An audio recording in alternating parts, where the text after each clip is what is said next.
Royal Commission into Defence and Veteran Suicide is now resumed. Please be seated. Good morning, Mr. Sheptoe. Good morning, Commissioners. Commissioners, this morning's panel comprises witnesses from the Military Justice Steering Group. May they each be sworn in or given the affirmation.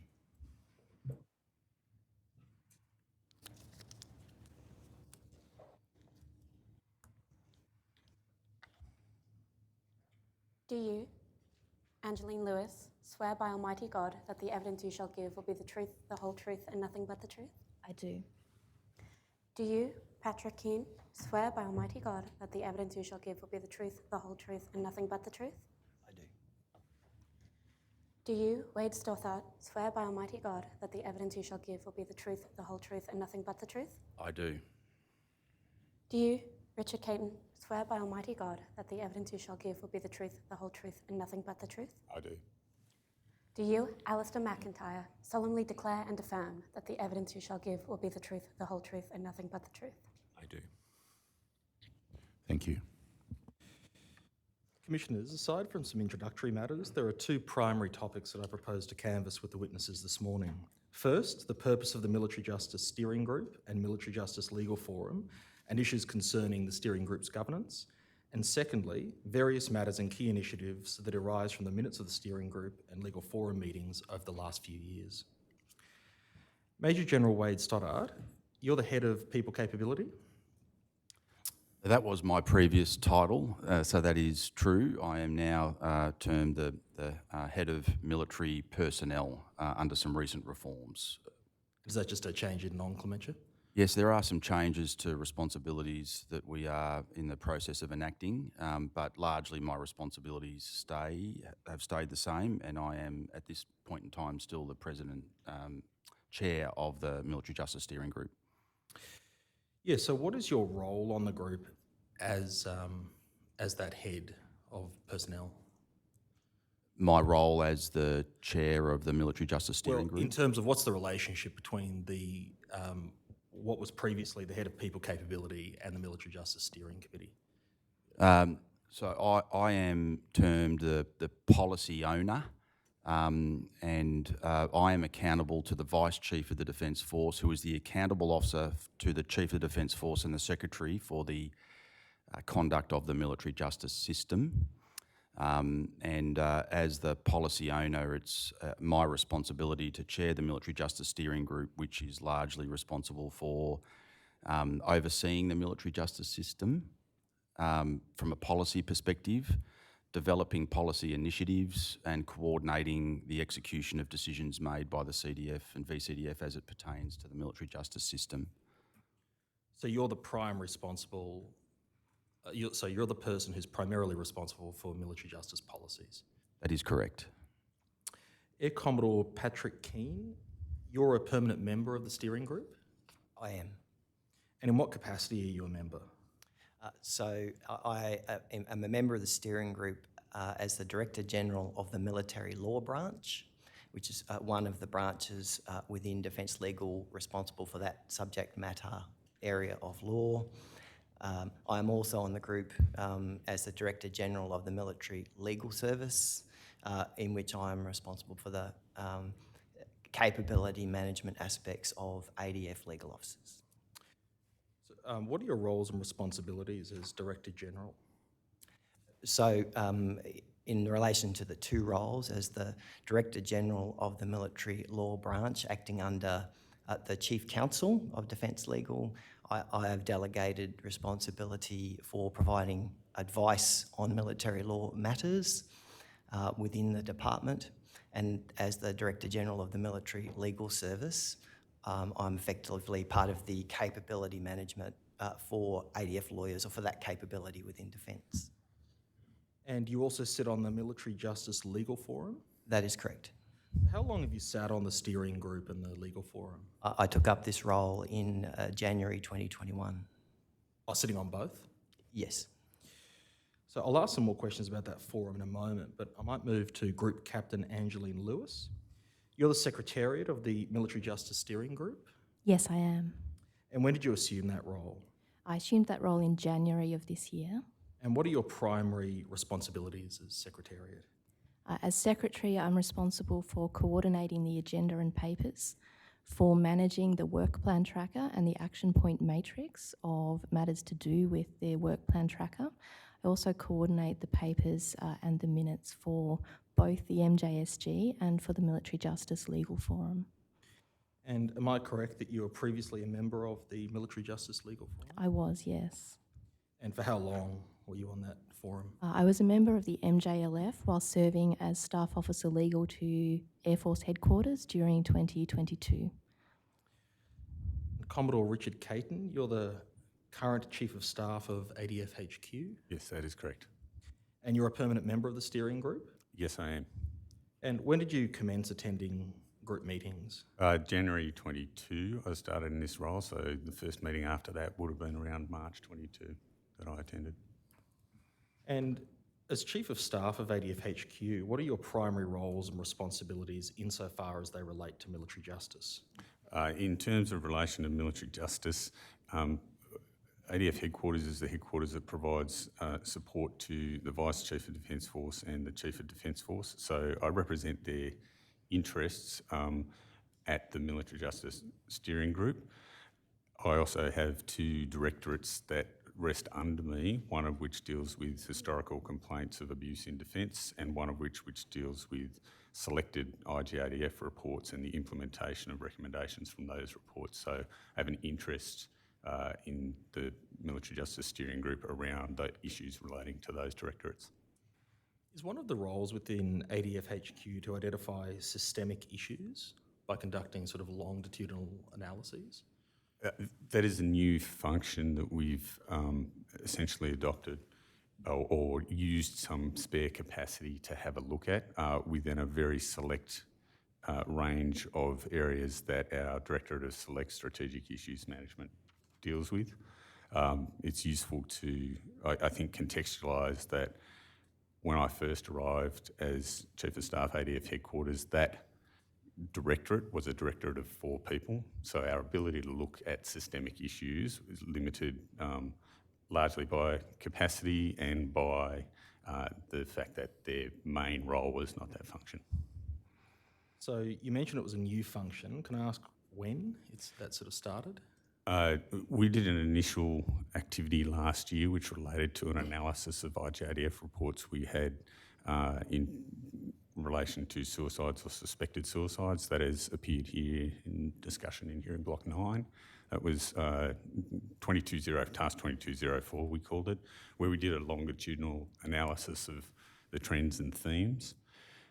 We have looked at 2 other areas in the time that I've been in ADF Headquarters. One is overseas incident management, and we have incorporated reporting on that to the Chief and the Vice Chief into our business as usual practice. And the other one has been a longitudinal review of data around military justice performance audits. And when did you do that military justice review of audits? Just at the end of last year. Did it identify anything? It identified a few themes, themes relating to training, implementation, and while the specifics of each unit, etc., are dealt with by the services, the sort of broader thematic areas, including the areas that IGADF, for instance, had been able to undertake or not been able to undertake military justice audits, we articulated those, and that was something that is coming to the next Military Justice Steering Group meeting. So just in terms of dealing with those issues, we've just discussed them at a very high level. Yes. You mentioned a few of them. Can you drill down into each one for me? So you identify a systemic issue with training. What's the issue with training? Well, we didn't identify a systemic issue with training. We identified that IGADF had identified in a number of audits that issues of training had been identified. So we didn't deal with the specific issues themselves, rather the theme. But what's the issue with training that was identified? What would be different depending on each unit. And other ones are record keeping, the use of the discipline officer scheme. But these aren't necessarily critical or critical failure issues. They are issues that have come up as constant themes or semi-regular themes in the IGADF military justice performance audits that warrant some attention, and some of which are very much rectified the next time IGADF goes back to that unit. And so you said it's going to be raised at the next military justice meeting? Yes, we're going to present the outcomes of the reports that we did. Didn't you say that it was that analysis was conducted at the end of last year?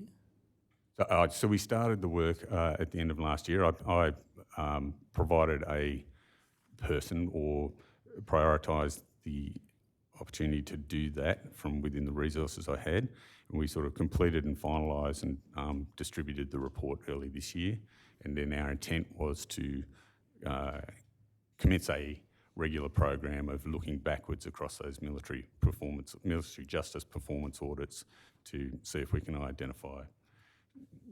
And is that the only way that you're presently approaching identifying a systemic military justice issue? Is it looking at the military justice audits and analysing it? At the moment, and these are own motion tasks, I should put it that way. So the assurance function that rested within ADF headquarters, particularly when it was a team of 4, was around assuring the implementation of individual reports that we got from the Inspector General.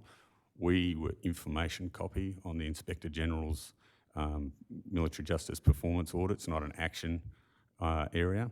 So once we looked at the fact that we had a number of those, and with discussion with the Military Justice Steering Group, we own motion decided it was useful to do a longitudinal review and assurance activity.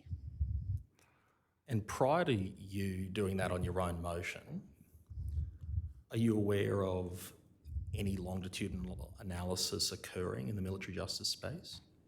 Not in a formalised fashion. I'm not aware of it. I would believe that within the services they would look at the outcomes of those results, but I couldn't speak with any expertise on that. That hasn't been provided to ADF headquarters. What underpins that belief?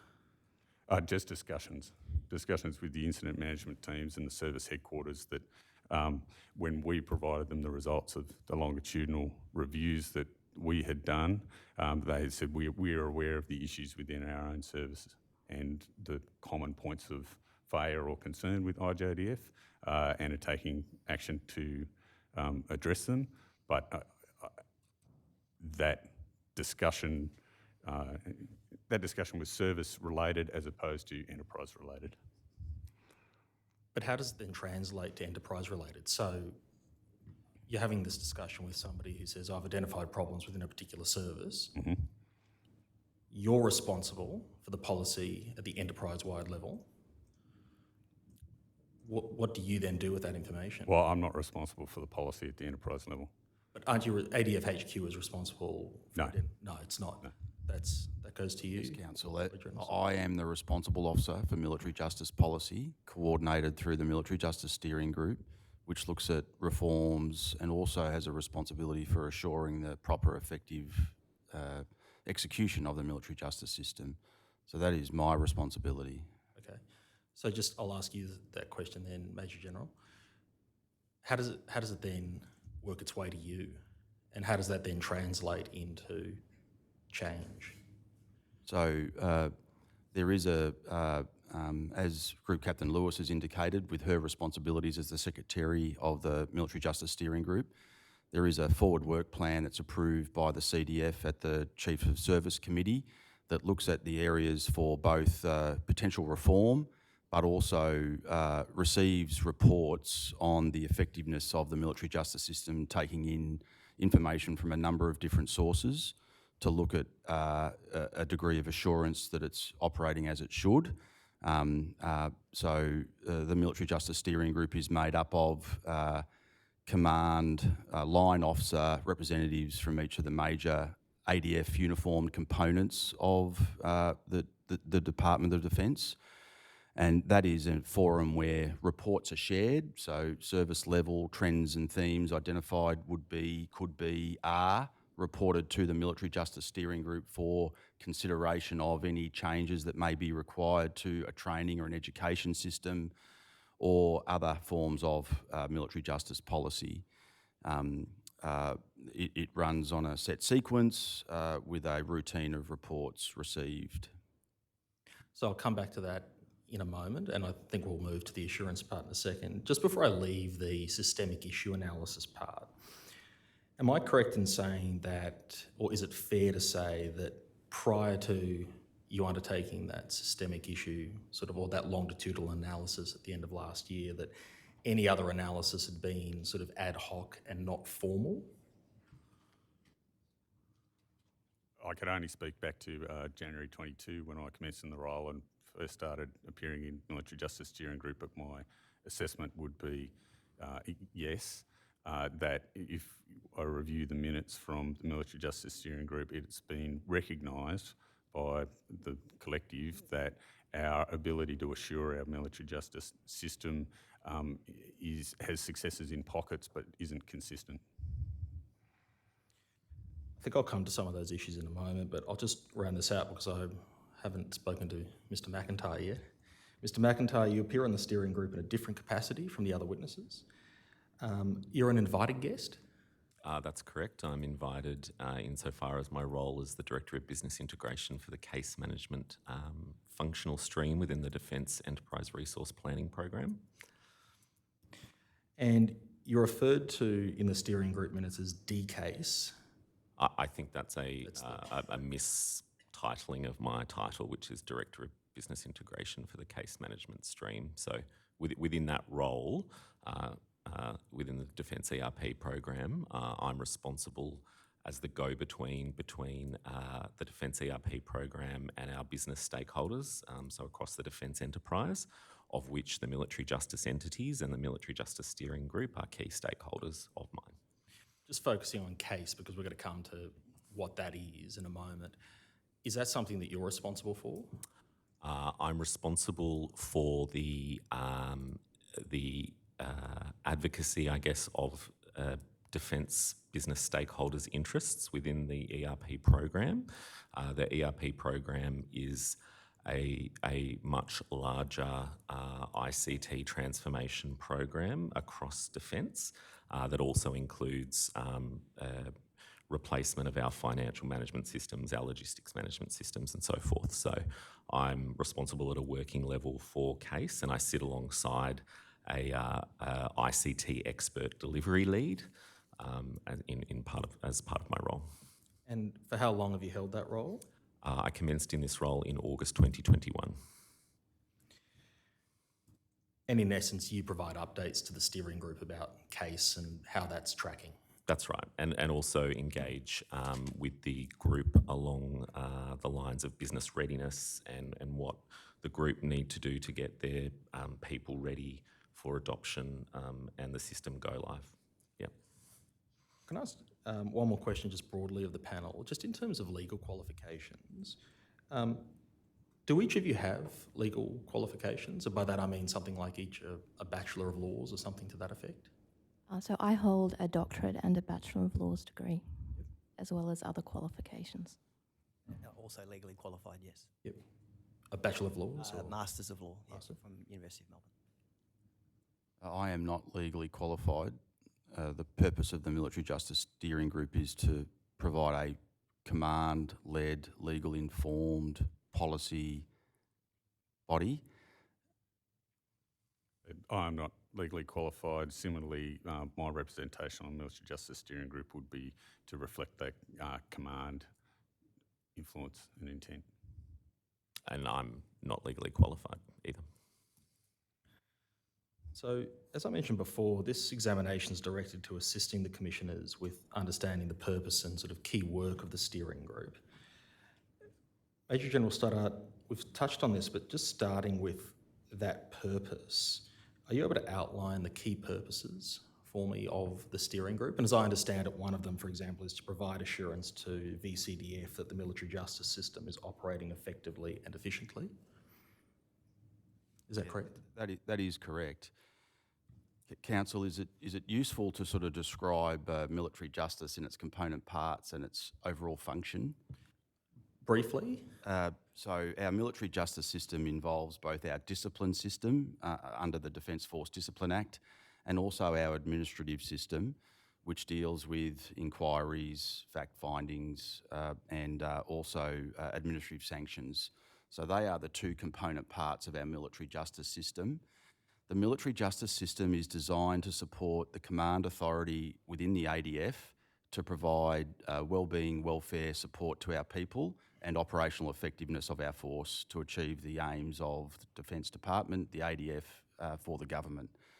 The aim of the Military Justice Steering Group is to be a command-led forum that assures the operation of the military justice system to achieve those command functions appropriately and effectively, and also to look for reform and assurance responsibilities. So the major primary responsibilities of the Military Justice Steering Group are to develop military justice policy, to assure the military justice system is operating effectively for the Vice Chief of the Defence Force, who is the accountable officer.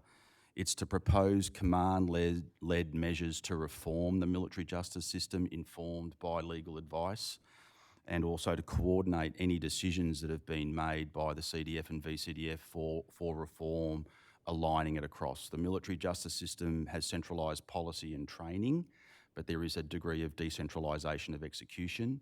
This policy body is designed to bring those forms together. Thank you. Can I ask, how often does the group meet? Is it quarterly? Yes, it is. And when was the most recent meeting of the steering group? The most recent meeting was held in June. Meeting number 3 of 23 was to be yesterday, in fact, and that has been postponed until next week following this hearing block. The last minutes I have are the 24th of May 2023. Yes, that's what I'm thinking of. That's the one, not June. Yes, 2 of 23 would be 24th May. Thanks. In terms of the Military Justice Legal Forum, can I just start with the Air Commodore Keane? Can I just ask you, what are the purpose and objectives of that forum? So the business rules for the Military Justice Legal Forum are in the tender bundle, but in general terms, it is just a meeting, a forum for the lawyers across the organisation, chaired by myself, and so with the lawyers who serve in the various headquarters and organisations around defence, and the independent statutory authorities, so the Director of Military Prosecutions, Director of Defence Counsel Services, the Registrar of Military Justice, Chief Judge Advocate, and the IGADF. So it is a legal discursive forum to talk about legal issues in relation to the military justice system. And practically speaking, how does what is discussed at the legal forum influence what is discussed at the steering group level? So items of discussion at the Military Justice Legal Forum may become agenda items and work items, so it may move its way through to agenda items on the work plan for the Military Justice Steering Group. Other times it is merely an exchange of information about legal issues around the organisation. It's a coordination function about law as well, so it has those twin functions. And what governs whether something forms an agenda item or not? Is its degree of importance, or? Yes, it can be current.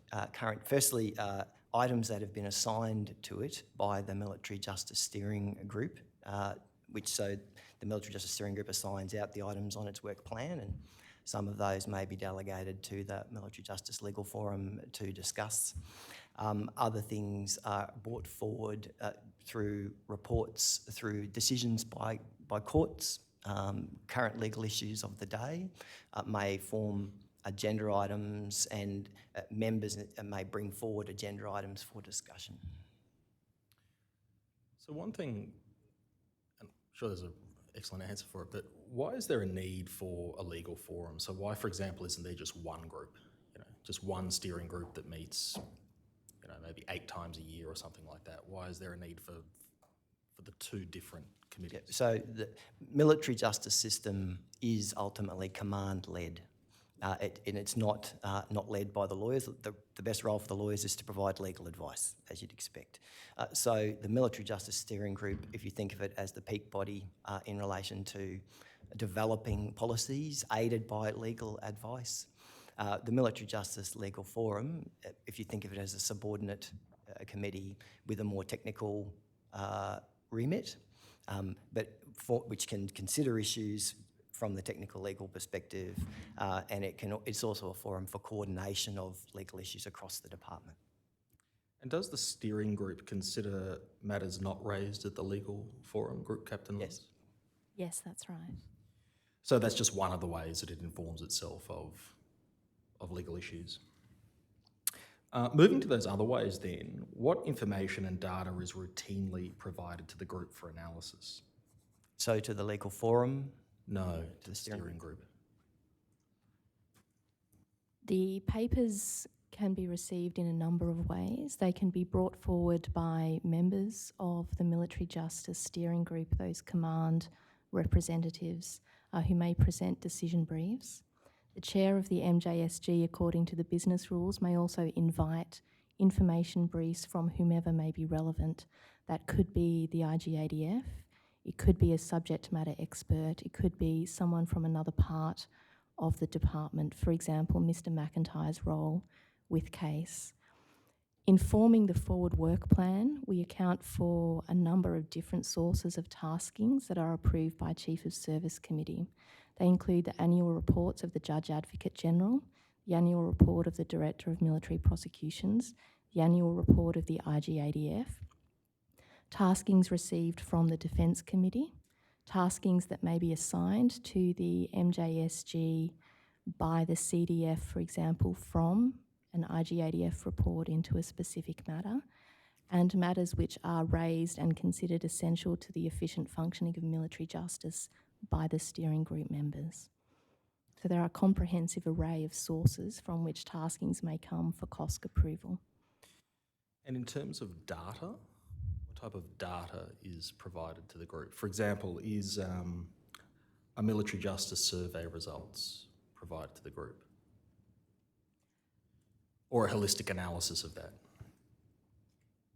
While I would defer to other members of the panel for specifics, in general the data which is brought forward will depend on the expertise and data collected by the person who is generating the information brief. So, for example, the IGADF military justice statistics will inform the analysis and issues of interest to many members of the MJSG. But just in terms of, I'm just trying to understand exactly sort of what data is routinely provided to the group. You know, you'd expect, for example, that every 6 months, hey, here's a snapshot of certain data, or here's another snapshot, here's another snapshot, here's another snapshot. What data is provided in? As a minimum, annual military justice statistics are collected and collated by the Secretariat through the MJSG for the annual report to COSC. That will include annexes of data on the operation of the summary discipline system, the superior tribunal system, and aspects of the administrative system. In addition, a regular report is made by the Registrar of Military Justice on superior tribunal performance and timeliness statistics.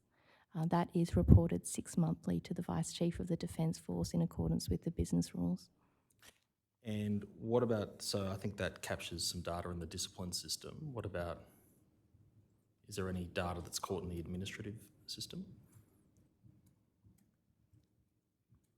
We report the data which is available to be collected primarily through the IGADF. However, other members of the panel may be better positioned to identify some of the data issues which reflect on the assurance function.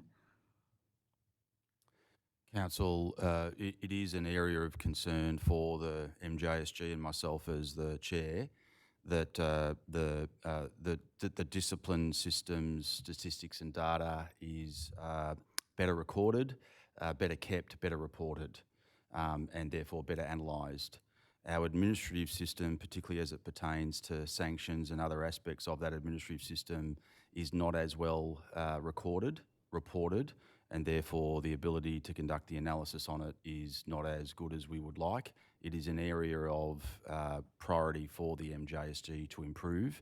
And with Mr McIntyre's presence on the panel today, we are looking for CASE as an ICT tool to assist us with the capture of that data and our ability to provide better analysis on it. There is a degree of assurance still occurring around with checks and balances on our administrative system, but in terms of balancing the two systems, the discipline system is far better in terms of assurance monitoring and therefore understanding of how that system is operating compared to the administrative system.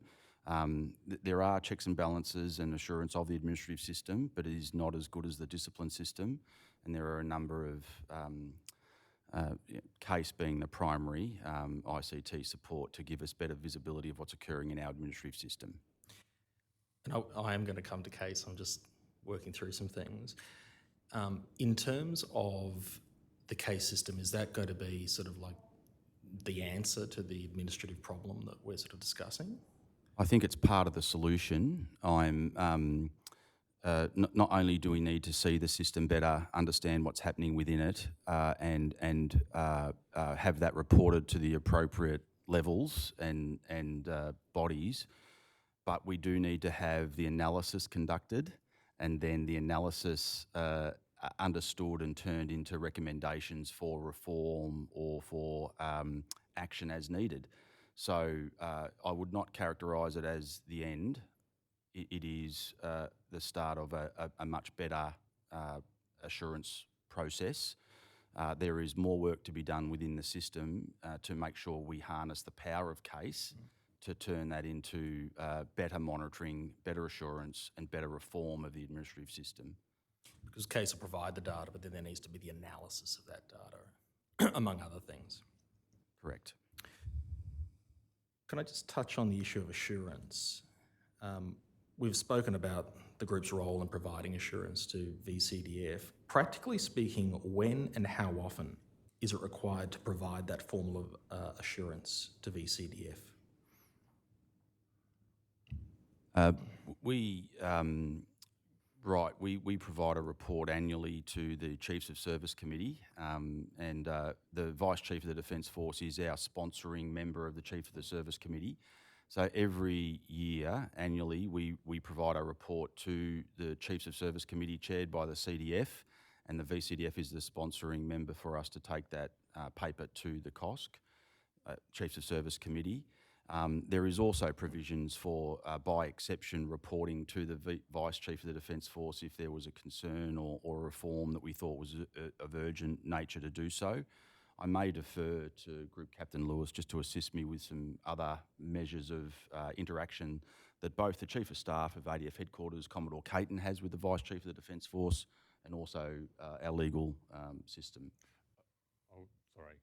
I would note that when we conducted the longitudinal analysis of the military justice performance audits, that report went to the Vice Chief of Defence Force and he endorsed the recommendations made, which then led to us communicating with the service headquarters around a range of actions, some of which have already been taken. For instance, Army headquarters put out a Chief of Army directive that provides instructions to subordinate commands that reminds them of their command responsibilities in relation to military justice and military justice performance audits. A copy of that went to the Chief of Defence Force's office, and Chief of Defence Force has now directed the other service chiefs to put out a similar directive.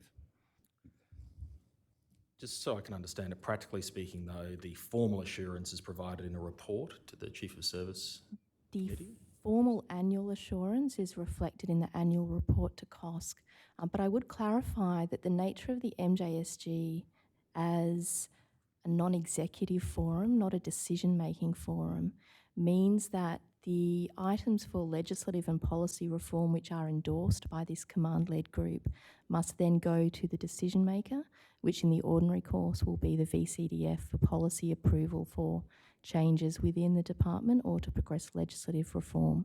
So that assurance function is both an annual reporting function, but also the executive function for the reforms that the MJSG seeks to endorse and sponsor.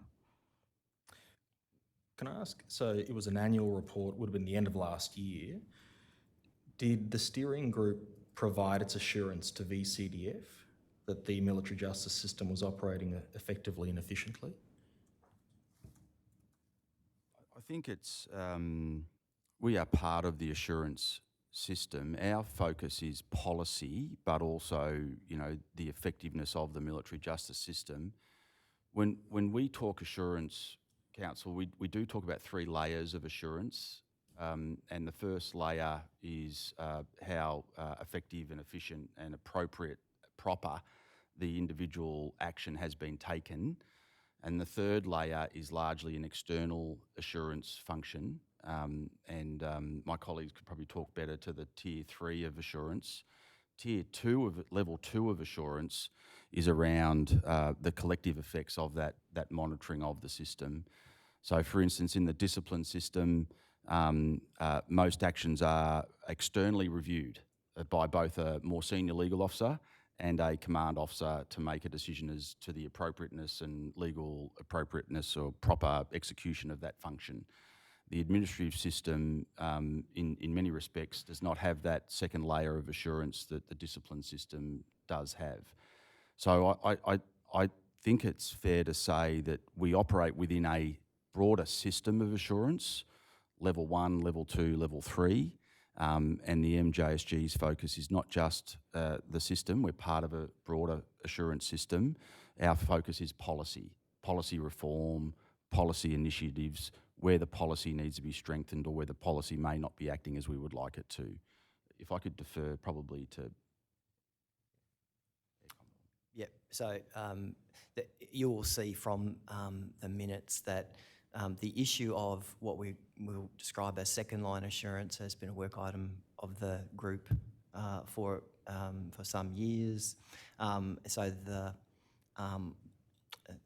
the deficiencies in relation to that second level of assurance, which is having an understanding of the entire system in being and able to understand where it is going well and where it is not, is the part of the system that is acknowledged as needing improvement.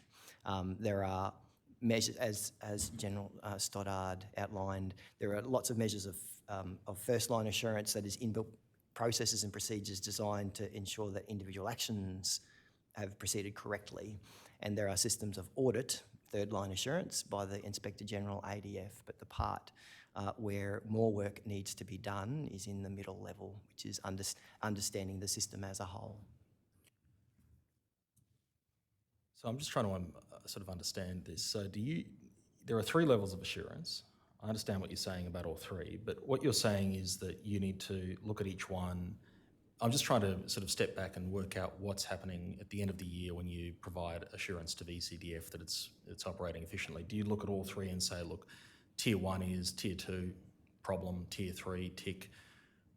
Do you provide a formal assurance and say, look, the military justice system is operating as efficiently, as effectively as it can at the moment? Is that sort of, is that the summary of last year's annual report? So no, that is not the nature of the report. Right. It would not provide a finite yes/no answer in relation to effectiveness. It certainly discusses the annual report discusses the progress against the work plan, as well as the issues in relation to assurance that the committee has dealt with through the course of the steering group has dealt with through the course of the year. But it doesn't provide a yes/no assurance answer, no. So what were the concerns raised to VCDF last year and via that report?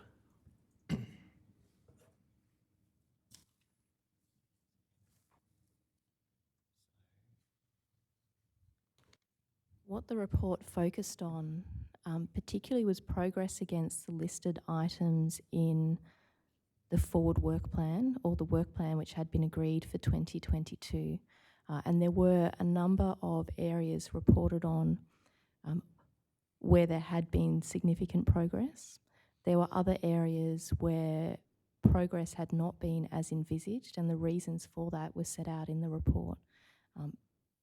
But I understand that that document is with council assisting, perhaps it would be worth referring to it. No, that's okay. I'm happy just asking. In terms of what criteria is used to give that assurance to VCDF, is it looking at that work plan and then sort of saying, well, I'll just track against that how we've done this year in terms of meeting those items, or is it more broad issues as well? Look, in general, it is about progress against the work plan. The Chiefs of Service Committee in an October timeframe each year, endorses the forward work plan, and then they report back on progress against those items. So and one of the standing work streams of the Military Justice Steering Group is assurance. That is, it is one of the standing items, so we will be reporting back to the Chiefs of Service Committee about how much progress has been made in relation to efforts to improve assurance of the military justice system. I'll come back to assurance, I think, a couple of times today, but just in terms of the group's performance, is there any formal assessment of the group's performance? As a steering group, in terms of measures of our own performance as a steering group, no, I'm not aware of that, a formal routine of assessment of how our performance is achieving our goals. We do review the Charter terms of reference regularly, and of course we take taskings from VCDF and service chiefs through the Chief of Service Committee chaired by the CDF. But in terms of a formal assessment of us, as may occur for a board or something, no, we don't have a formal assessment of our own performance. There are no KPIs that are apply or anything like that? No. I think as described, we are a non-executive body. We're a coordinating steering group.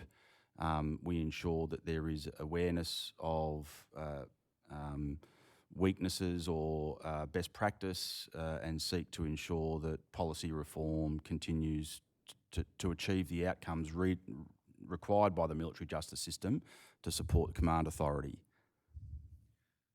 So just using a hypothetical example, if there's a work item that is on a yearly work plan and it's not completed and it sort of languishes and it moves into the following year and it does that for a few years in a row, are there consequences for that? Well, we report those delays. Those delays are reported. We share our achievements as directed by the Chiefs of Service Committee for our work plan, and when those work plan achievements are not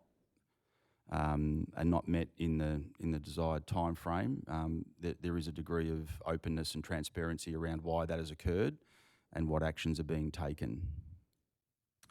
Can I turn to two governance issues that I'd like to explore with you? Can I ask the operator to please display the minutes of the steering group's meeting on 24 May 2023 at paragraph 1? It's doc ID DEF.1234.0001.0031 at 0032. Now, Major General Stoddart, this is the most recent meeting of the steering group, and I'm interested in what's recorded in the third sentence there, that HPC reflected on the MJSG Charter, noting that the role of the steering group is to oversee military justice policy development, but it does not have a clear line of accountability for this. Can you just expand on that issue for the commissioners? Council, I can. Can I just indicate that on the screen I'm looking at, paragraph 3 is highlighted and not paragraph 1. Thank you. Can I ask the operator to please highlight paragraph 1? And please take a moment to read it if you need to refresh. Council, I'm familiar with these paragraph. Could I point out that these were draft minutes that I didn't sign? Okay.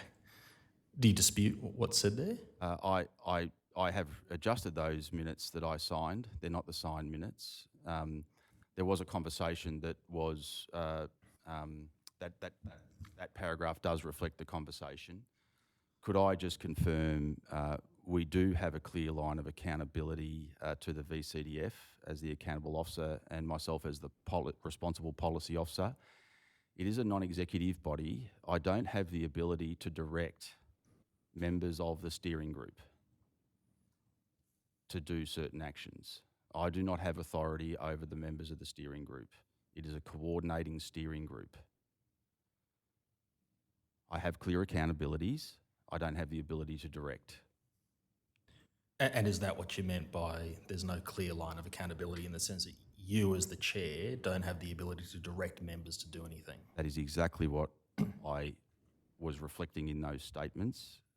I can understand how the Secretariat recorded it this way, but that is not what I meant. We agree. We work on a degree of consensus. However, I do have the ability to escalate to a level that would, if needed, direct subordinate action as required through the VCDF and the CDF. Can I ask the operator to now display the minutes for the Military Justice Legal Forum meeting on 10 November 2022 and highlight paragraphs 3 and 4? So that's, you've got the document ID. Yes, not paragraphs 3 and 4 yet, though.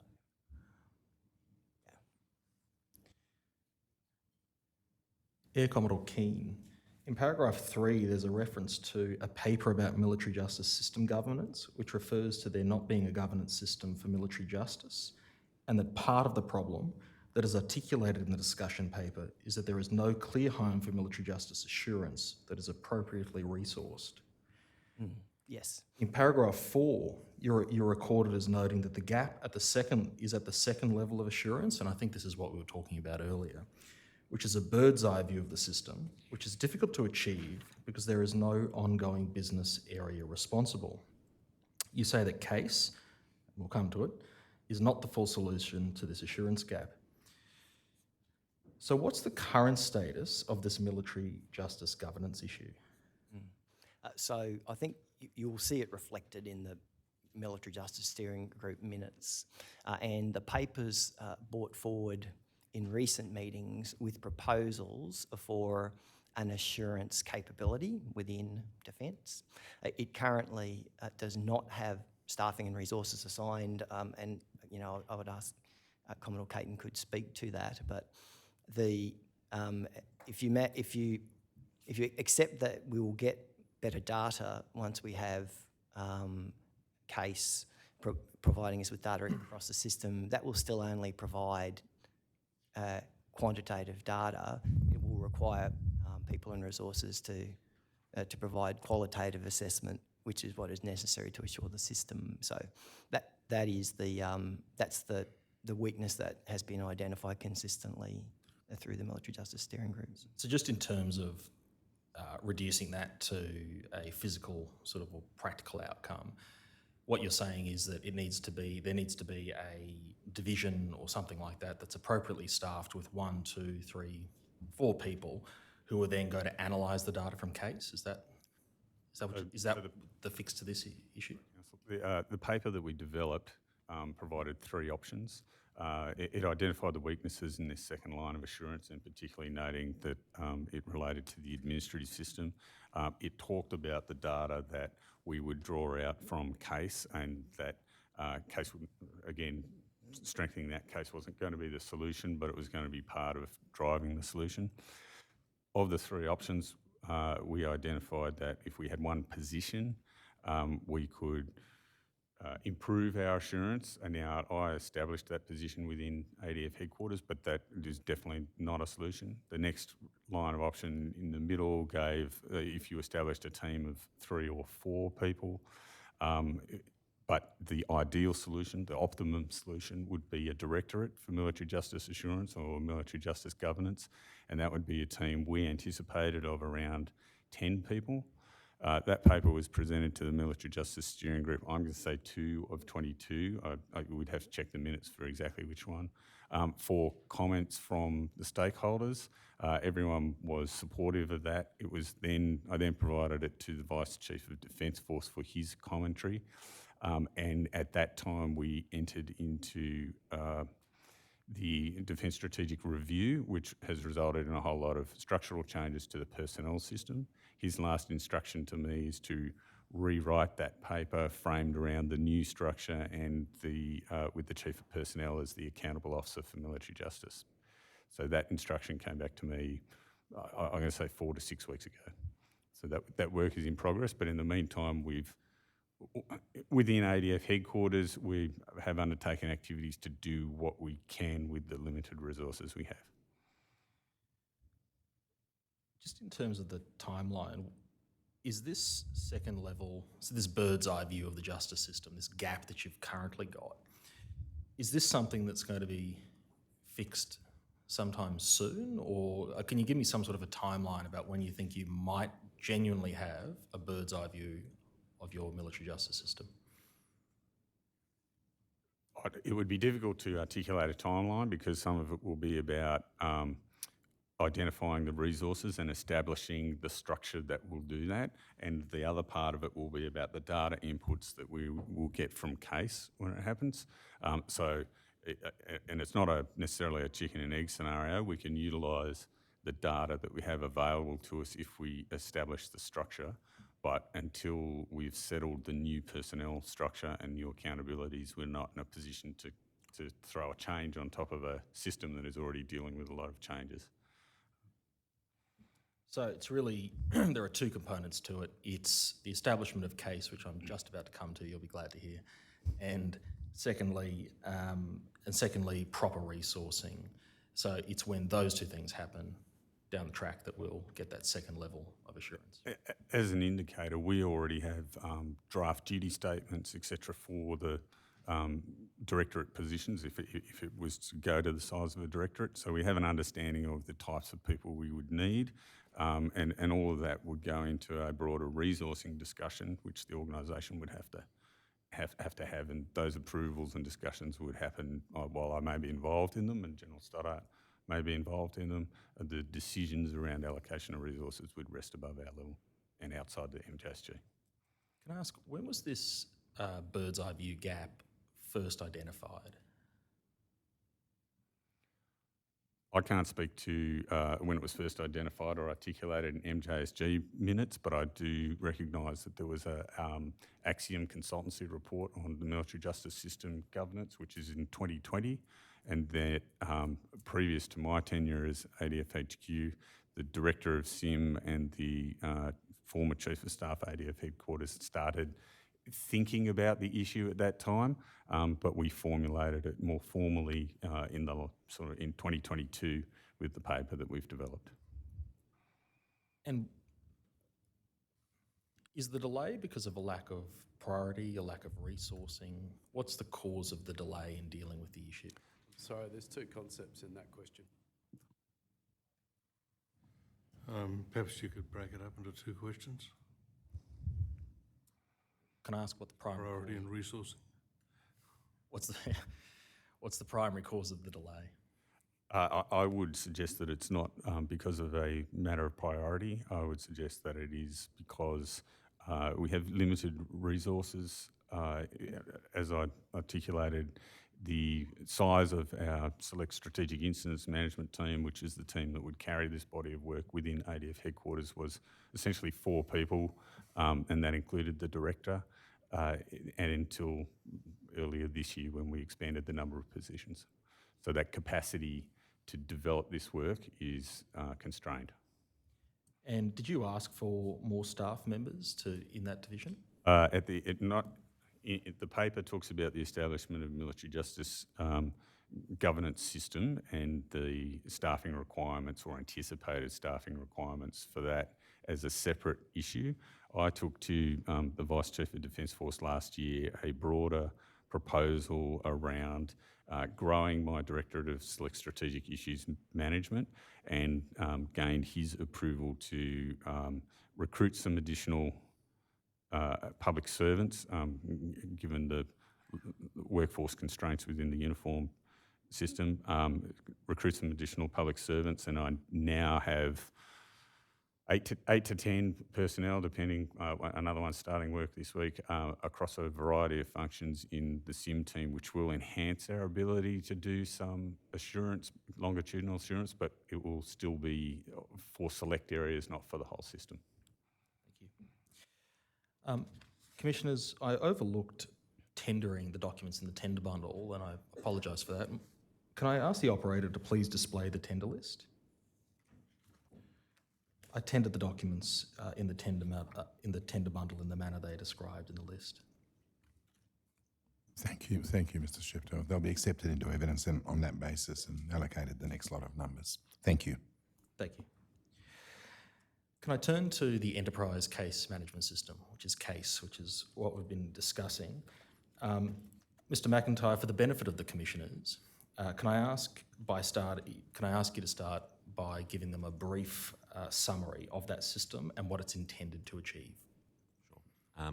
The Enterprise Case Management System is a enterprise-wide system for the recording of all defence incidents and cases across defence. So that includes anything from an unacceptable behaviour incident, a security incident, and the incident is seen as the initial data object, the initial record, and that can then evolve into what we're terming as a case. And there's approximately 17 different case types that we've designed and built in the system, and that is across a number of that's across ADF, APS, and contractor integrity matters and employment categories. It includes for the military justice entities. It includes investigations, so that's by the Joint Military Police or the other defence investigative authorities. It also includes prosecutions, administrative inquiries, and redresses of grievance, and so forth. So, just in terms of, again, just reducing it to just a level that I can understand. Yep. It's essentially a really large database. Would that be a fair way? Effectively, yeah. It's going to use, there's a German software company called SAP, you might have heard of it. It's going to use an SAP module called the Investigative Case Management module. And within that, you'll be able to track incidents or track cases, enrich the data within those cases. You'll be able to, and then be able to report, which is the real benefit. It'll provide a single source of truth for defence, and in the military justice capacity, it will provide some of that second level assurance around timeframes for investigations and prosecutions and so forth. And again, just to use a practical example of the ROG system, for example, will CASE permit defence to see the number of ROGs submitted, the numbers upheld, the numbers dismissed at sort of like an Yes. enterprise-wide level? Correct. Was the project commenced as one aspect of Defence's strategic vision for a reformed military discipline system? Sorry, could you repeat that question? Was the project commenced in response or as one aspect of Defence's strategic vision for a reformed military discipline system? One aspect of the justification for CASE, yes, that's correct. It's also answering a number of reviews, the outcomes of reviews and audits over the past few years. And when did the project initially commence? Within the ERP program, we received government agreement in December 2020, and we then went into what's called acquisition in February 2021. But it was around before then, wasn't it? Yep, there was a... So when did the actual start of it? I'm not sure because my involvement commenced with the project in sort of mid-2020 on the business side, but there was a standalone ICT project for the case management system. It was also programmatically aligned with the vetting transformation project for a period of time. Can I just confirm with you, is the fundamental problem with what is currently in place in Defence, is it that there are multiple military justice systems in which different incidents are recorded and there's no way of then analysing that data? I would agree with that statement, yes. So can the operator please display document ID IGD.007.0012.0009 at .0011? This is a presentation that was given at the steering group meeting on 18 June 2019 by Brenton Burns, the then Director Information Systems at IGADF. I'd just like to highlight a few matters. First is that CASE is a single system containing integrity-related information that was designed to replace 6 military justice systems. Secondly, the schedule then had the case management system reaching full functionality in the third quarter of 2022. And thirdly, if I can ask the operator to go to the very last slide, that the case management system would allow better analysis, have sophisticated reporting tools, and then what is written on the last line, the case management system monitors integrity. So just in terms of the military justice component of this, how will the case management system monitor the integrity of that system? The integrity of the military justice system? Yes, well, it's a CMS monitors integrity. How will it do that? I might just contend that I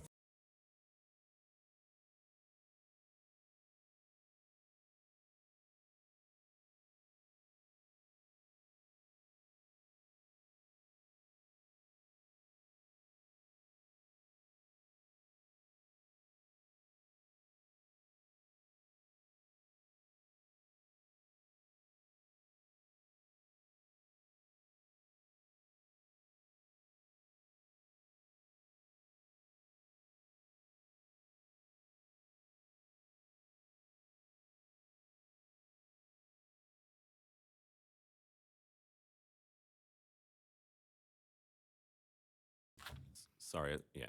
As I was saying, I think the author is implying there that the intention of the system is to monitor integrity of defence personnel writ large rather than the integrity of the military justice system.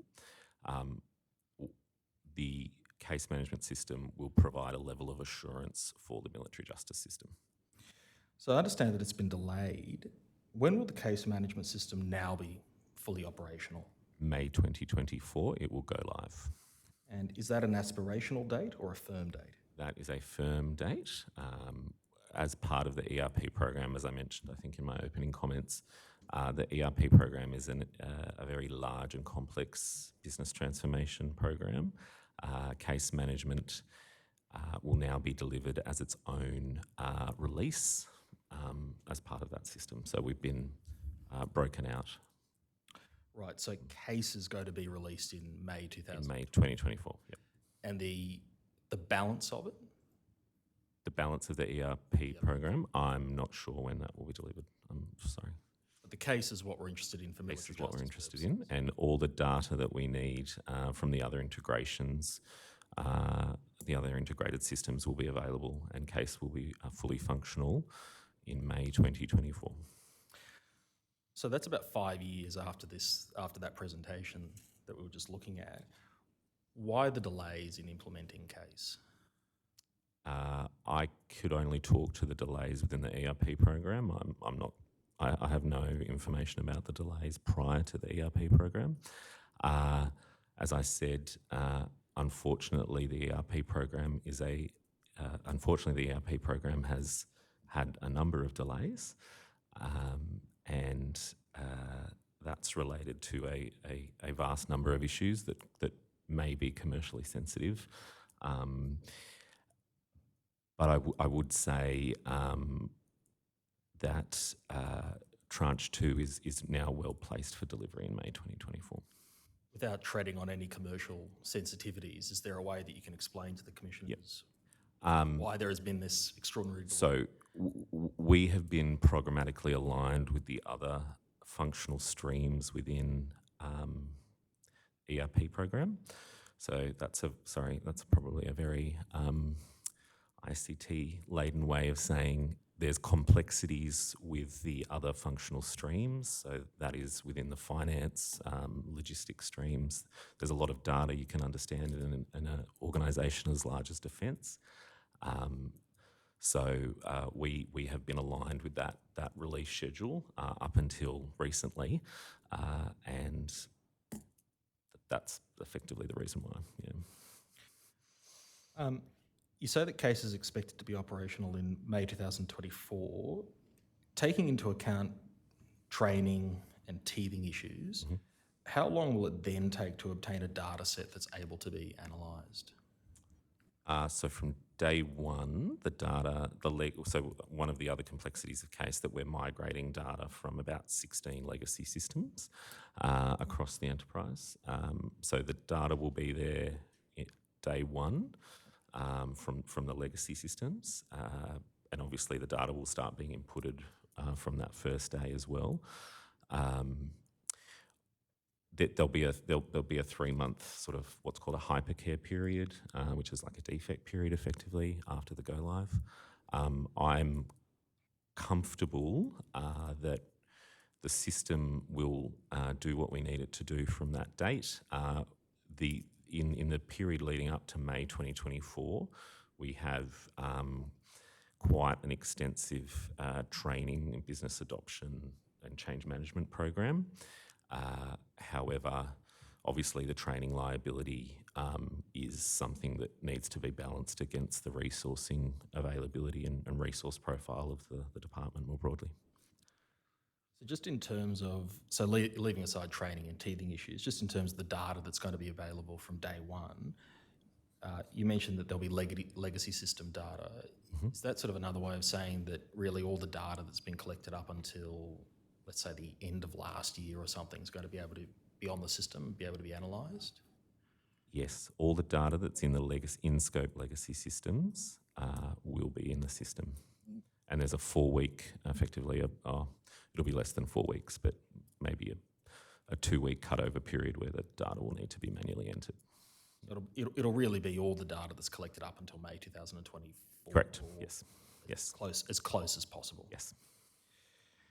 Just in terms of the delay to date, and I can call it up if you wish, but you may recall that at the minutes of the steering group meeting for 21 February 2023, that you advised the group that the ERP T2 case project was unlikely to be delivered in 2023, and that IGADF then advised of his intention to write to the program director to record his dissatisfaction and to see whether there was a way to bring the case module forward.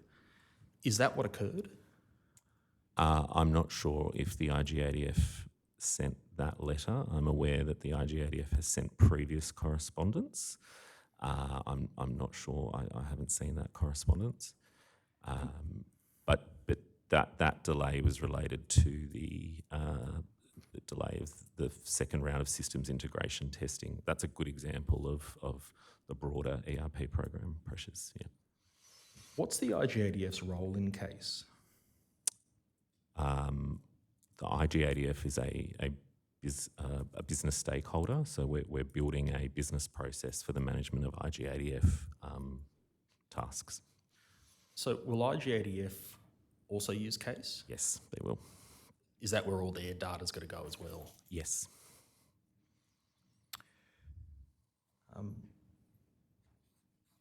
To date, can I ask, we were talking about consequences before, but I was just wondering, to date, has there been sort of any accountability for this delay? Has anyone been held accountable, like a program director or something like that? I would not be part of those conversations, unfortunately, at my level, no. So can I ask the operator to please display the Military Justice Assurance Working Group Terms of Reference? It's doc ID DEF.1024.0001.5234. And I might just ask the operator to highlight paragraph 3.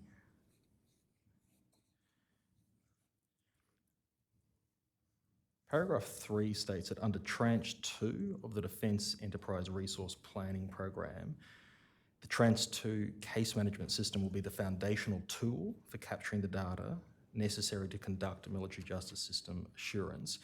Is the case management system that we've been talking about, is that what is referred to there as the foundational tool? Yes, that's correct. Okay. So my question's really to this, and it might be best placed to you, Major General Wayne Stoddart.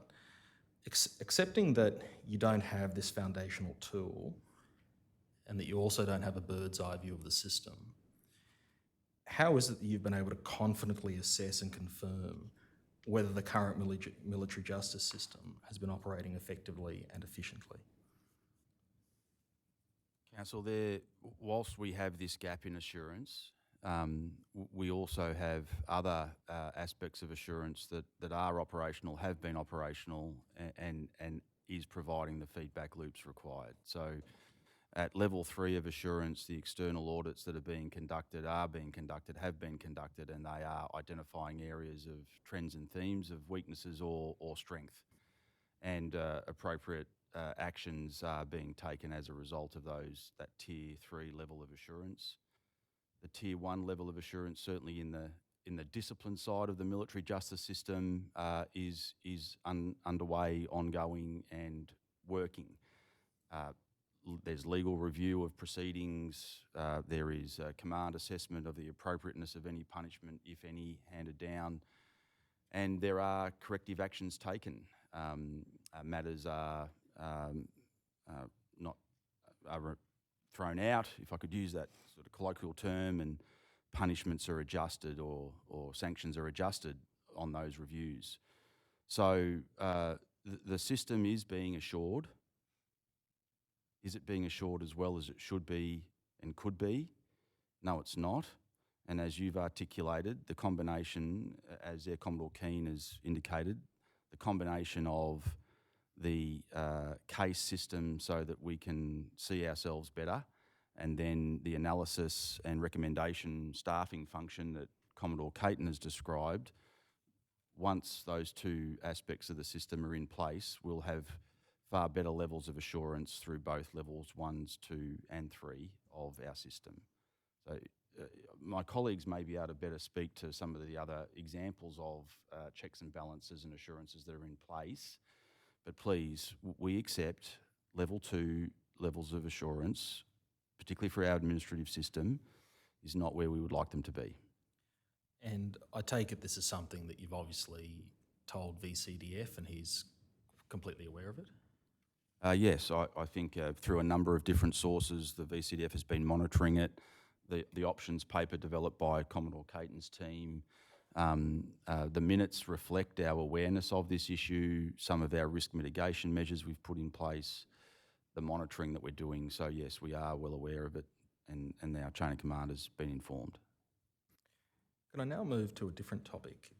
Can the operator please display document ID IGD.007.0012.008 titled Issues Identified in IGADF Inquiries Concerning the Conduct of Inquiries 2020 to 2022.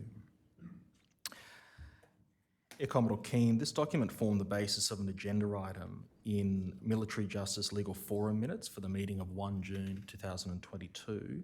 Do you recognise this document? Yes. It's not up yet, but now it is. Yep. Do you recognise that document? Now, on Tuesday of this week, we heard evidence about the provenance of this document, so I won't ask about that. But am I correct that these are the issues with administrative inquiries that IGADF had identified in IGADF inquiries into complaints or submissions received from ADF members? Yeah, so this document grew out of a previous Military Justice Legal Forum discussion, which we'll find in the minutes in the tender bundle, where the issue of, what are the problems with inquiries and what can we do about it was raised as a discussion point. The IGADF undertook to come back with a sort of a qualitative summary of what those issues were, and that's the document that you can see.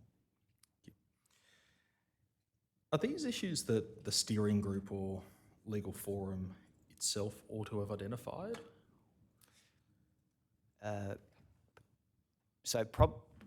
Probably the answer would relate to the ability to look at all inquiry reports and to understand the issues across them. So that's probably the capacity that we lack. All the people who are on the Military Justice Legal Forum and the steering group all have, day jobs, all have jobs that which their main role. That sort of analysis of problems, which is what the function of second level assurance would be, is what we've been talking about today.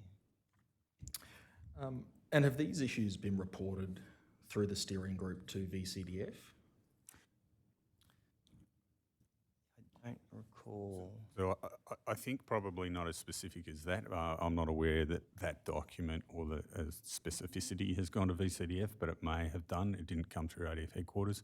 However, there has been a work item for establishing and reviewing the inquiry officer capability, and that has been on the MJSG work program for, I'd have to get the exact detail of the Secretariat, but for a while, and ADF headquarters has identified a Army legal officer with command experience.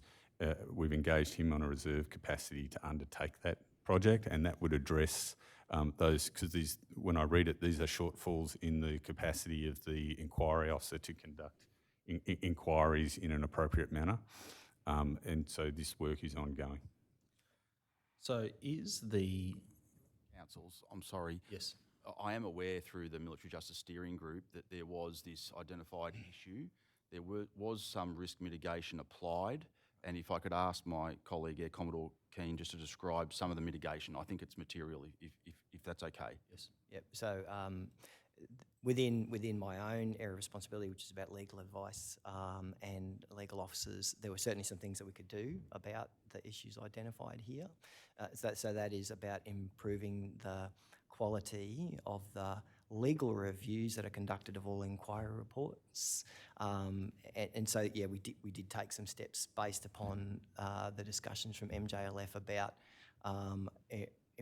about assurance in relation to that step. So that is the legal review of the inquiry reports, which is an automatic step of every inquiry report. Is that step designed to stop the issues there or identify the issues? So a legal report is designed to advise the appointing officer of an inquiry of any legal deficiencies that are identified through the conduct of an inquiry. Reacting to a legal report, an appointing officer may ask for additional issues to be examined, ask for deficiencies to be corrected, send the matter back for things to be redone. Reacting to any issues of legal deficiency identified in a report. So after you saw this, you actioned legal reviews of administrative inquiries. So we took some legal reviews have always existed. It is a mandatory step in the conduct of an inquiry report. But we took some steps in relation to improving the quality of legal reviews. And yeah, if I could perhaps ask Group Captain Lewis to expound on that. What we have right now is the first step towards the longer term problem of, as Commodore Caton has identified, the inquiry officer capability. In order to deal with the legal review of the inquiry before completion and action, we've established a community of practice of legal officers. That group works under my directorate, the Directorate of Military Administrative and Discipline Law. What that allows us to do is to centrally coordinate and quality assure all of the legal reviews of statutory inquiries conducted by Defence.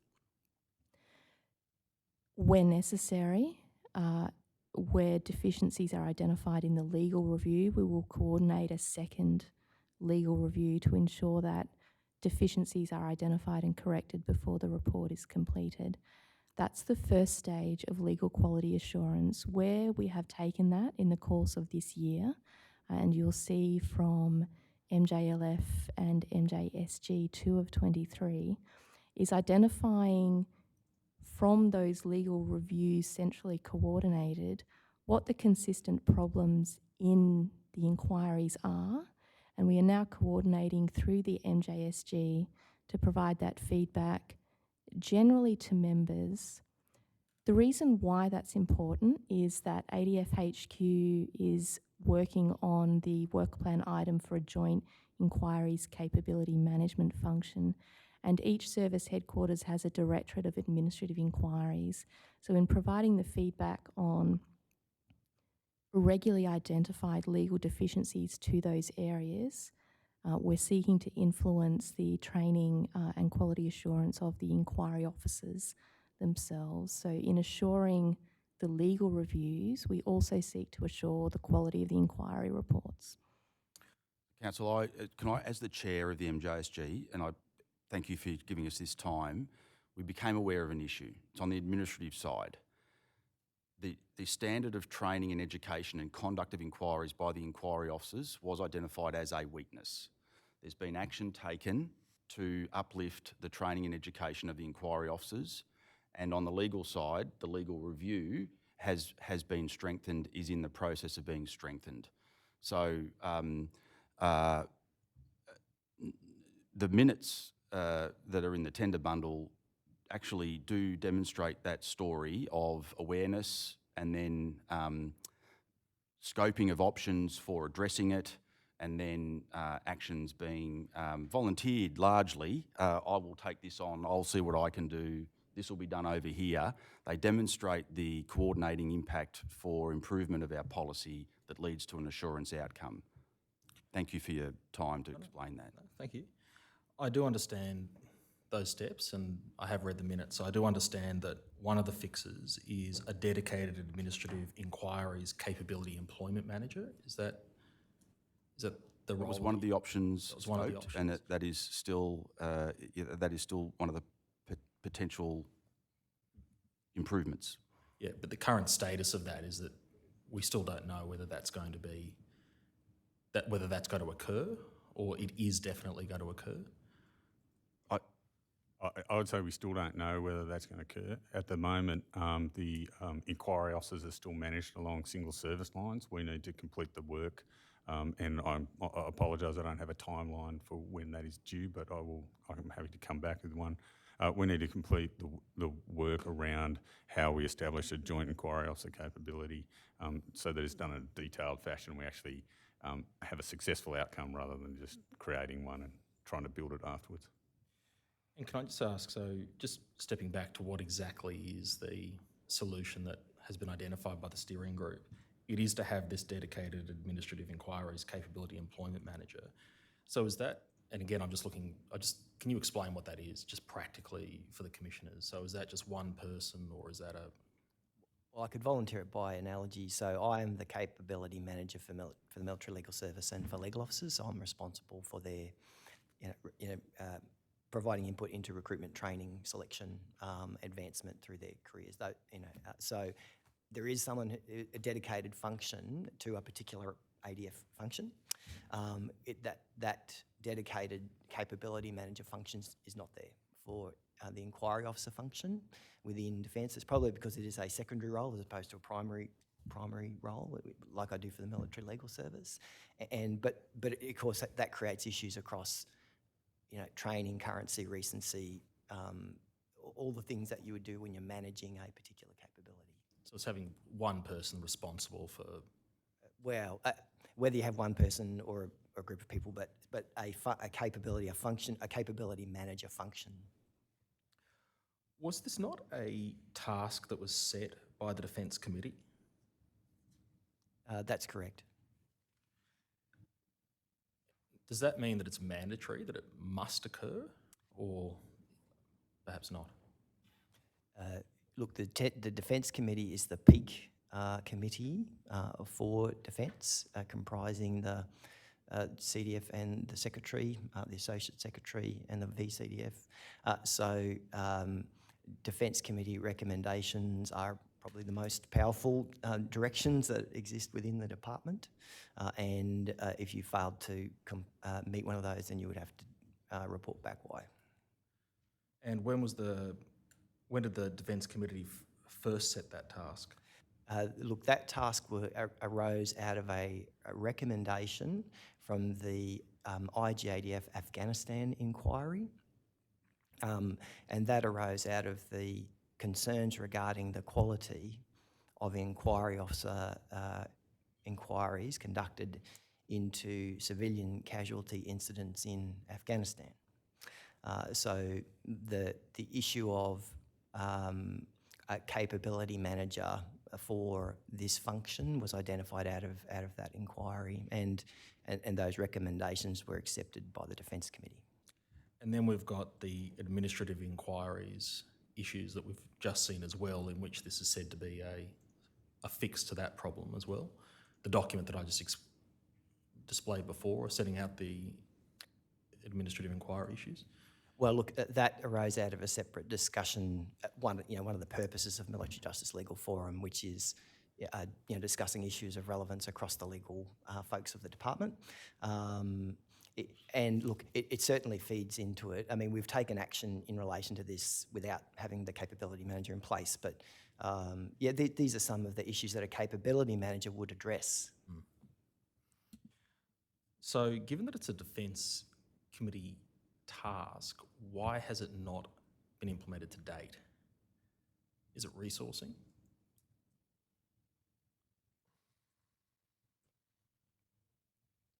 What was reported as in the last annual report to COSC as one of the significant concerns in progressing that work item, and I speak from a secretariat perspective, is that currently administrative inquiries capability is allocated to Service Headquarters Administrative Inquiries cells.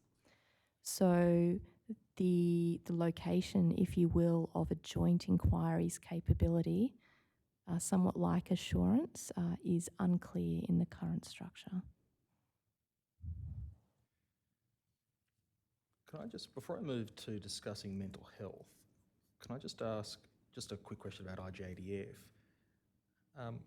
I understand that IGADF attends and contributes to these steering group meetings. What is the IGADF's function and role within the group? Council, they are currently termed a permanently invited guest to observe and take part as they see fit, need to. Their independence is incredibly important. However, their presence at this MJSG is very beneficial for the achievement of the MJSG directed outcomes, but their independence is now described their attendance as a permanently invited guest. So I think you'll see in the minutes there is a discussion around the benefits of them being there, but also needing to protect their independence from any perception that they are not as independent as they need to be. What are the benefits, from your perspective, what are the benefits of the IGADF being there? The role of the IGADF, largely from my perspective, is around that Tier 3 level of assurance. So the feedback from them to the MJSG is incredibly important. Hence, their annual report is tabled and considered. So I find their presence there very, very valuable. As a line officer commander, I have been in a position of taking legal advice around decisions I'd be making, but then receiving IGADF feedback on that as a reviewing authority. So whilst many, the chain of command will take advice from Air Commodore Keane and his team, the review of our actions is undertaken by the IGADF. So we have internal legal advice and then assessments of the legality of that action process by which we've done so, taken by an independent body. And having been through that experience, as many of us line officers have been, I very much appreciate having some legal presence in the MJSG that is from both sides. Air Commodore Keane representing the internal legal advice it's received, and IGADF, the Tier 3 assurance legal advice. I think it's probably useful to also clarify that we don't go to the MJSG and discuss individual cases, and we wouldn't know which individual cases, for instance, are in front of the IGADF because people can raise them with IGADF directly and they don't discuss individual cases, but that external view of what Our military justice system looks like from the outside, themes and areas of concern is useful when the MJSG is considering the way it looks inside. Thank you. Can I turn now to mental health? So, starting with the minutes for the steering group meeting on 18 June 2019, and I can call them up if you wish, but they record that one of the military justice priorities was legislative reform of the mental health provisions in the DFDA. What is the issue that reform is intended to address? So Section 145 of the Defence Force Discipline Act contains the current provisions of that legislation for dealing with circumstances of unfitness for trial and for mental impairment at the time of an offence resulting in a prescribed acquittal. So it is currently the mechanism for dealing with that in that legislation. It is outdated and needs to be replaced. And I take it that's important that it be replaced? It is important, and as a legislative priority, it has been disappointing that we have not been able to progress a bill to replace it. So can I just ask the operator to please display the steering group minutes for the meeting held on 21 February 2023 and highlight paragraph 14?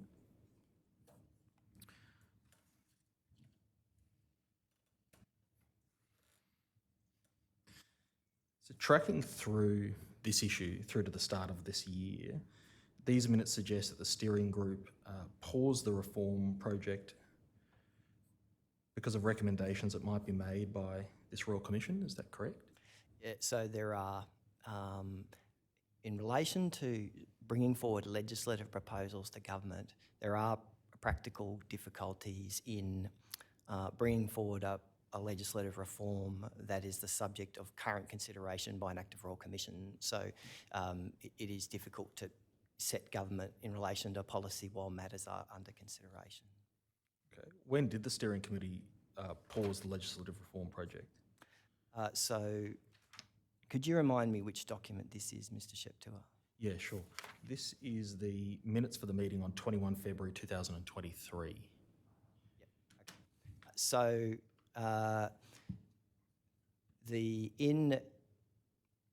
in steering group 3 of 22, proposals were made in relation to the 2023 work plan.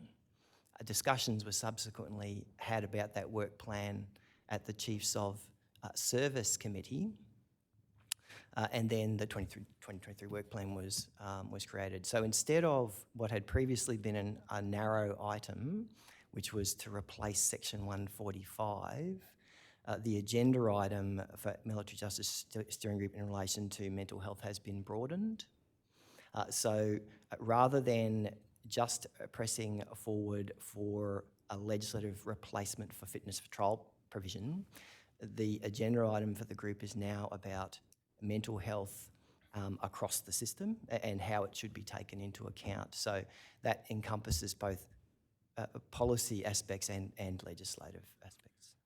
So I'll come to that discussion because there's a bit in there that I'd like to understand. But just in terms of the amendment to Section 145, that was an issue that was first raised, at least according to the minutes, in June 2019.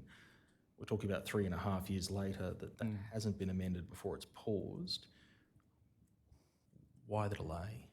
Well, I can't speak to the period for 2019 and 20. I've read the minutes as well, and what they reflect is a back and forth between the department with Office of Parliamentary Counsel in relation to a drafting of a bill and advice from the Australian Government Solicitor. It was prioritised in 2021, and we got as far as a draft bill by Q3.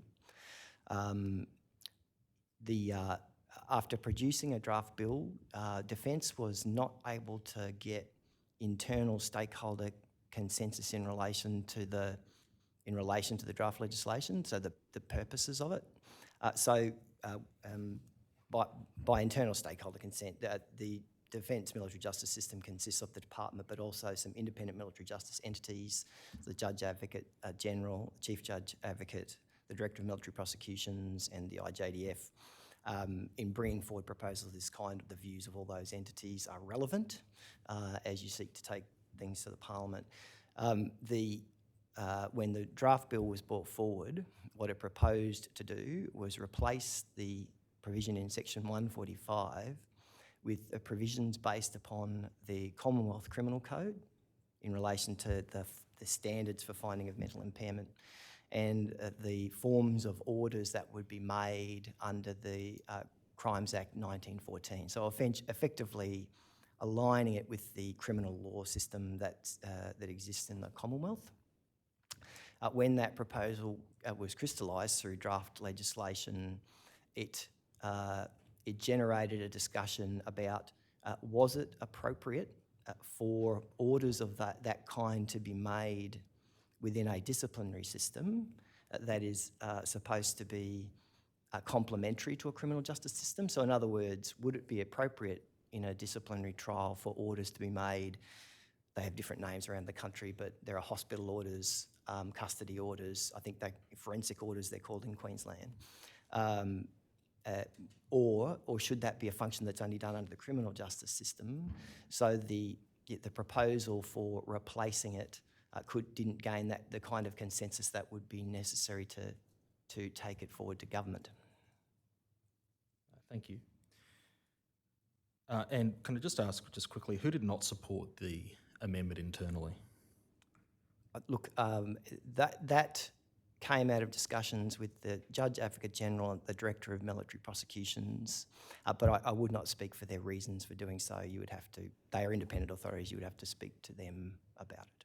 Okay, thank you. Can I ask, you refer in these minutes to legislative aspects being only part of a complex problem regarding the interaction between military justice and health systems. Are you able to expand on that for the commissioners?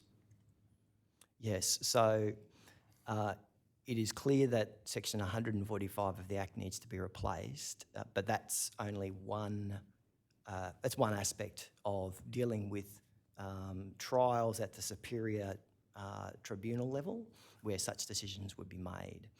Probably a more important aspect is what is the mechanism for making a determination in a transparent and accountable way, an on-the-record way, in decisions between pursuing disciplinary action on the one hand or dealing with a matter through a health paradigm on the other. So that is making a value judgment regarding continuing disciplinary action or whether an individual, as a result of their state of health, should be dealt with in a different way. Thank you. And what follows in the minutes is a fairly substantive discussion about this issue, but I'll just pull out a few parts of it. Paragraph 16A, and I might ask the operator to highlight it. The scenario as mentioned, the scenario that's mentioned there is where a member is unwell and command does not want to create further stress or harm, and it's said that best practice would be to receive advice from psychology through a command-initiated referral to help guide decision-making. So does that best practice reflect current defence policy?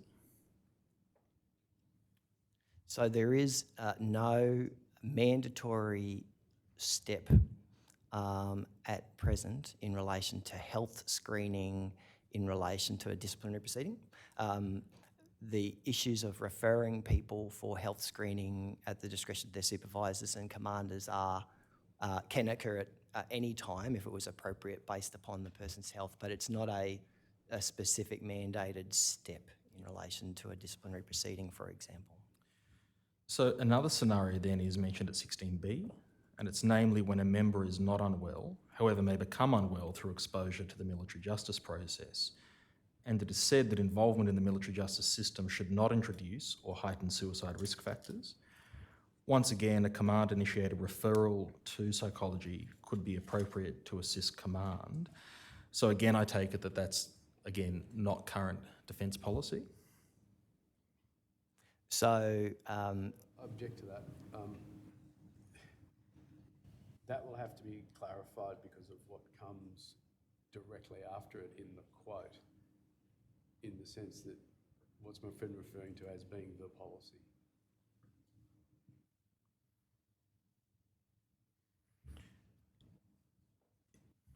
perhaps Well, normally you could clarify by asking a question yourself, but perhaps Mr. Sheptour can I take might the just hint. simply ask Perhaps Just keen to expand on what if you could perhaps, could you clarify the question for me, please, Council? just in terms of what's said at 16B, it gives a scenario, and then it says, once again, a command-initiated referral to psychology could be appropriate to assist command. But I take it from your earlier response that that's not something that is defence policy. Not a mandatory step. It would be something that would be generated by factors that came to commanders' attention where they identified a need for a PM8 referral, as opposed to referring every person, regardless of their personal circumstances, for a referral prior to a military discipline proceeding.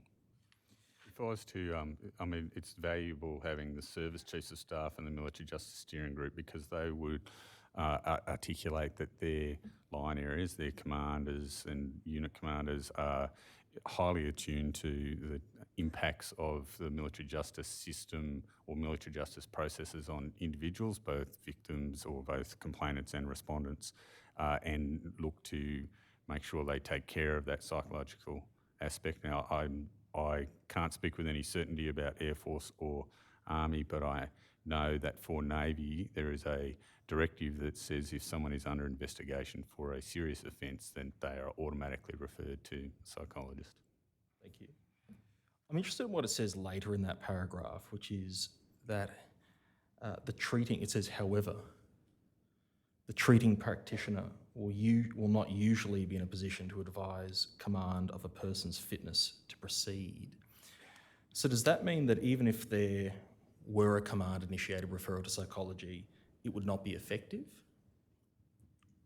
If I may, that particular comment from the invited guest providing the input was in reference to whether the advice to command should come from the treating practitioner of a person or from another psychologist.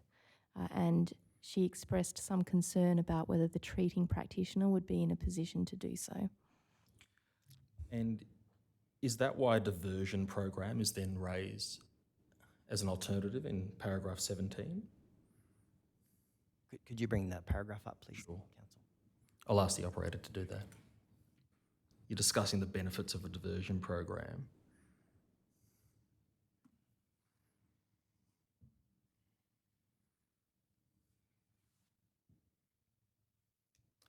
Really, my question here is, can you explain for the commissioners what you mean by a diversion program? That is a program that people could be referred to, directed to attend, that may be displaying behaviour at a certain level that is of concern, but that behaviour would be addressed by alternative measures than punishment or sanction under the military justice system. So this would be a program focused on development, education, learning, understanding, helping develop perhaps maturity and judgment to understand their effects, the effects, why they may be behaving in a certain way, and their behaviour and the behavioural impacts it is having on others and the team around them, with a view to correct the behaviour and improve the person from a wellbeing perspective. So I understand from later in the minutes that an embryonic concept of a diversionary program is in development to deal with low-level issues. Is that correct? Yes, it has been scoped, and there has been ongoing conversations and work on if we were to adopt a diversionary program, what would that consist of? How would it run? What resources would be required? How would we measure the effectiveness of it? And what's the current status of that embryonic concept? My understanding of the current status is that the concept still requires development. This is not a MJSG work item, so we wouldn't be closely tracking where that concept development is, how it is progressing. So over the page at paragraph 18, and I'll ask the operator to call this up, it is said that another important aspect to be considered when employing the military justice system is that the process be trauma-informed.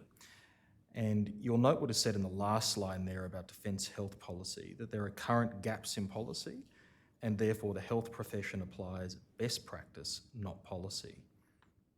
Do I take it from that that the existence of trauma-informed policies is a current gap in the military justice space?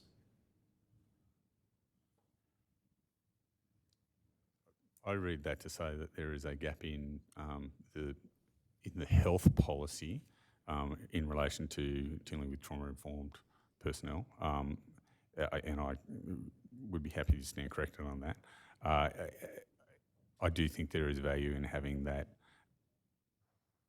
policy articulated within the military justice system to drive that behaviour.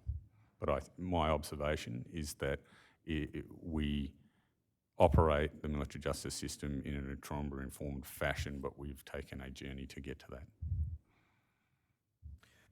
Further down the page, paragraph 20, Major General Stoddart, you note that military justice is disciplinary and administrative processes combined, and you question what success looks like in this context, whether there was a method of holding people accountable for their actions in a manner that does not unduly harm them, and whether it would be reasonable to require a competency and a health assessment prior to the initiation of any military justice process. Have you since reflected on what the answer to those questions might be, from your perspective? Yes. Are you able to give the Commissioners your views? We need to, and the complexity of the interaction between the military justice system and the health system is explored in these minutes. The trauma-informed, victim-centred approach is essential.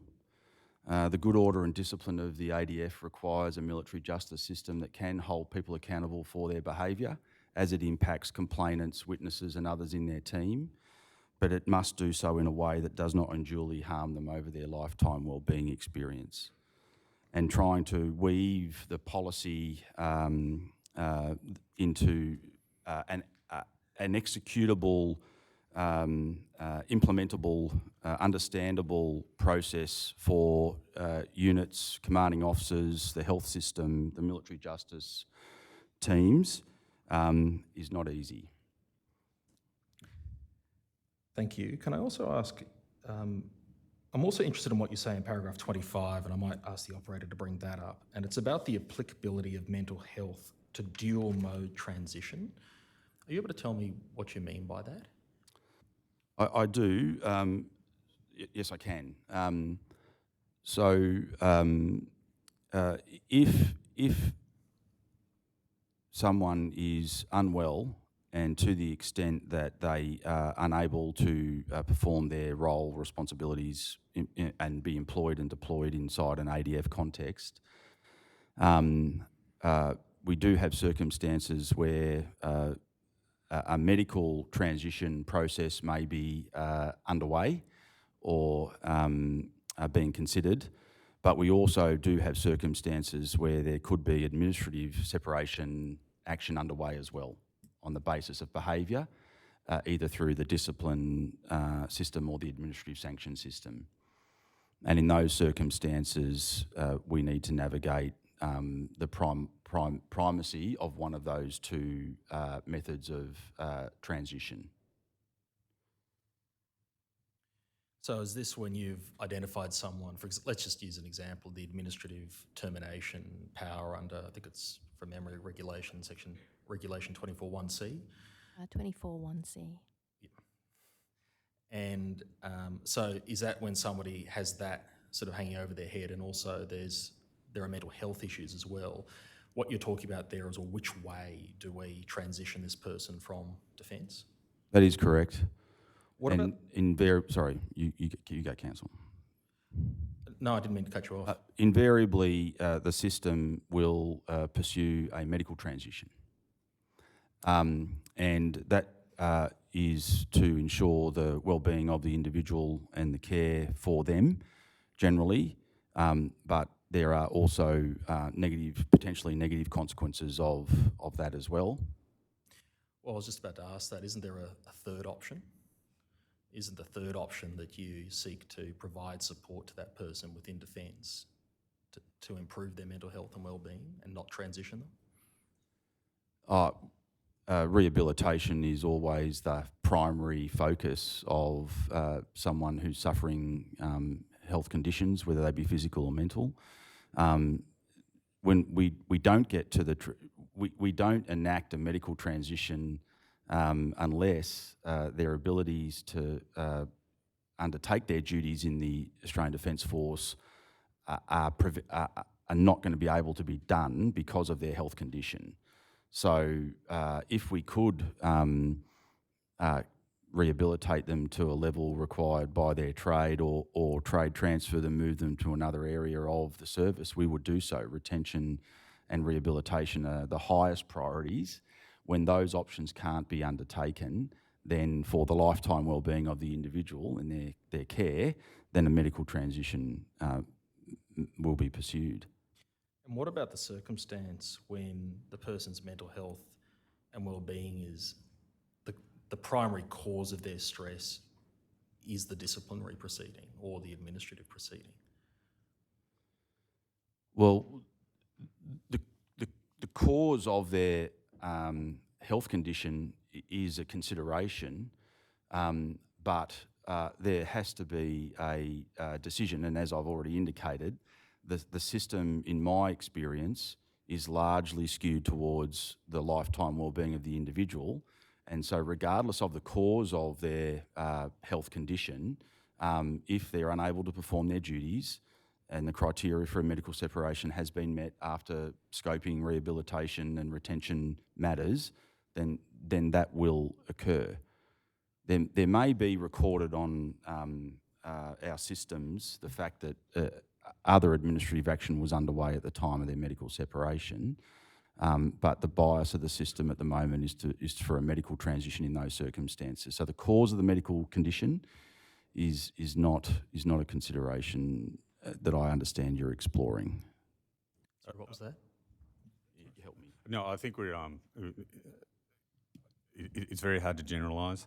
These are difficult decisions that commands and the services grapple with on a day-to-day basis or a regular basis at least, where yes, we're interested in the care of the individual who may be the respondent to a military justice matter, but there are other people involved in that matter, and there's the complainant, the command, the peers, the witnesses, and there are psychological impacts on all of those people. It is if we were to suggest that when you present with mental health problems, we drop the military justice proceedings, we need to be understanding what is the resonant impact on all those people and the general good order and discipline of that unit and the broader message to people in the ADF. So it's a delicate balance. There's no single template solution, and commanders grapple with these issues regularly.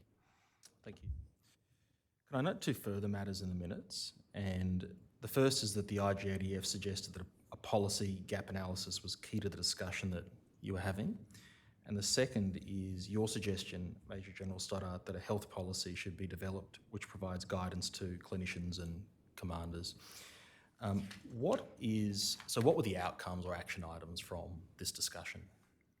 I might defer. I've written to the Surgeon General requesting her assistance to develop that. And that was the outcome of it, to sort of explore that gap and seek, cooperation and assistance from the Surgeon General to assist us to sort of develop the policy that will help us navigate these competing tensions. And have you received a response from the Surgeon General? No, I have not. What was the date that you wrote to her? I can't recall. It wasn't that long ago, so giving her time for staff advice and assistance, I did not consider her response overdue. We are continuing to pursue that conversation.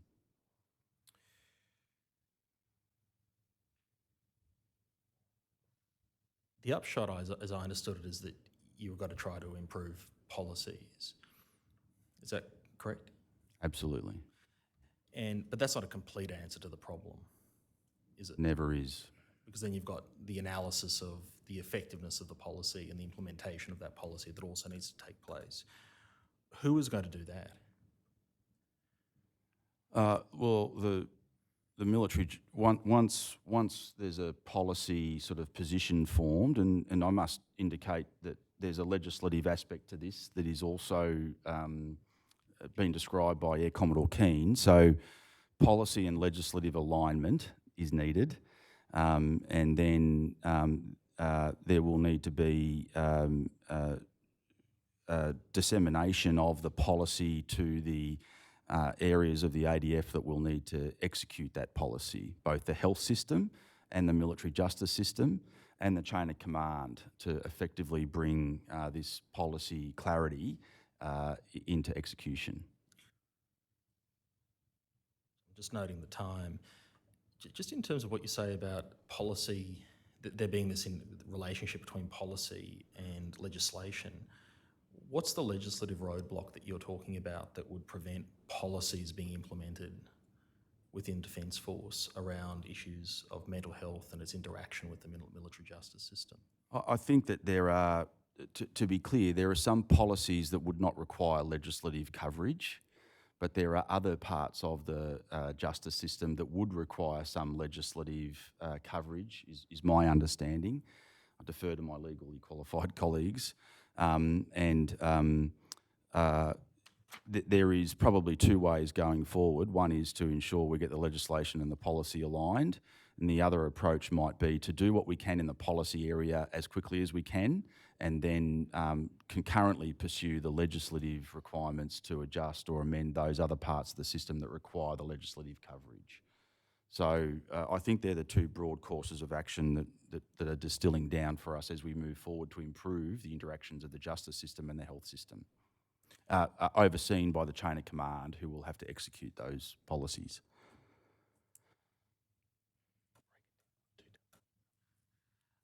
Commissioners, we might have an adjournment there until 10:40, if that's convenient.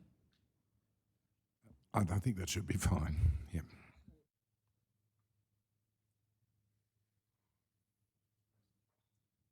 So you're simply going to go a little bit longer? Yeah, just slightly longer, and I'll provide Commissioners some time. I understand that some things have moved that permits this.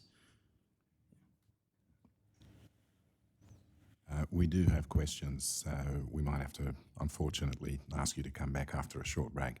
And just to explain, we have a 2-hour limit on the transcription services and other support elements that have to stop at 2 hours. We can't flog them to go any further. So please bear with us. We'll just have a very short break then. All rise.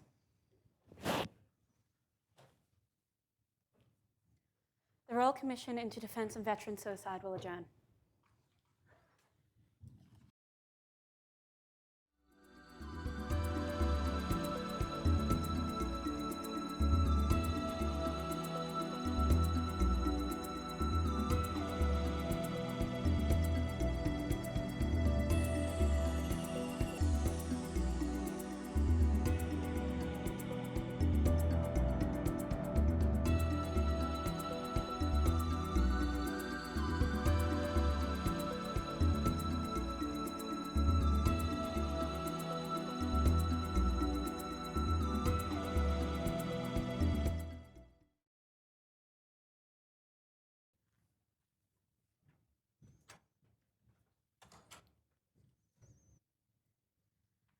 The Royal Commission into Defence and Veteran Suicide is now resumed. Please be seated. Thank you, Mr. Sheptower. Thank you, Commissioners. I just have a few more questions before Commissioner questions. The first one is, I've been through each of the steering group minutes since June 2019, and I don't recall seeing in those minutes a substantive discussion about the interaction between military justice and health, like what appears in the minutes of 21 February 2023. Is that a fair comment? Yes. The issue's a fairly obvious one. Why has it not been the subject of much discussion until now?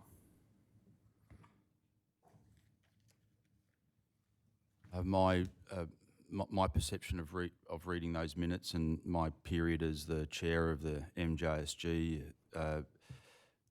it has been an area of discussion and concern. I think it was reflected in some of the legislative reform actions that you indicated. Can I just clarify, those are the actions that didn't occur?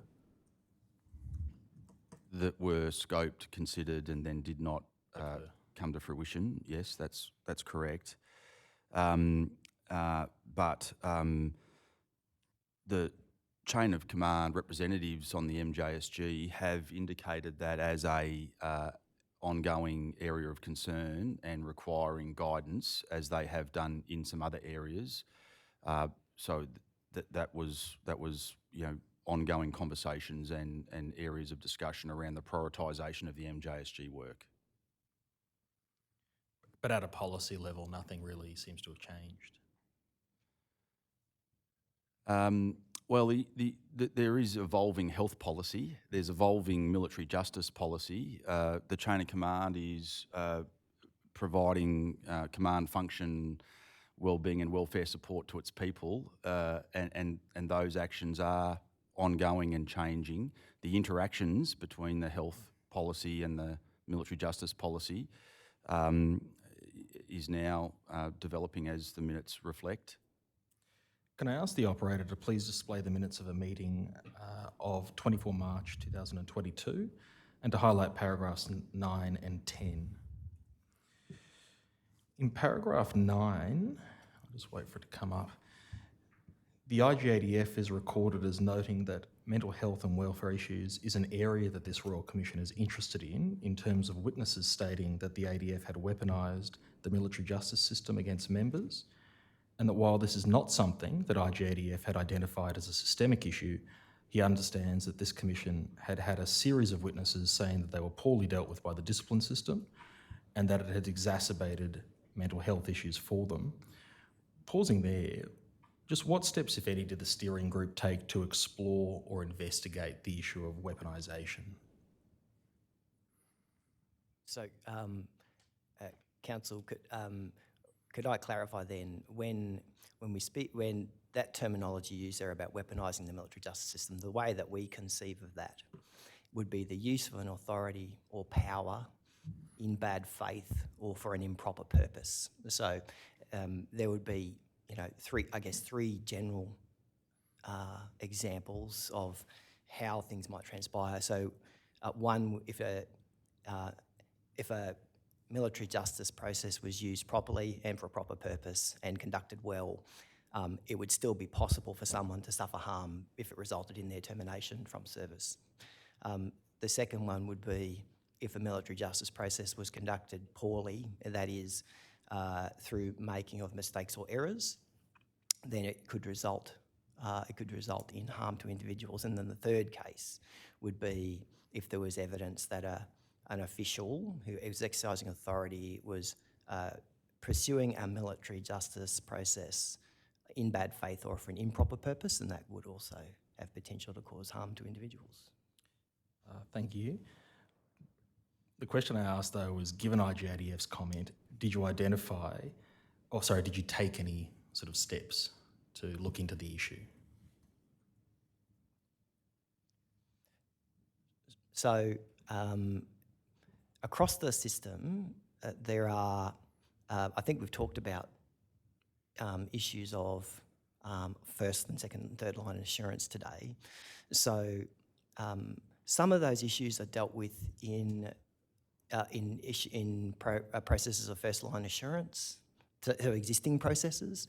So by that, for example, a conviction of an offence in a summary disciplinary system has a mandatory legal report which assesses the compliance with legality. So there is a process for identifying if a conviction was made in bad faith and lacked evidence, then there's an internal mechanism for correcting a problem. So sorry to cut you off, but is it fair to say that no specific steps were taken, but that you're relying on your general assurance mechanisms?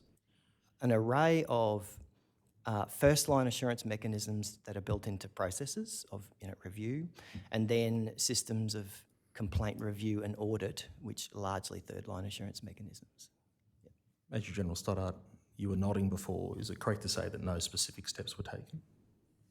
I thought your characterisation of general assurance measures, as identified by Air Commodore Keane, was the IJDF has said that they haven't found evidence of that in their audits. So I thought that the characterisation was correct, that general assurance is monitoring the system and looking for any examples or anomalies that could be characterised as that abuse of authority or the system. Thank you. Commissioners, I don't have any further questions. Would you like to ask some questions? Thank you. I'm just going to ask a couple of questions before I hand over to my colleagues. I think we'd all agree that having an effective case management system with robust integrity measures is critical to your success. So with that in mind, and I'm happy to hear from any of you, but perhaps Mr. McIntyre in particular, can you say in this system, will it have audit trails just to check who's checking who? Yes, Commissioner, it will. It also has a very robust security model to ensure privacy. So different levels of access? Correct, yeah, across the different case types. And there's a series of what we call business roles that we've created which allow access to different case types. And in partnering with those business roles is your structure within your position, within the organisational structure. So in terms of conducting audit trails to see who checked who would do that? So there'll be data custodians within certain parts of the department who are responsible for checking the audit trails of their case types, if that makes sense, because it's different data that's owned by different people, if that makes sense. Is it, when you say the Department of Defence or the Australian Defence Force? The Department of Defence. So they would be checking the military personnel's access and who looked at what? Sorry, there'll be some people who, there'll be different people in different parts of the organisation. So in the military justice sense, the people who own the data within a particular case type will be responsible for the integrity of that data. I appreciate it's sort of a plane that's still being designed, but is it the case that information that's entered cannot be changed? It can be added to but not changed? It can be added to and it can be changed in some Okay, I'd suggest to you that is a crucial issue, because if anybody can go back and change what they've said, then the integrity of the data is certainly not secure. It's just something to consider. We've heard a great deal of evidence about undue delays and appreciate resource implications and so on that cause these things to happen, but 500, 600, 700 days where things have not been finalised and families are waiting and so on.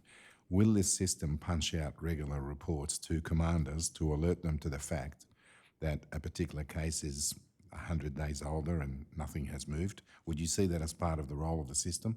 Yes, it will. So in the military justice capacity, there'll be a dashboard, what we're calling a real-time reporting dashboard, against a number of KPIs that we've worked with Commodore Caton's predecessor to determine, and that will be available from Go Live.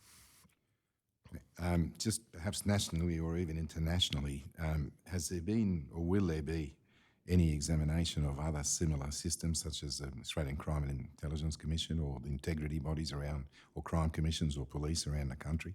Has any sort of environmental scan been done to see how those systems are working? I believe there were those studies undertaken prior to the determination of the ERP program to deliver the case management capability, but I wasn't part of those considerations. Can I trouble you to just take that on notice? If we're able to check what environmental scans, if any, were done, we'd be grateful if you can get back to us. Will do. And this is probably a little bit more of a statement than a question, but it just strikes me as funny that in 2023, the Australian Defence Force is now looking at a governance or assurance framework. Why hasn't it happened earlier? Commissioner, The journey of the department and the ADF towards a more joint approach and system in an environment where we have been very much delegations have been executed through Navy, Army and Air Force with their own systems, governing their own command functions. So the creation towards a joint health command, the ongoing functions of a chief of personnel and the combination of all the personnel functions. So, Commissioner, part of the response, maybe not an answer, is that much has been done through a Navy, Army and Air Force paradigm. We're now moving to an ADF joint and an enterprise perspective, particularly with our integrated workforces and the like. So that doesn't completely answer your question, but I think it's part of the story of how we are evolving. Thank you. Commissioner Brown? Thank you. Could I ask Major General Stothard, you said that essentially the military justice system is a command-led one, if I recall correctly what you said. So it's led by command, not by lawyers. And I understand that, I guess, from the administrative perspective. I'm less understanding of it from the disciplinary perspective. Could you help me understand why it's command-led? The command power that the CDF exercises and is distributed through the relevant layers of the chain of command in the Navy, Army and Air Force. Command is a purely, very much a military principle of total responsibility to coordinate, the welfare, well-being of people and resources to achieve an outcome, often in the most difficult, dangerous and demanding circumstances. So the good order and discipline of the force requires a military justice system that allows lawful commands and authority to be exercised appropriately and properly. So the administrative sanctions is around the standards of the profession and how we conduct those sanctions if they're needed. And the discipline system is around the specific behaviour of individuals in certain circumstances. So the discipline system, in my view, is around behaviour at certain times and exercising that lawful command and obedience to that lawful command, given the unique nature of military service. And I think it's an important function for the militaries to have to execute their roles and missions. Maybe I'm not understanding you, Commissioner. No, I understand the requirement for good order, etc. But it just strikes me that when you're using the disciplinary system under the DFDA, you're kind of entering into a legal paradigm, and yet it's still command-led. Yeah, sorry, I do. I think I understand. Commodore Caton may help me, but if I could have a go first.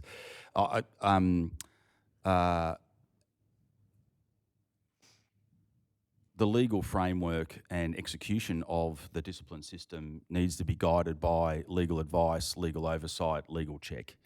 But the command authority that is in layers of our Defence Force indicates that if action needs to be taken, that those layers of the chain of command can initiate those actions as needed.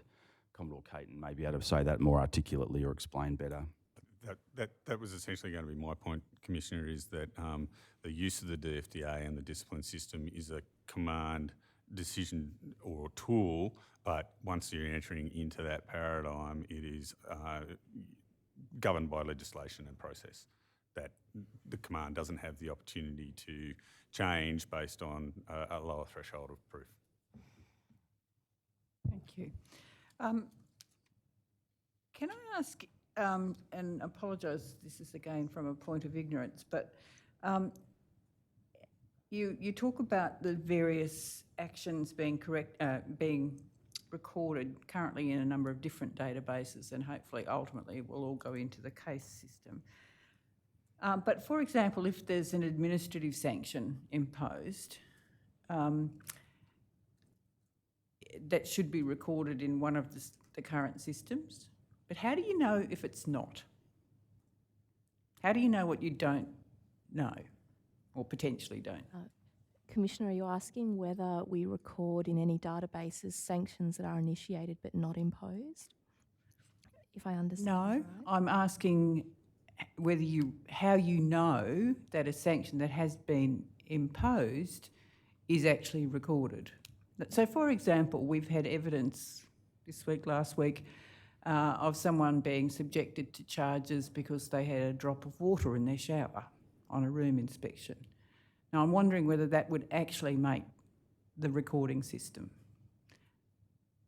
So, depending upon which system that was dealt with, if it was dealt with under the disciplinary system, then it is most certainly recorded. I guess there's an issue here of data quality. So the data quality is definitely better in the disciplinary system because it is much more process driven and has been for a long, long time. In the administrative system, there are questions about the data quality of people making entries into the systems that exist and then follow up in relation to things that have been done. So it is definitely the less developed part of the system. So is that an answer saying it is possible that it might not get recorded? Yes, it would depend upon, data quality depends upon people following procedures, and if they don't follow procedures, then data isn't entered. I mean, you can understand perhaps why that does alarm me a little bit, just kind of using an umbrella term like data quality. I accept what you're saying, absolutely. But, for example, we've had cases, individuals, circumstances leading to individuals' suicides where it's been alleged that there's just been repeated minor administrative sanctions that were, and the system needs to know, I guess, if that's occurring. And I know the performance audits of IGADF are intended to perhaps provide an opportunity to, but I'm trying to understand how assured you are that you capture all of the data, or how big the crack might be that allows things to slip through. I'll just leave it there. Can I ask, in terms of the Military Justice Steering Committee, you said your responsibility is for policy. You have a whole range of ways in which papers and information comes up. In terms of and you don't necessarily have a dashboard of indicators or measures per se, but in terms of the themes of the issues that come to this policy forum, can I ask, is suicide or suicidality amongst those themes? Commissioner, not to my recollection directly. So has the Military Justice Steering Committee ever considered the interface between military justice actions and the events of suicide or suicidality? I might defer to my colleagues. If I could, I think I'm aware of an IGADF own motion inquiry into the treatment of respondents in the justice system and our support to those respondents as they work through the military justice system or the justice system impacts upon them. Again, I defer to my colleagues if there's any further advice I can give. Going back through time, Commissioner, the origins of the Inspector General ADF's role in relation to suicides is circa 2016, stemming from the previous work of CDF commissions of inquiry prior to the IGADF taking on that role. So that particular issue, which was about understanding the service connections to suicides in service, that's how the department had devolved responsibility in relation to it. And then those reports flow back into the department now through ADF headquarters in terms of findings and recommendations made by those reports. So that's how it works in the department. Individual issues for improvement will come to the Military Justice Steering Group, from recommendations of IGADF reports that flow through into agenda items, rather than suicidality as a discrete justice topic.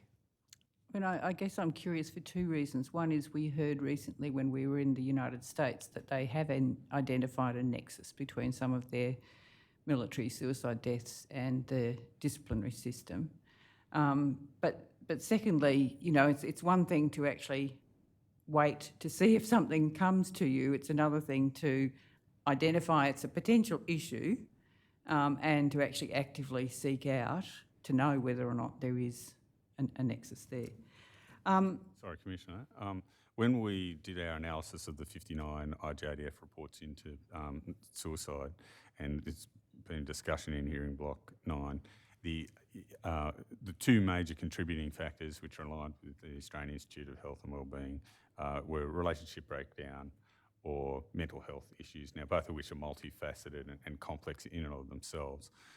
We found that only a small proportion, and I don't have the report in front of me, so I'm going to say between 15 and 20% of people, and that's still too much, were actively engaged in the military justice system in one way, shape or form. So there is an understanding that there is an impact, and we have measured it from the very small data set that we have. What we don't necessarily understand is those people who go through the military justice system and then later on, after they've left service, either at their behest or the service has said their service is no longer required, what does that longer term impact have on them once they've left defence? So we don't have visibility of that. And I would put to you, of those 57 deaths in that report, 15 to 20%, if that's actually the figure, I can't recall it myself, still represents, 10 to 12 people. And as you say, no visibility beyond the point of discharge. I'll move on. We heard that in terms of there's a need for analysis of case data, and you identify you need some resources to do that, and you have submitted that. Now needs to be resubmitted in view of the Defence Strategic Review, in view of the changes with the organisational structure. But my question is, with the Defence Strategic Review, we know that there's had to be some very hard look at where the resources are allocated.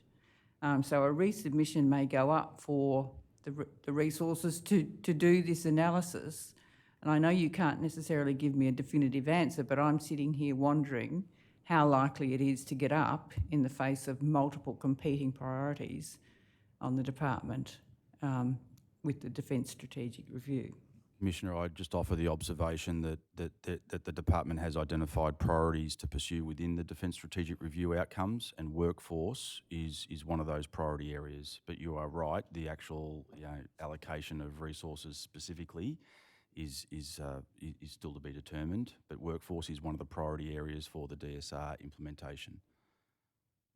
Okay. Well, we'll look forward to hopefully seeing that come forth.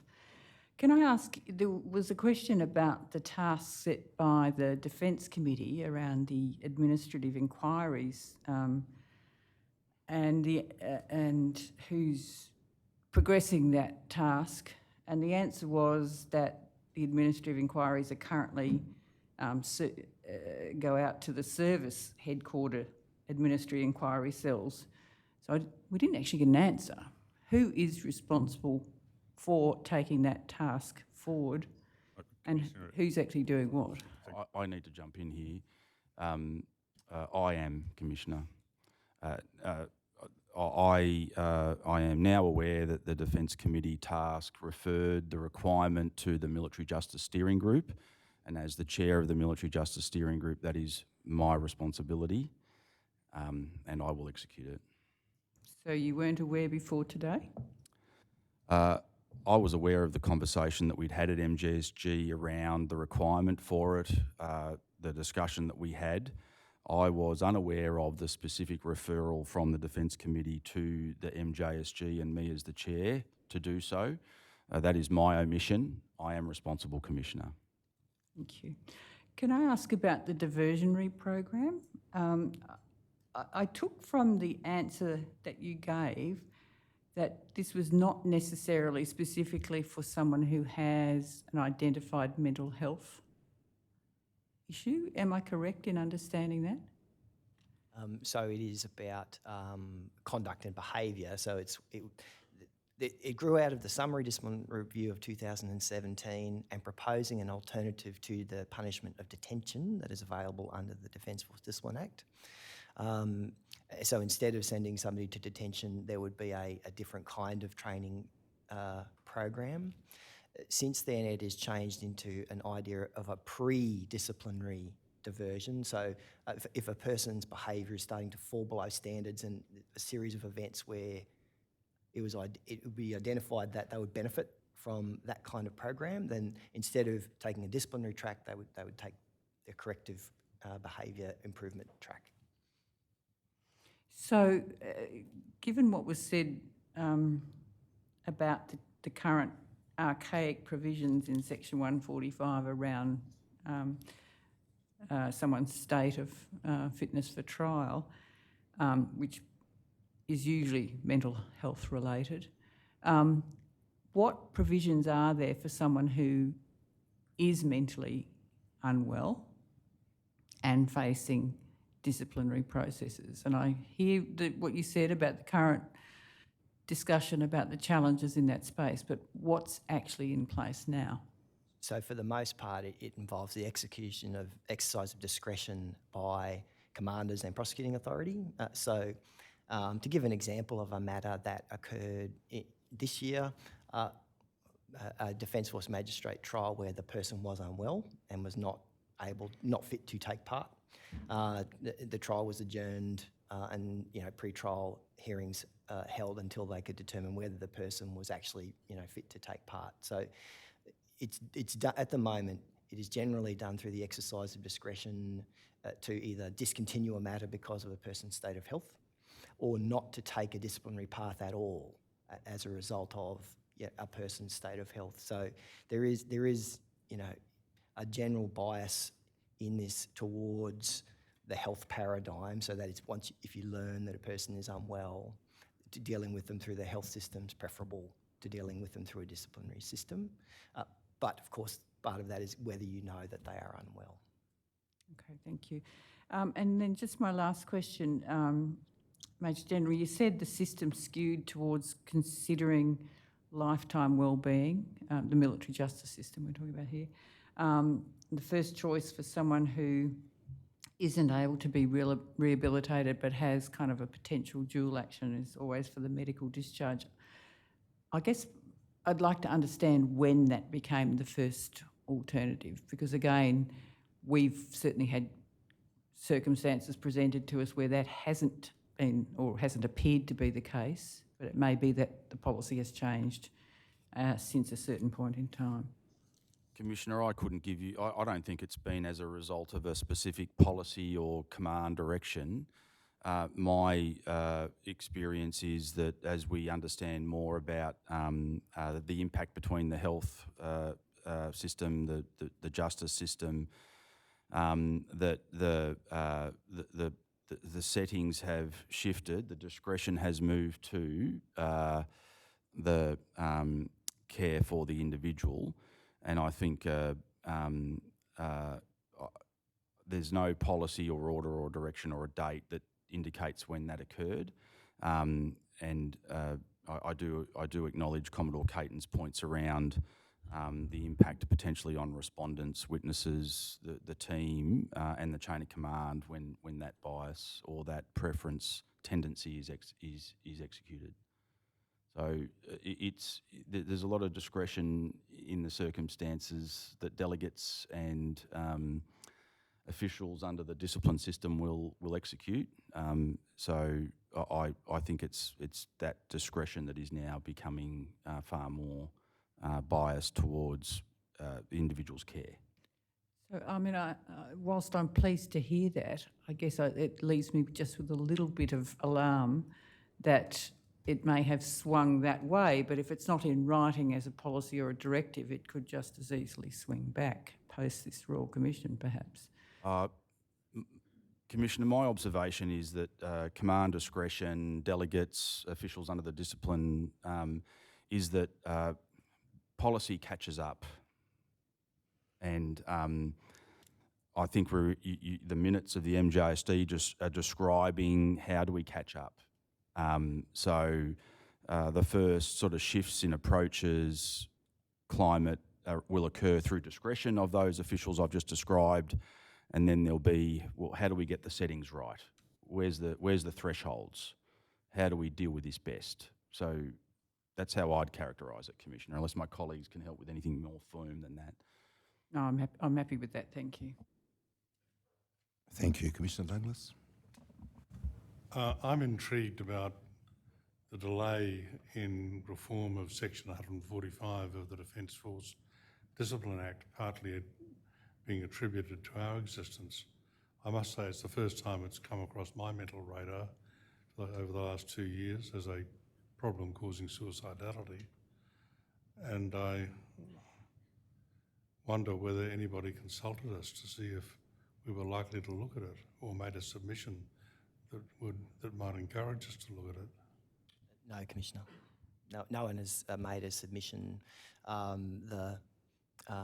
However, the fact that the Commission is looking at issues of mental health as part of its inquiry is, of course, what we were taking into account in. Is that just an excuse to postpone it, though? No, we would dearly love to replace it. Well, may I encourage you, from my point of view, to put it back on the agenda if it needs replacing. I wouldn't let it be delayed by our existence, unless there's something particularly affecting suicidality arising out of it. Look, not that we are aware of specific cases, but of course, a lot of that information is here with the Commission in relation to specific matters that have been referred to you, but we are not aware of specific cases.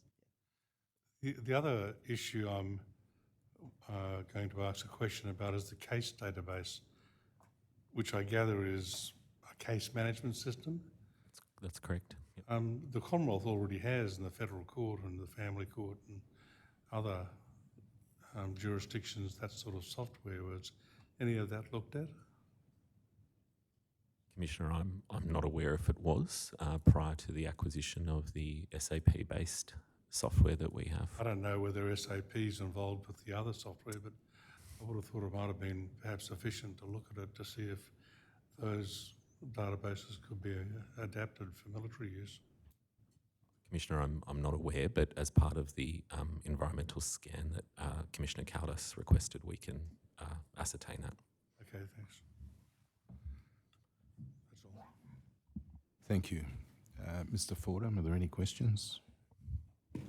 No, thank you, Commissioner. Mr. Sheptua, I think we're finished. Nothing further from me, Commissioners. I understand Commodore Caton's coming back with us, but the others to be excused from their summons? Yes. Yep. Okay. So thank you for your evidence, gentlemen, and thank you for the preparation you've put in, which we know is considerable, but it's necessary, obviously. You're excused from your summons to appear except for Commodore Caton. Unfortunately, you've got to come back. Okay. We'll just adjourn briefly then. Thank you. All rise.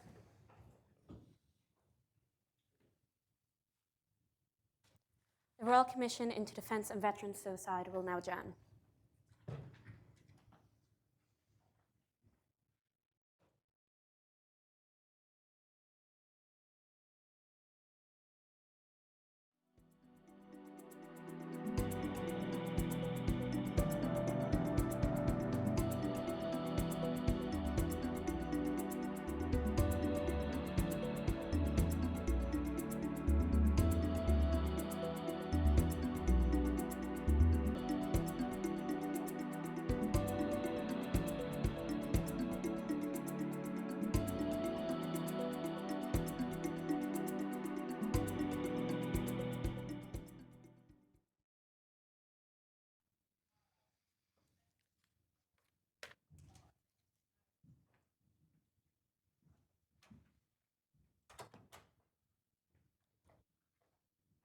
The Royal Commission into Defence and Veterans Suicide is now resumed. Please be seated. Good morning, Ms Rigotti. Good morning, Commissioners. Commissioners, we will now hear from Commodore Richard Caton of the Royal Australian Navy again, and Air Commodore Lara Gunn regarding the process for the implementations of recommendations in ADFHQ. They're in the witness box and they might be sworn in.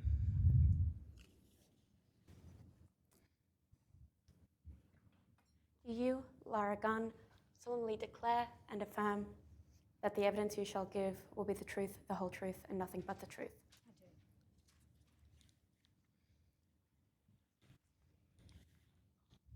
And the Commodore's on his former oath. Thank you. If I might just, in that case, I'll just introduce, if I may, Air Commodore Lara Gunn, the Commodore having already been introduced. Air Commodore Gunn is the Director of the General Health Business Plan in Joint Health Command, and you assumed that position in January 2022, is that correct? Thank you. Air Commodore Gunn is also the Director General of the Air Force Health Services, and we understand that you report there to the Deputy Chief of Air Force, is that correct? Thank you. And when did you assume that position? Thank you. And might I trouble you just to speak up? Oh, we're ad idem. Perhaps if you could bring it a little. You can actually closer move that to you. towards you. Just pick it up and move it towards you to save you bending over. Yeah. Is that better? That's much better, thank you. Thank you. And prior to these positions, from October 2020 to January 2022, you were the Chief of Staff of ADFHQ, is that correct? Yes. Thank you. And in January 2017, you were the Deputy Director of the Strategic Issues Management in the Air Force, and you were later promoted to the Director position in December 2017, is that correct? Yes. Thank you.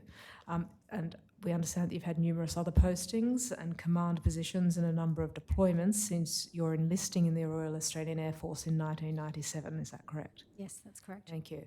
And you hold a Masters of Public Health, a Master of Arts in Strategy Security, and a Bachelor of Pharmacy, and a Graduate Certificate in Defence Studies. Yes. Thank you.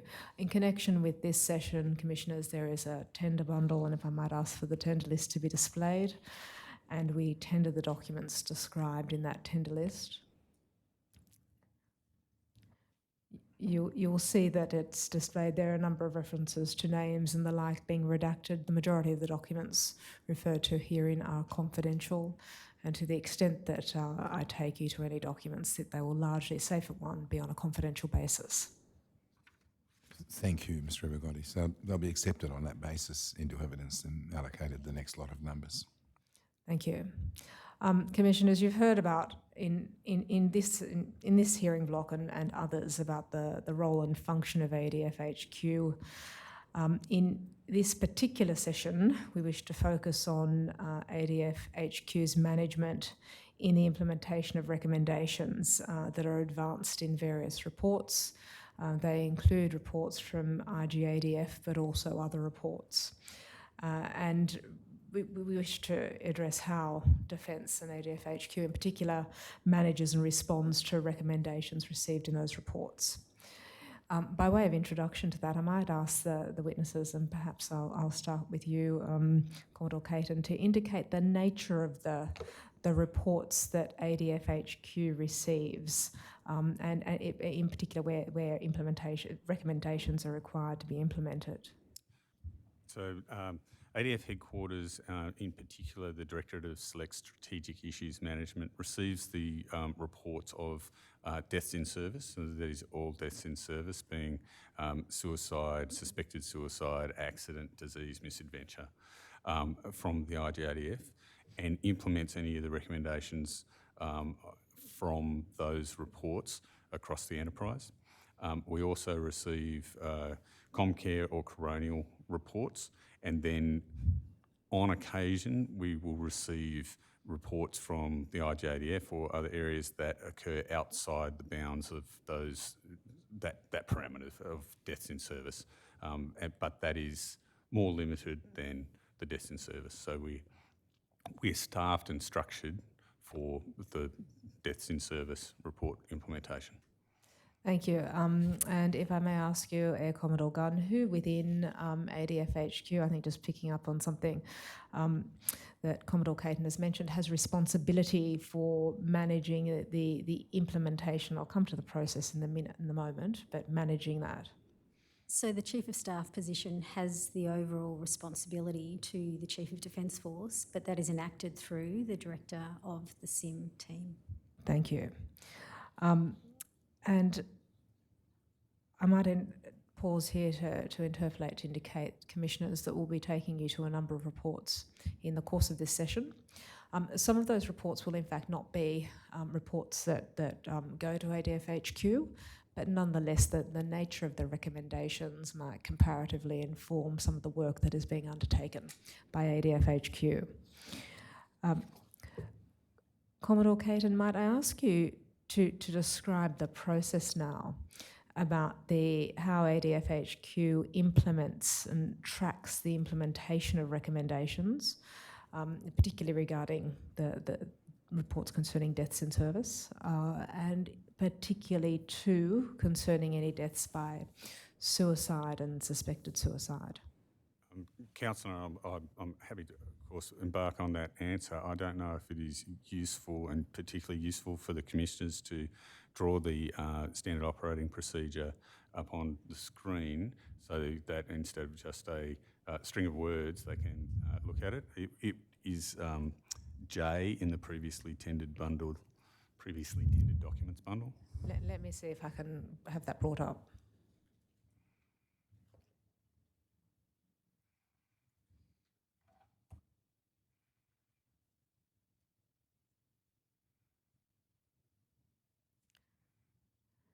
That might take a little while, but it will happen. But if I can give you some guidance and you tell me if my guidance is correct or not, here we have it. Fantastic. When IGADF have finished or completed a report, they will send that report to the Chief of Defence Force. Now, the Chief of Defence Force will read the report in detail and provide commentary, note the outcomes of the reports, and provide guidance to the Chief of Staff, ADF headquarters, or the position myself at the moment, to implement the recommendations of the report. Once that comes to us from the Chief of Defence Force with his pen script on it, we will then take that for action. Now, normally that's about a 2-week process to allow the team to read, understand, review the recommendations, look in particular at the findings of the report to see if there are other recommendations that can be drawn out. And also, we've increasingly started to consider what previous recommendations and findings from previous reports have existed so that we can either amplify or rule out a recommendation that has either been implemented previously or maybe at odds with a previous recommendation, or there's across separate units, a range of similar findings, so we need to introduce something separate. We used to just when I arrived, we used to just maintain the implementation as a dialogue between the Deputy Director Implementation and the Director in terms of developing the plan of SIM. We've expanded that readership within the team to include the the Deputy Director of Implementation, Deputy Director of Assurance, Deputy Director of Data, and the Director, and they will have a sort of consultative conference, implementation action meeting to work out the plan. So we're putting some more eyes and experiences across those reports. And if I could just pause there to ask you, why did you see the need to do that? What was the particular challenge that gave rise to that issue? There's a couple of elements to it. We had we expanded the team a little bit. The other element is that the follow-on assurance is a very important part of our role in ADF headquarters. So that understanding from the point of developing a plan of what assurance might look like downstream is important. And we also had we've established a data management position. So that position can start to talk about the previous reports, understanding where there are findings that are common or similar, or recommendations that are findings or recommendations that are common or similar, or other issues that the data area might be tracking. The second reason for that is that the team, by the nature of the work they undertake, is at risk of significant vicarious trauma reading these reports, which contain a lot of granular detail and can be confronting.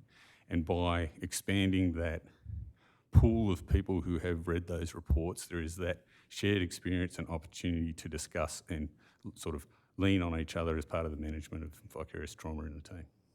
Thank you. And I'm sorry, I interrupted you. Were you at the plan stage or the consult stage? No, or we were still covering at the both? plan stage. So once we have mapped out the plan against the recommendations, we will actually, and we've identified the stakeholders, so the accountable officer and the action officers. We then need to go and consult with those areas. And just before you get to the consultation stage, it's indicated here on this document that there's a complete HOTO with IGADF. Is that something about some sort of handover? Could you explain that, please? So part of our engagement with IGADF, they will, and the standard operating procedure we're working to embed is that we understand they will have, in passing the report to the Chief of Defence Force, they will have advised the family or next of kin or affected people of that element, and then we will then, understanding that they've advised them, it's been passed to the Chief, we can then engage the family and say, Chief has now passed it to me. I will write to the family and say that it is with me now for development of an implementation plan, and we will provide updates as we go.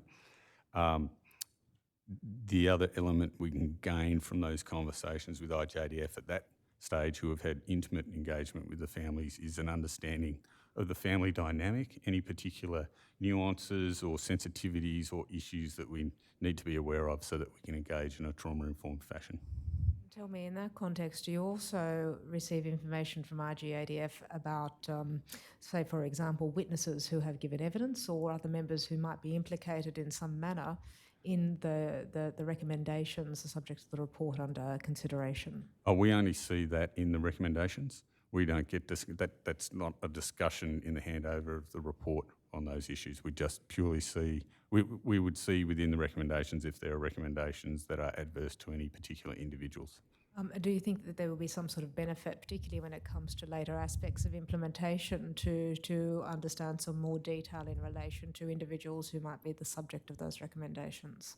I don't think that it would be, so one of the things that ADF headquarters doesn't do is re-prosecute the inquiry or the investigation. We don't have the capacity or resources, and we don't get the material to do that, nor do I think we should.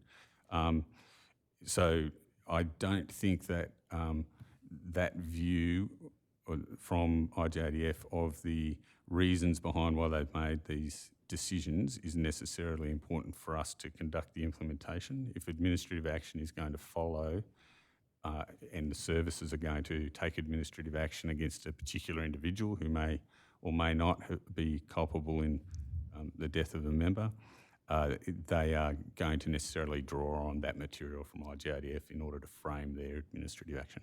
I see, thank you. And just before you move to the next stage, being the consult phase, might you, what does HOTO stand for? Oh, handover, takeover. Thank you. And you mentioned earlier that you have meetings with the Director of Implementation. Is that correct, in the course of this planning stage? Yes, so the Director of Implementation or Deputy Director of Implementation is a member of the Directorate of Select Strategic Issues Management. So they are one of the Deputy Directors that answers to the Director of SIM that works for me. And what is the nature of the, how do they get involved in this stage of consultation? Or sorry, I withdraw that, in planning. I'd say they are essentially digesting, breaking down the report, figuring out accordance with our organisational structure, so Defence's writ large organisational structure and our accountability framework, where are the areas that would own those recommendations in order to be able to take them for action so that we can assign a accountable officer and an action officer. And if I could ask you there just to refer to the identification of stakeholders, who routinely do you identify? Who are the key stakeholders who often appear when it comes to the implementation of recommendations? In my experience, that can be quite varied. Normally the service, of course, the service of the individual who has died. Sometimes Joint Health Command, sometimes Defence People Group if it's a policy issue, but we have had occasions where it might be Security and Estate Group, for instance, where there has to be changes to infrastructure or adjustments to security risk settings around the use of particular infrastructure. Thank you. And I'll let you move on now to, I think you were going to address the consult phase.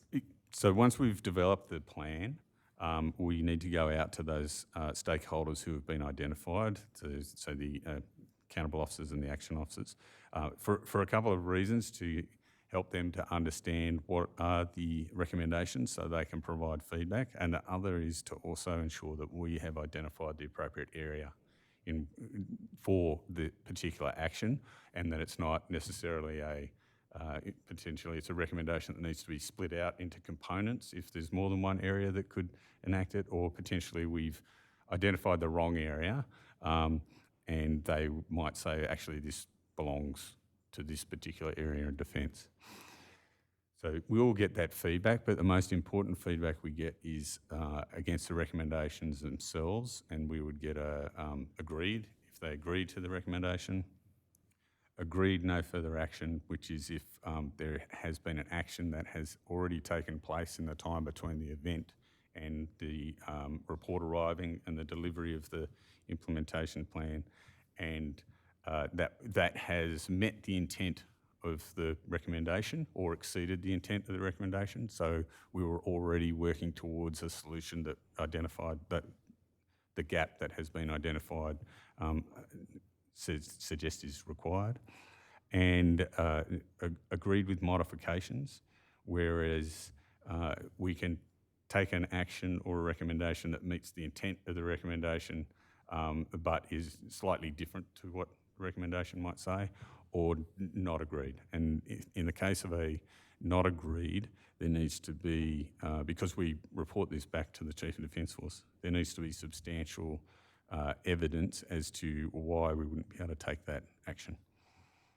Thank you. And just on that point, to the extent that you might need substantial evidence not to implement a recommendation, whether in an agreed form or a modified form, you mentioned earlier that you don't think it's necessary always to receive additional information concerning members who might be the subject of recommendations or the like. Do you think in those particular circumstances where you're rejecting a recommendation, as it were, that you would need to go back to IGADF to ascertain further information, or are you content to do that on the face of the document? We have on occasion gone back to IGADF to seek clarification of a recommendation if it's a little ambiguous and we don't necessarily understand what the intent of it is. But as a rule, I've found that the reports come to us with a reasonable amount of clarity, and we can draw from the report an understanding of why that recommendation has been made, even though we don't have the parent material that they've drawn those conclusions from. Thank you. We might just move from this document just for the moment. We're still dealing with the consult phase of the implementation process. And operator, if I could ask you to display DEF.9999.0062.0001 at page 0011. This is a response, Commissioners, to a notice to give issued to Defence 053. This is not a confidential document. If I might ask you, operator, please to focus there on the response to paragraph C. You'll see item 28, paragraph C there. And here we have a reference to the objectives of the consultations. I'll give you a moment to read that.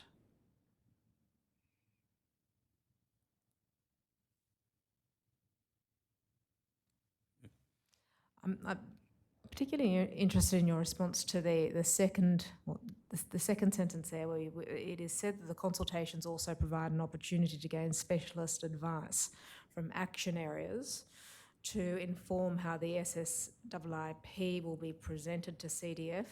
Now, just pause there, SSIIP, just to assist us. Select Strategic Incident Implementation Plan. Thank you. Now, when it says it refers to specialist advice from action areas, what does this mean? Who are the action areas, and what is the nature of the advice? So it will depend on the areas that we, assign as accountable or action officers. But my team are non-specialists in every aspect of defence. So if there is a recommendation, for instance, that is to do with personnel policy, we would understand that we would go to Defence People Group for that, and that they would provide advice around the current policy settings or future work that might be going on against those policy settings. And so we would defer, or we'll at least gain expert opinion. And tell me, as to that expert opinion, and you do refer to other aspects of defence, but do you also seek on occasion expert opinions from, for example, independent mental health experts that might guide the implementation of some of these recommendations? We haven't done that during my time as Chief of Staff. I don't know if that Might occurred. ask you during that Dr. question. That did Morgan's. not occur during my tenure either. When we're dealing with reports that, in particular those dealing with deaths by suicide or suspected suicide, and there might be, we'll come to them, so certain recommendations about policies to mitigate risk, or it might be recommendations in relation to adverse action against somebody who is implicated in some fashion. Do you think that there will be a benefit, at least, to consider reaching out to a mental health expert? I think that one of the issues is, again, we would essentially be re-prosecuting the inquiry. Now, in implementing the recommendation, it may be, for instance, if we're talking about mental health and mental health policy, that Joint Health Command would engage that expert advice in terms of how they might go around implementing the recommendation, or how they might modify the recommendation so it can be implemented. It wouldn't be the role of ADF headquarters to go and seek external advice when we have that resident within the department. All right, well, we might just pause that point there and perhaps come back to reconsider it when we look at some of the recommendations, because I might want to test you a little bit on that.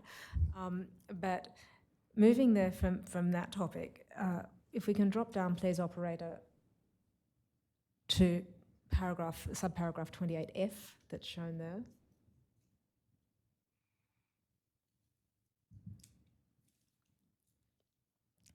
And again, I'll give you an opportunity to read that.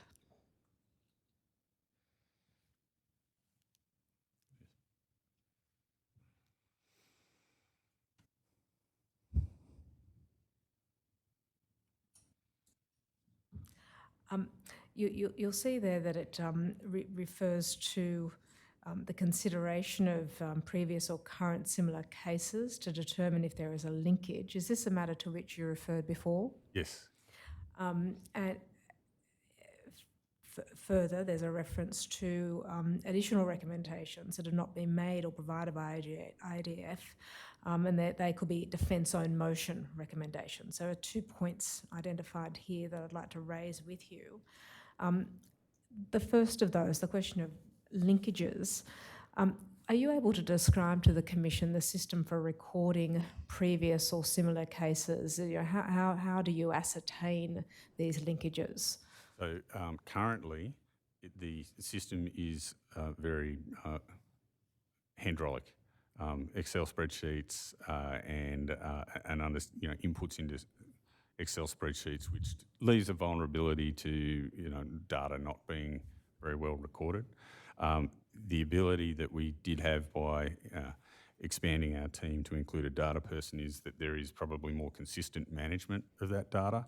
But what we are working towards is improvement in that with the development of a IT system, not as comprehensive or widespread as CASE, but a tool that we can use which helps us record and measure implementation of recommendations across the services or across the service groups that are impacted by IGADF reports, so that there is a more dynamic and way of recording them that can be interrogated so we can understand this. At the moment, it's a hand-roller process. Yes, and just for clarity, the IT system, is that the Genesis IT system? It is, yes, known as the GIST. Thank you. And Commissioners, that is the system to which Colonel Mason referred in the course of the session on RMC Duntroon. With the system as it currently stands, and I might ask you, Air Commodore Gunn, how the capacity to interrogate that, to identify trends, are you able to comment on that? I can't comment on the current system because I haven't been in that role for the last 18 months, and the development of GIST has occurred since my tenure. In terms of the ability to interrogate the previously existing spreadsheet, yes, it was challenging. It was challenging. So then, on that basis, was it possible at all to identify trends from that previous system, or the nature of the way the information was recorded in it prevented you from doing that? We weren't necessarily at this stage of the process, so when we're talking about around the consult stage or the plan stage, looking to identify trends per se, but looking to connect whether there were recommendations arising from other reports that were similar in nature, where perhaps we needed to consider additional recommendations or broader recommendations. Thank you. And from your recollection, were you able to identify any recommendations where there was almost a repetition of the recommendation or a similar recommendation being made? Might I ask you that? Yes, but it was not in relation to deaths by suicide. So there was an occasion during my tenure where we did identify a connection with similar recommendations between two different cases. And in those circumstances, accepting that it wasn't pertaining to a death by suicide, how did ADFHQ respond to that in circumstances where a recommendation was made and yet another recommendation was made? It would appear that the implementation of the first didn't proceed as was perhaps anticipated. Could you comment on that issue? Yes, so in that particular case, the implementation of the earlier case was still underway. So it wasn't that it hadn't been fully implemented or fully effective. So there were two active cases at that same point in time, perhaps about 10 to 12 months apart in terms of the time we received them. But we identified a connection between those two cases in terms of the findings, not necessarily the recommendations, but definitely the findings, which then generated further internal consultation, including a discussion at the Military Justice Steering Group in and around the requirement for perhaps broader action to be undertaken. And we then, from memory, introduced 2 additional recommendations to address the root cause of the issue. Thank you. And perhaps in a de-identified way, are you able to recall the nature of the recommendations that were in issue? They were regarding decision-making associated with administrative action. Why did it take so long? Because you mentioned 10 to 12 months. Why did it take so long for the implementation of the first recommendation? Was anything fed back to ADFHQ for you to ascertain that? Sorry, can you please rephrase that question? I think the evidence you just gave is that the reports are about 10 to 12 months apart. From memory. And so the recommendation in the first report preceded the subsequent recommendations by 10 to 12 months. And yet the first recommendation had yet to be implemented. It was underway, is that correct? So the first report, the recommendations had been implemented or were in the process of being implemented, but they were focused more on individuals or a very specific circumstance. When the second inquiry report was received, it was again drew out some challenges associated with decision making in an administrative circumstance, and we connected the two and identified that there was an opportunity to review and amend both policy, education, training and communication to senior leaders in terms of their responsibilities and requirements regarding making decisions. Thank you. And Commissioners, in due course, we might make a request in respect of those reports, but I'll move on from that at the moment, and I'll just stay with you for a moment, Air Commodore Gunn. We have identified here a reference there to defence own motion recommendations. Are you able to give some sort of indication of what they might be and in what circumstances they might arise? So that is exactly what I've just been speaking about. That's what we term them, own motion recommendations, where when reading through an inquiry report, we consider the findings, the intent of the recommendations, and determine if there are perhaps additional recommendations that would be the benefit of the organisation. Often the inquiry reports are very specific to a set point in time, a set location, or a set of circumstances that actually, when you take a step back, there are further actions that could be taken across the organisation that would benefit the organisation more broadly. Thank you. Commodore Caterton, if I can just return to you, I hear your reticence to engage in a re-prosecution of matters arising out of, say, IGADF reports. But if we are considering own motion recommendations, are there circumstances that would warrant ADFHQ itself making inquiries into the underlying, the factual substratum that underpins the reports in issue? We can go back and ask IGADF for additional clarity around findings and recommendations, and we have on occasion done that. In other circumstances, we haven't re-prosecuted elements of the inquiry, but when I have had representation made directly to me by people who are affected people within the inquiry, that they feel that the inquiry misses elements of the evidence that they provided or misses elements of their complaint, have referred that back to IGADF for it to be, for elements of those elements to be considered to be reopened, and that has occurred.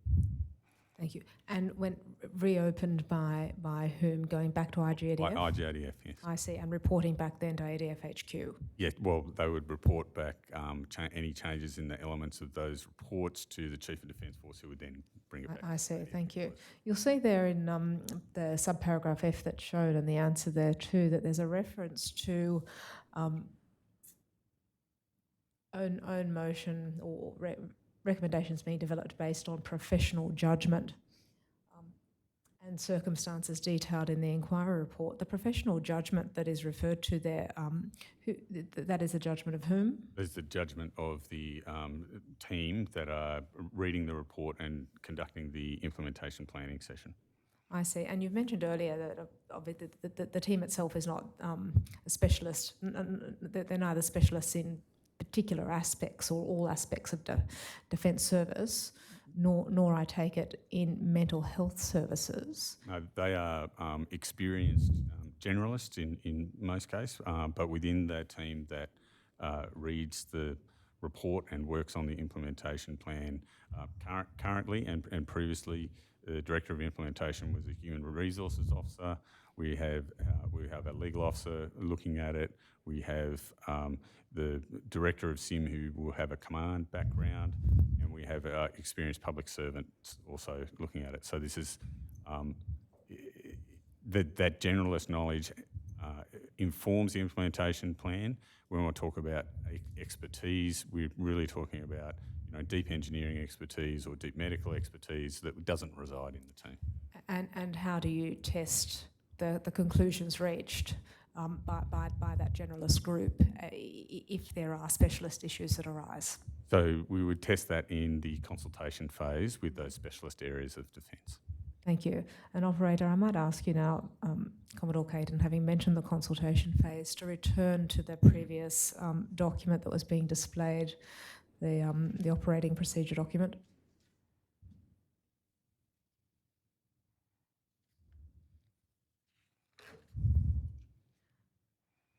And I take it, Commodore Caton, after the consultation phase, there is then an approval phase, is that right? That is correct. So after we have all the feedback from the stakeholders and we understand that we've appropriately allocated the accountable and action officers and that they have given feedback against the recommendations, including any that are own motion, we will send the implementation plan to the Chief of Defence Force for him to improve and or adjust if he's not happy with a particular response to a recommendation.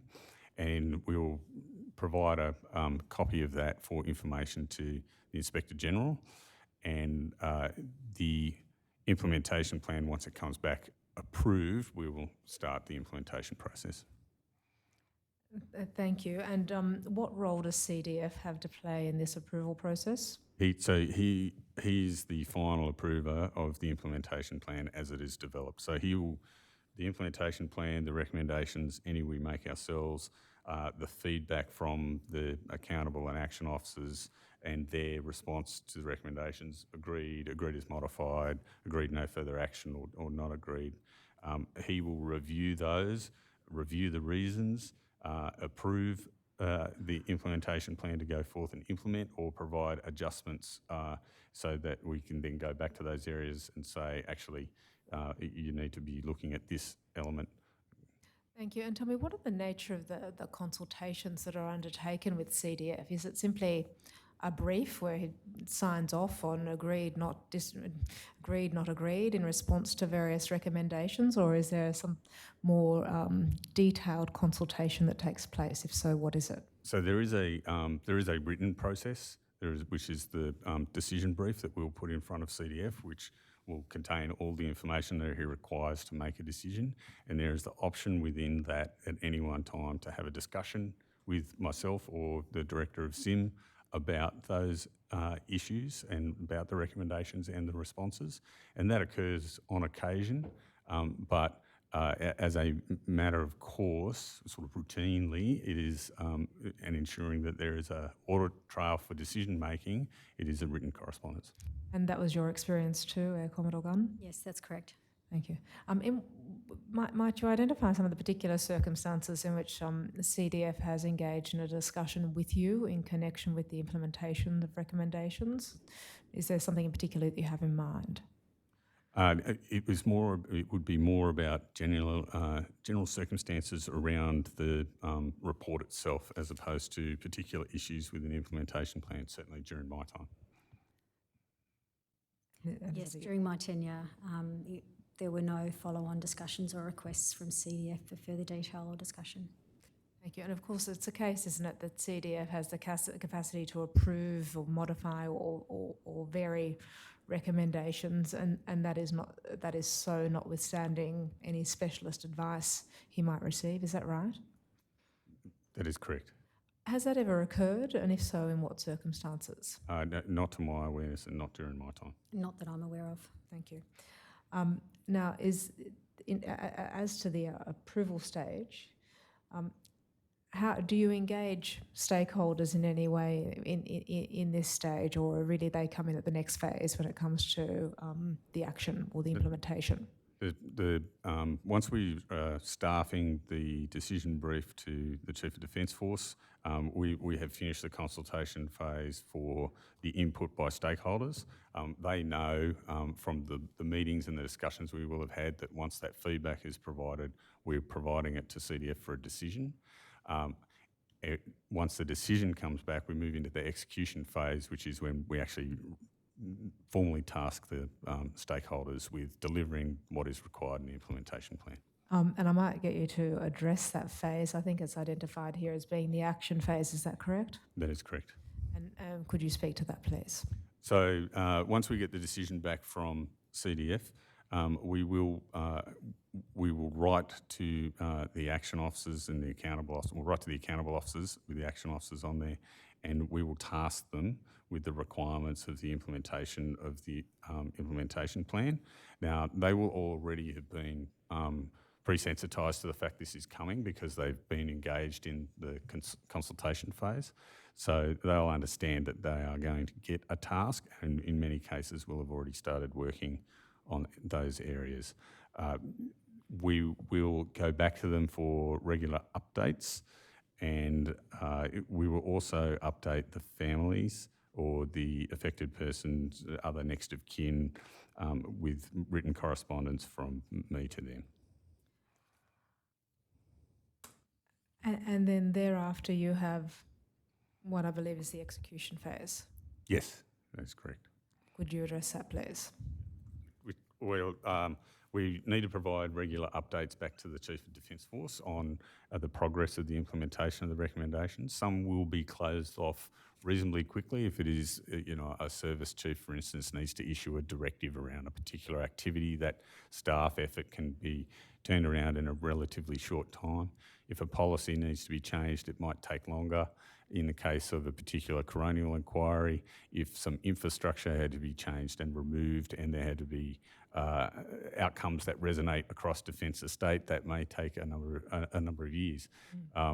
So the period that we've allowed on that standard operating procedure there of 20 weeks is indicative of when we like to close things off, but it's not always practical if the requirement of the recommendation is significant and large.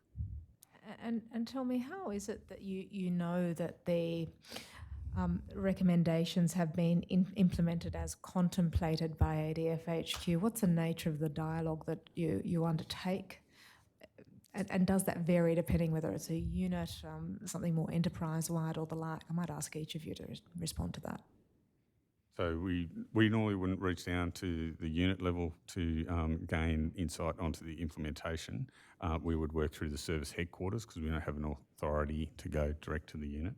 But there is a requirement for them to provide evidence that the change has been enacted, and whether that is a written policy or a report that a particular outcome has been delivered, even if that is at unit level. And the accountable officer, so a one-star officer or above, has to sign off on that feedback, knowing that that feedback goes to the Chief of Defence Force.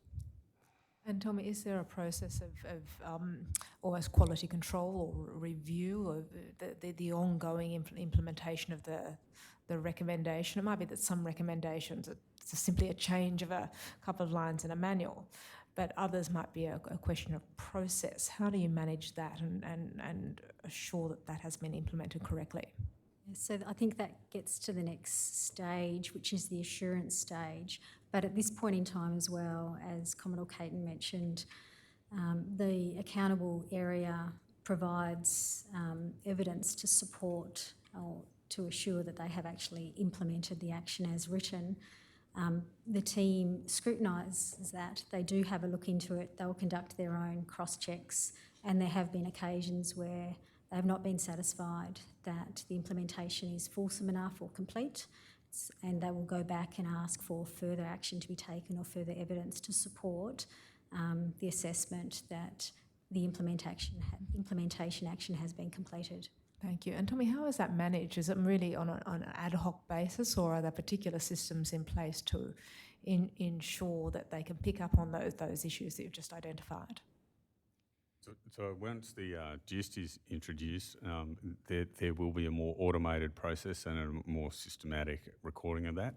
Currently, it is done through regular dialogue between the Deputy Director Implementation and those areas in the services or the service groups all across Defence that are required to deliver against a recommendation. Failing or not failing that, there is also regular dialogue between the Director and her counterparts across the organisation, and I have regular dialogue at the Chief of Staff level across the organisation. So at each one of those points, the action and the requirement for action and the standard of the action can be reinforced. So that as things presently stand, it obviously depends upon the capabilities and availability of those who are involved to ensure that dialogue takes place. Is that correct? Yes, but it's sort of our standard. Our daily business is engagement across, particularly in ADF headquarters. One of the core roles of it is to engage across the enterprise and drive consistency and make sure we follow issues through to completion. Thank you. And I might explore this a little bit more, because I think it's correct to say here that we were talking initially about implementation, and perhaps we're sliding into the assurance phase, and I'll come to that in due course. But before I do, to what extent are families involved in this process? Sometimes they might be necessary. Obviously, others it's not. But do you keep families updated, particularly when we're talking about deaths into suicide, reports into deaths by suicide or suspected suicide? How are they involved? Yes, we do, and this is a process that started before my time, and I thank Air Commodore Gunn for it. We write, when we receive the report, we write to the families and say the report is with me. It is now my responsibility to implement the recommendations. Normally, the families will have had the opportunity to read the final report in an unredacted sense, a supervised reading by the Inspector General ADF, so they have an understanding of what the recommendations and outcomes are. Sometimes they will have a redacted, privacy redacted version that they have taken with them. I write to them. Within that letter is an indicator that I will provide them updates, or if they do not wish to have updates, they can advise us, and we will not communicate with them anymore if that is too sensitive or distressing for them. And there have been occasions where that's happened. There have been occasions my phone number and contact details are on the bottom of each letter. There have been occasions where I receive phone calls and speak to the families directly, or they will ring the implementation deputy director and speak to her directly, and it's been a her for the last two iterations, or they will write back to us and we will engage in some dialogue in that way. But we're careful around bounding our communication with the family in a trauma-informed fashion, but also not committing, and we've recently changed this, not committing to a particular timeline so that I'm just writing to them to say, nothing's happened. There's been no further action in the time since we last spoke. I'd rather write to them with substantive milestones saying this recommendation has been implemented, this is the last recommendation to be implemented, CDF is now closed, and there's always within those letters the points of contact for support services. And I appreciate that it might be distressing to receive a communication that says nothing's happened, but in circumstances where some of these recommendations and the consideration can take some period of time, often more than 12 months, do you see a benefit in some sort of engagement with the family in order to keep them apprised of what's going on? And if so, how do you manage that? There would still be engagement, but what we used to say, I'll write to you every 60 days. We realised that that's a bit of an arbitrary time frame. Things might happen more quickly or things might happen more slowly. But until the time that the implementation plan is closed and signed off by CDF, we will continue to maintain a point of contact with the family, as long as they wish to have that contact. Yes, and Tommy, have you ever received complaints from families because they haven't been kept apprised of the implementation of recommendations or the like? What we've received is an indicator that they would like an update. Even this is when we were saying 60 days. Within that 60 days, a family wrote and said, it's been 6 weeks, for instance, we haven't received an update.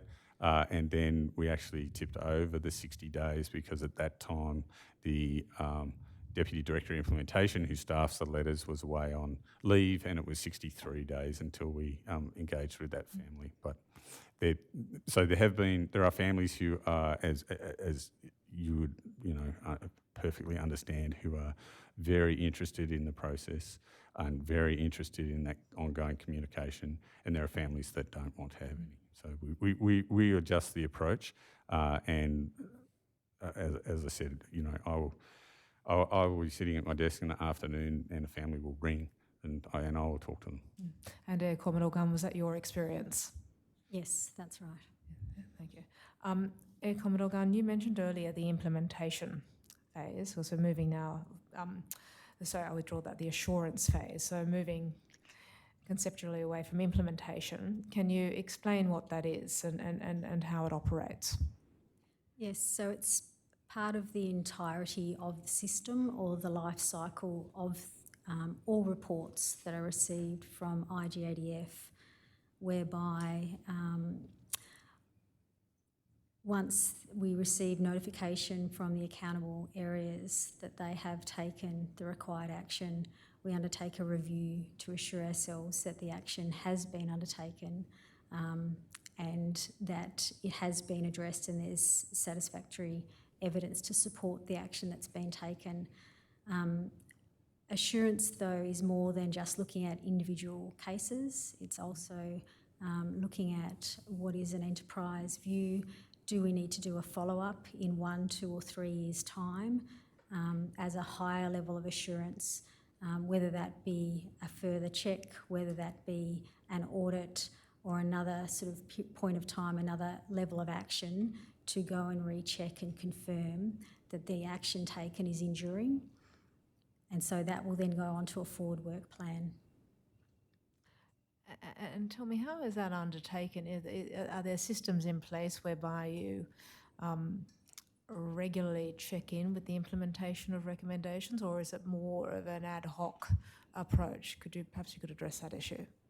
So I can speak to my tenure, and it may have changed since. So there are the biannual, the 6-monthly updates to CDF, where in terms of the status of implementation is provided, and so of course that is then sought from the accountable areas as to how they are tracking against each of the implementation actions that have been assigned to them. But there is regular engagement throughout the year between the line area, whether that's the director or the deputy director, with the action officers to confirm progress, to identify if there are any other actions, any blockers, what's going on, and how else that they are bringing about the effect.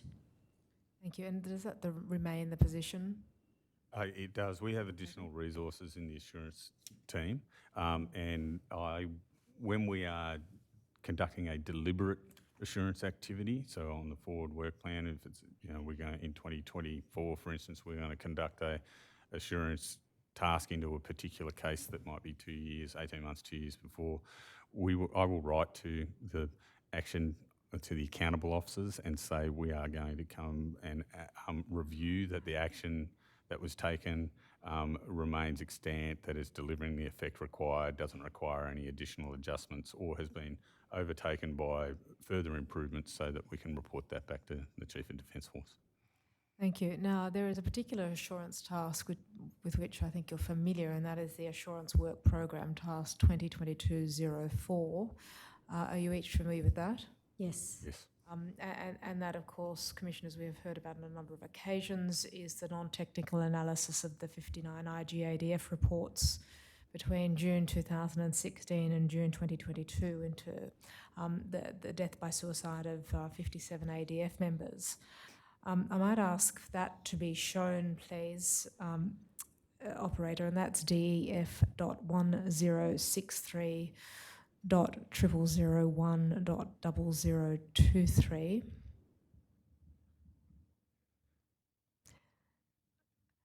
So this is a slightly different assurance task, isn't it? Because it was an internal analysis that was undertaken within ADF HQ of existing IGADF reports.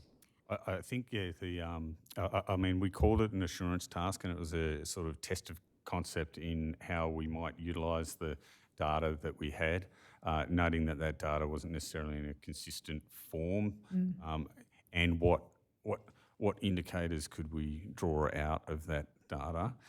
It was less an assurance task in terms of exploring the implementation of the recommendations of the individual reports than an understanding of the data that we had. And some key themes that might have emerged from that data. Key themes that might emerge, and how potentially they might be helpful to the organisation. Indeed, and in that regard, I understand the report actually identified some recommendations. Yes. And operator, if I could ask you to show page 0038 of this document. You'll see there that's the decision brief. It's the cover sheet to the assurance check report that we have seen. And the recommendations commence there. I'll give you an opportunity to review those.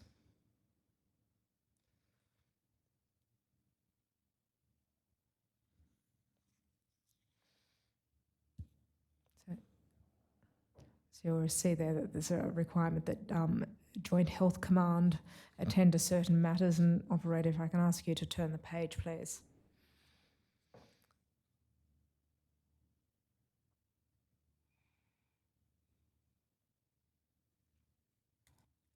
Thank you. So Joint Health Commands identified at 43A and B. At C and D, there's a reference to the services being furnished with a report and undertaking certain analysis, and then thereafter a certain engagement with IGADF at E and F. If I could ask you now, operator, to go to, this is the response to the notice to give, DEF.053, and the reference is DEF.9999.0062. Thank you very much. And if I could ask you please then to go to table 9.1, so that's on page 0017 of that document. And what this you will see in due course is a table that sets out the progress of the implementation of those recommendations. And they're identified as being in various tasks. Tasks 1 and 2 address the implementation of the recommendations concerning JHC. You'll see that the report has been provided to JHC for technical analysis. And it was anticipated in the second quarter of 2023, which is now past, that that analysis be undertaken. Are you able to indicate what feedback or analysis ADF HQ has received from JHC in response to this particular task? So the action area for the implementation or taking forward, I know we've got lead areas there, but the taking forward of this task in terms of receiving the analysis, collating it and translating it into some kind of enterprise-wide action now is the mental health and wellbeing branch, which has been established in Defence People Group. So we may go back to them and ask how they are progressing with that, but they are in the process of establishing themselves, and we believe it will now go to sort of quarter 3, quarter 4. There is a proof of concept, or proof of concept is wrong terminology. There is a indication, and there was a meeting in June with CDF. There was an indication that we would not necessarily retrospectively look at all the details of every one of those 57 personnel, but we would do a sample selection from the past so that we could gather trends and understanding, and this is in an analysis of the health data, so that we could inform future actions in terms of balancing the requirement of resources and useful implementable output that was determined to be the most effective means. Yes, and certainly it's a case that the task of the new mental health and wellbeing branch and Brigadier Langford in particular has quite a broad remit in respect of health and wellbeing and mental health and wellbeing across the whole of the defence organisation, the enterprise. But where we refer here to task 2 and looking at the particular issues arising from the deceased members, the subject of those reports, the some 59 reports, the 57 members, that further analysis be undertaken. And you'll see the issues that are identified there: their mental health care, their mental health, for access to treatment and support, suicide attempts and instances of suicidal ideation. Are you aware if that has been undertaken? Has anything been reported back to ADF HQ? So the decision around that analysis was to do a sample of, I believe, 10 people. I don't believe that is completed yet, but that decision was taken at the very start of July. So that I believe that work is underway. I see. And July this year, July 2023? July this year. And by whom was the decision taken? So the decision was taken in a discussion with CDF and formalised in a decision brief. And who had those discussions with CDF? So the Acting Surgeon General, ADF, myself, Director General Mental Health and Wellbeing, and there were other representatives from Joint Health Command and Defence People Group in that meeting. And what is the nature of the analysis that is to be undertaken? without being an expert in analysis of medical documents, it would be similar to what is described there. I see. And just to remind me, in case I missed it, what is the status of that project? I believe it is underway, but I am not tracking that on a day-to-day basis. Underway by whom? Underway by Joint Health Command to provide to the Director General of Mental Health and Wellbeing. And will it also be provided to ADF HQ? I imagine it will be. When you say you imagine that it will be, is there any process in place to ensure that happens? We will check straight after this to ensure that it will be, but my understanding is, yes, it will be part of the normal distribution, with the exception that if it contains particularly sensitive personal health data, that may be redacted, but the findings would be provided to us. Certainly. And is it proposed that there be both findings and recommendations? It will depend on what the nature of the findings are, but I think the recommendations in terms of informing our broader approach, both in a training and policy setting sense, would be resting with Director General Mental Health and Wellbeing to enact. What we are looking at doing in ADF headquarters, noting that as I described 2204 as really a data analysis, we are going to sort of shift that up in line with informing this to review more effectively findings and recommendations from IGADF reports to see how we can improve on their implementability across the organisation, and that will essentially be our component of this work, but in an enduring fashion. Thank you. And what's the time frame that attends the completion of this work? Are you able to indicate that? Well, so our internal ADF headquarters time frame is we're looking at Q4 this year. Okay. And what you indicated that it was an analysis of 10 of the reports, is that correct? That's my understanding of the sample size that was decided upon. And what drove the selection of those 10 reports? Are you able to indicate? I don't know which 10, and I don't know how a sample size of 10 was determined. It was determined out of Joint Health Command. Joint Health Command, thank you. If I could ask now for you to turn to tasks 3 and 4, these tasks are allocated to the services. So you'll see that the first being the provision of the report to the services so that they can conduct what is referred to there as a contextual analysis based on each member's service history and service-specific contexts. And this is to further understand trends and identify possible gaps and areas of opportunity to address across defence. Are you able to indicate what the status of this is, given that Task 4 provides that the services consider sharing any further analysis with JHC to fuse this information?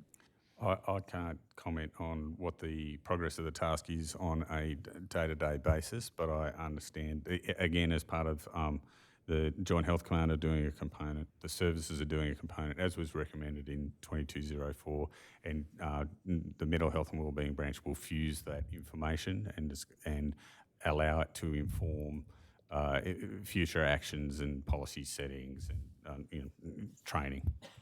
So when you spoke before about, in relation to the first 2 tasks and the analysis in relation to those 10 individuals, is the services also looking at those same 10 individuals to create a combined piece of analysis, or are they looking at something different? No, that's the intent. I see. And who in the services are responsible for this? The lead areas would be, I call it the SIM teams, but they each have different, they're the same acronym but different words within that acronym. So I would say the SIM teams. I see. And does it cover all the services, or that? Yes. That so the 3 services will. The 3 services are covered. So then we have at least in the 10 people who have been, or 10 reports that have been identified, they pertain to members from each of the 3 services. Yes. And is it an intention to draw any conclusions that across services, or that can be drawn out of one service and perhaps extrapolated or applied to another, or can you not comment? No, I think that would definitely be the intent. That is the overall intent of the Mental Health and Wellbeing Branch, is to ensure we have an enterprise-wide approach to these things. So those recommendations that might form There may be specific observations that might occur within one service that may not be relevant to the other two services, but my view would be in contemporary society and our current organisational structure where we're tending towards more joint than individual services, that is less likely than observations that would be relevant for everyone to consider. Thank you. Now, if I can ask you to drop down, please, operator, to task 5 and 6.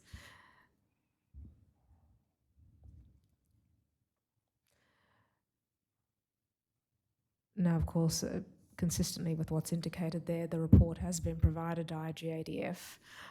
Task 6 picks up on one of the recommendations contained in the assurance check report, namely that if there are common data sets and the like, that they be provided.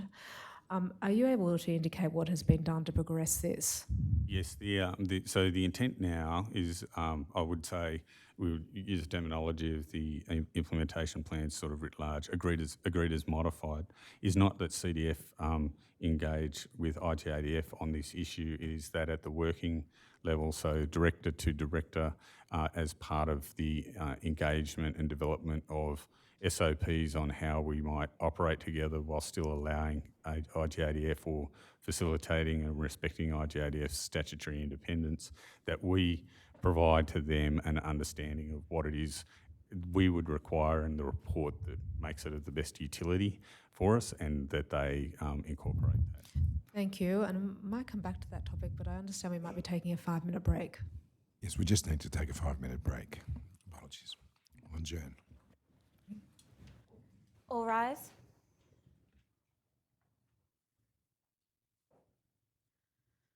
The Royal Commission into Defence and Veteran Suicide will adjourn.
The Royal Commission into Defence and Veteran Suicide is now resumed.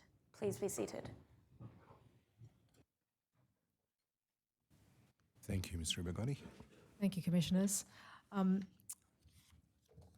Now, Commodore Caton, just referring to your previous answer there, and if I might ask the operator to show the previous document, thank you very much. And we were talking about there the provision of the common data sets to IGADF. And I think you indicated, correct me if I'm wrong, that the intent is to do that so that they can act upon it. Has it been done? Or? Yes, I would say that what we drew out of that more broadly wasn't just a requirement for common data sets, which we will write to them and ask for if we need them. We drew out more broadly that requirement to have a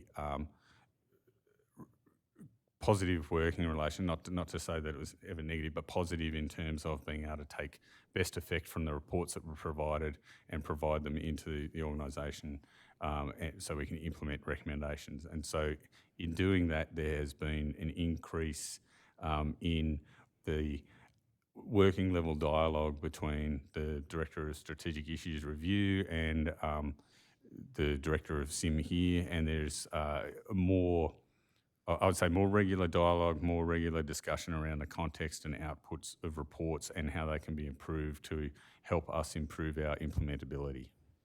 And when you say regular dialogue about context and outputs, what particular issues have you identified?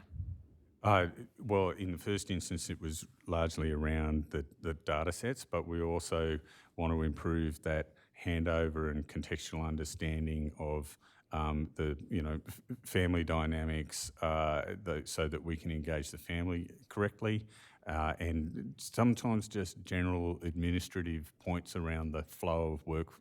So, how many inquiry reports can we expect from IGADF in the next month, so that we can structure our team's response? So just that general working level coordination, as opposed to necessarily discussing inquiries that are underway and outcomes you might expect from those particular inquiries. Thank you. And we might come back to the working relationship between ADF HQ and IGADF. Before doing that, however, operator, might I ask you to go please to page 0018 of this document. It's the next page. Thank you. Now, this relates to a question about planned future assurance checks, and it indicates, whether any future assurance checks are planned and why that might be so. It's stated there that none is planned, but might you have an update in relation to that? Are you able to comment on whether this answer remains the case, or if there's anything to add, and anything you've just said pertains to this? Yeah, no, I would say this answer remains extant, and at this stage it would be at the behest of Mental Health and Wellbeing Branch, but when we're developing our forward assurance program, if we needed to felt we needed to have a look back at what 2204 had achieved and what had been implemented, we would put that on the program. But at the moment, we're investing our attention and focus on a similar but related task where we look more intrinsically at the recommendations and findings from those reports rather than the data around those reports, and how have they been implementable, what changes have they made, so that we can start to understand the net impact of the IGADF reports rather than just individual reports. Staying there then, what is that similar and related task? Could you tell the Commission a little bit more about that? So we call it Assurance Task 2332, and I actually have a little bit of a write-up here which we can provide if required. Enhancing effective change from IGADF suicide reports. And so it's designed to consider opportunities for the SIM team or ADF headquarters to enhance the content and nature of reform initiatives undertaken in response to the reports. It's currently in its early stages. We are working through the planning and understanding of the data sets that we have, or interrogating that we know the data sets we have, interrogating, adding the reports that have been received since those 59 reports analysis was done. And we were looking towards delivering a product towards the end of Q4 2023. And can you tell us a little bit more about the methodology and the particular problem question you want to address in this report? I would have to come back to you on the specifics of the methodology, but I would say the problem set is we've done, and I'll just use the 59 reports as an example. We've taken recommendations from 59 reports and implemented them in an individual fashion without a systemic view of the net impact that they've made and the potential gaps that might exist, or the potential improvements that might be able to be made. So instead of dealing with things in an individual fashion, we're going to try and take a systemic view. And with who is leading that particular task? So with our opportunity to expand the SIM team at the end of last year in terms of positions, but recruiting to those positions this year, the Director of SIM is leading that task, but we have a Deputy Director of Data and a data officer underneath them. So they are essentially working out how they draw that data out from the different reports and what can they actually do with it, and utilise it for effective analysis. And tell me, is the progression of that task solely the remit of SIM, or are you also engaging the services, and if so, how? SIM are doing probably the engine room work, But every fortnight there is an engagement with the services and the service areas that had to implement particular recommendations or findings will be engaged in the process. And for what purpose and why do you engage with the services? What do you hope to obtain from them, and how will you use the information that you obtain? At the end of the day, the impact of these reports is it is an individual who served within a particular service who is the subject of these reports. So it is necessary, I think, and often it is the services that have to implement a recommendation. So it is necessary for us to work with them to get an understanding both of the context around the individual, but the context around the implementation and implementability of the recommendations, so that we can come up with something that is more helpful, hopefully, to the organisation than some pages with pie diagrams on it, which is not diminishing the importance of 2204, but it's useful statistical analysis, but it doesn't help us change the organisation very well. Yes, and tell me, look, services is a word that I've used and imposed upon you, but is there a degree of granularity in the nature of your engagement? Are you going down to unit level? Are you going down to an individual level? We'll still engage at the unit headquarters, the service headquarters, but we broaden that. That includes the service groups. So for the ADF in its current form, that is the 3 services, Joint Capabilities Group, the Chief of Personnel organisation now, probably to a less extent the GUIO organisation, and ADF headquarters to a lesser extent because our constituency is not very big. But all the service groups, and we also reach across, or we engage elements of the complaints and resolution within DPG, so that we get an understanding, while they don't relate to the 59 reports that we have, we get an understanding of some broader contextual issues in the policy space. Thank you. Operator, might I ask you to move to the answer to the next question, question 11. It's on page 19. You'll see here there's a reference to the creation of an external entity.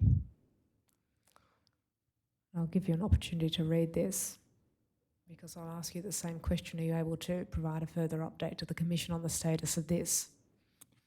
This wasn't a task that rested on ADF headquarters in terms of establishing that relationship with the external entity. My understanding is that rests with the Mental Health and Wellbeing branch. How they have progressed it and where they are at in building their relationship with an external entity, I'm not following. And tell me, Commodore Gunn, are you able to enlighten us in any way? Perhaps not. No, I've had no involvement in this body of work while this assurance check was identified to be initiated during my tenure. It was completed after I finished, and I have not seen these documents. I understand. I might turn now to a different topic, and in that connection, I should note, Operator, that all documents from here on in ought to be shown confidentially. Might you please display DEF.1242.0001.0002? This is, well, that's been brought up at the July 2023 SIM update to CDF. You'll see that there. And if I could ask you, please, Operator, to turn to page 19 of that update. And again, we remain on the topic of, in due course it's coming, on the topic of the analysis of the IGADF inquiry reports into deaths by suicide. And I'm sorry, it's page 0019. It will be update 58.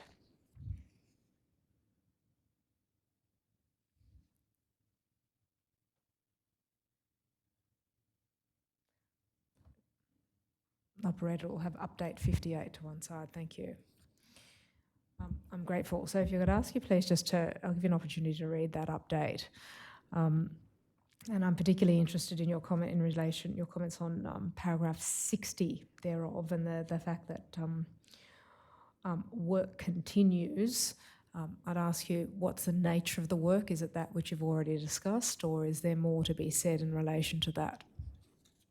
No, it is the work we've just discussed, what we are terming 2332.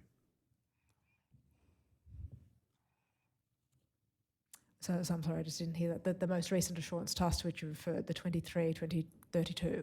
Which builds on the lessons we learned in 2204, but changes the form,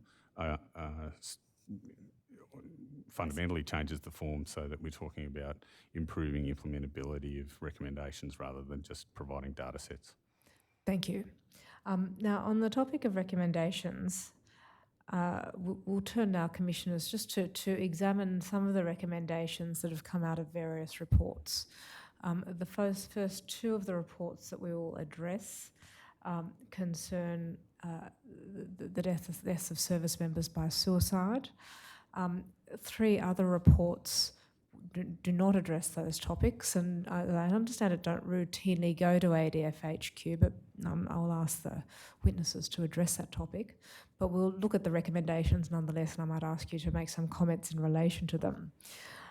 The first report concerns an IGADF report into the circumstances of death in service of a named member, and I would ask operator for this document to be shown confidentially. It's ACA.1001.001.1433. This is an IGADF letter, CTDF, dated 4 August 2021. I simply bring this up because you will each observe that it seeks to summarise the report. I'll give you an opportunity to read that.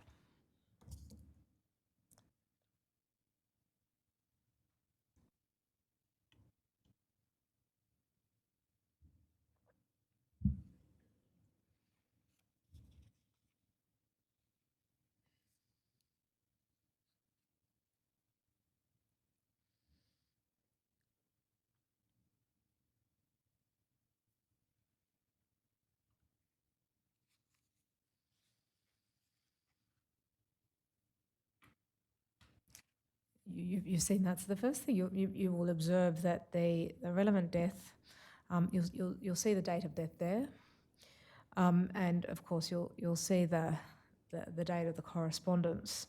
So some considerable period of time has passed, more than 2 years, and the delay is of course noted in the letter. Sometimes IGADF reports do take some period of time to be completed. What does ADF HQ do to monitor the progress of the reports and engage with IGADF in their completion? So we aren't necessarily aware in ADF headquarters when the initiation of the report starts. And we are aware, of course, if there is a service member who passes for any cause, that there may be requirements for police, coronial, other potential investigations to take place, and that can impact the timeline. But the specifics that impact the timeline for IGADF reports would be a matter for IGADF to offer. So because we don't necessarily understand where a report commences, and I think this is part of us improving our process with IGADF, is to gain an understanding of that juncture. We don't necessarily understand how long the report takes to produce until it comes to us. So we can see a variation across reports, sometimes related to complexity, sometimes related to other factors that IGADF would be best placed to speak to on the time taken to deliver a report for a death in service. I see, and I might ask you now, operator, to go to ACA. Well, before I do that, just when it comes to improving those processes, what do you consider is necessary to ensure that there's the proper monitoring of the timely completion of IGADF reports, accepting that sometimes there are external circumstances like coronial matters that can have an impact? So currently, if a member in service dies, it is the service headquarters that refers that death or reports that death to the Inspector General ADF. We may not necessarily know it has occurred. Now, in some instances we do, but it's not consistently informed to ADF headquarters. So my first recommendation, or my first recommendation that we're already pursuing is that we routinely get informed by the service headquarters. At the same time they inform the Chief of Defence Forces Office, we are on that same communication saying a service member has died. So we then know the date. It is up to the service to refer the matter and report it to IGADF because they have all the details on that person, and the services have responsibility for their people. But if we know the date of death of an individual serving member, we can then understand how long a report has taken, but also track whether all the reports have been submitted or completed. Thank you. Operator, could I ask you please to show ACA.1001.001.1433. This is the inquiry report itself, to be shown confidentially.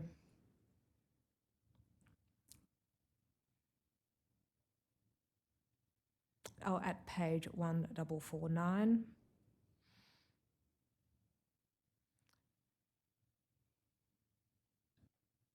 And these are certain findings and the recommendations that were findings made and recommendations made in relation to the relevant report. You'll see the nature of the recommendations there. And they pertain to the increase of psychological support at the indicated location, and also Joint Health Command's considering providing a second mental health nurse at the location indicated. Could I ask you then now to refer to the implementation plan, which is at DEF.1242.0001.0942.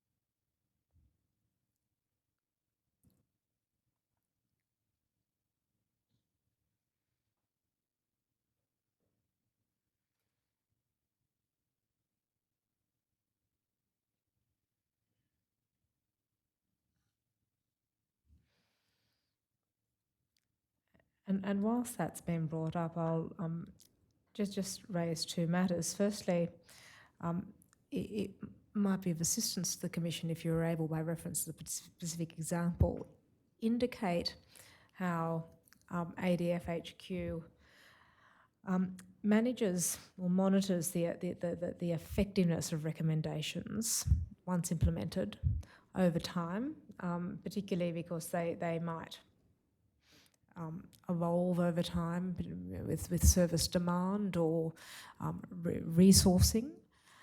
What engagement does ADF HQ have in this process? Because you'll see, and correct me if I'm wrong, that the recommendations were considered implemented because in fact the staffing was provided. So could I ask you to address how this is managed over time?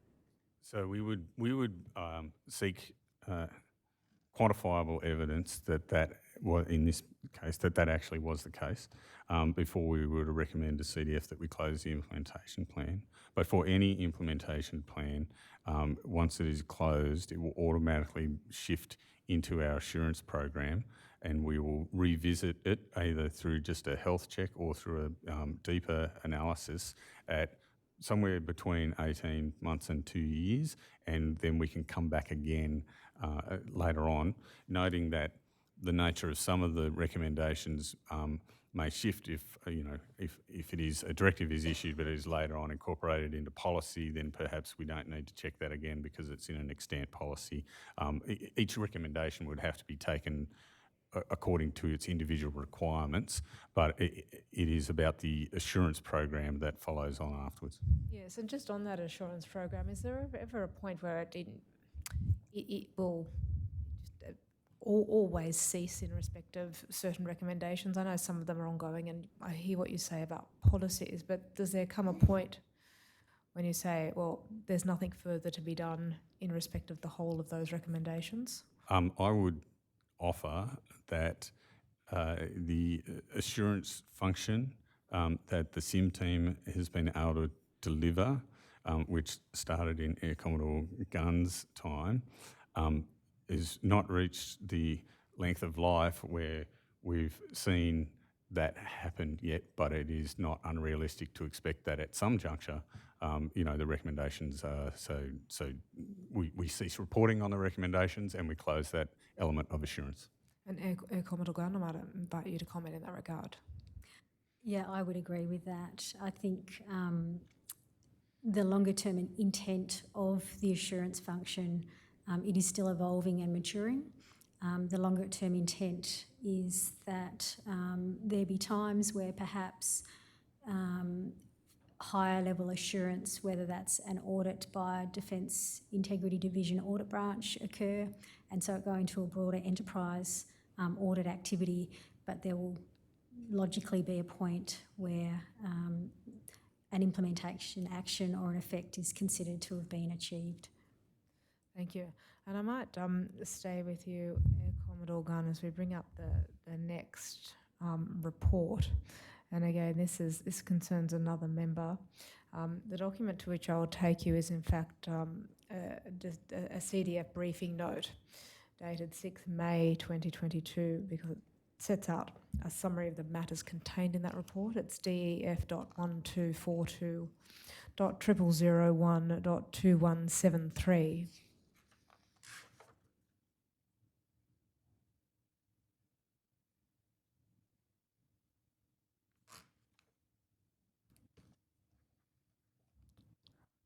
So I'll take you to this document because it sets out in summary form details concerning the relevant report.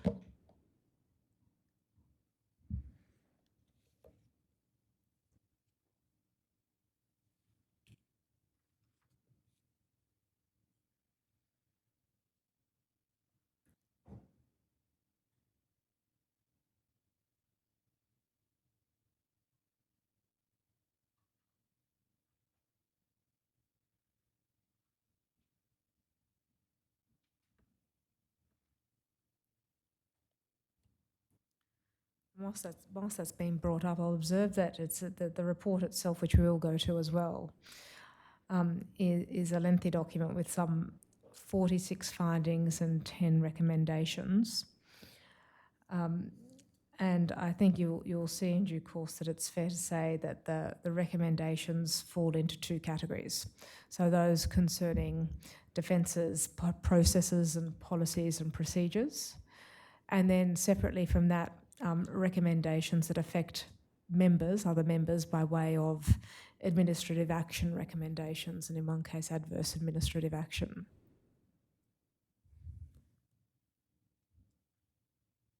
And I will in due course ask you to focus on a couple of the recommendations, but I did want to show you the decision brief, just because, only because it summarises the circumstances for you, just to give you some background.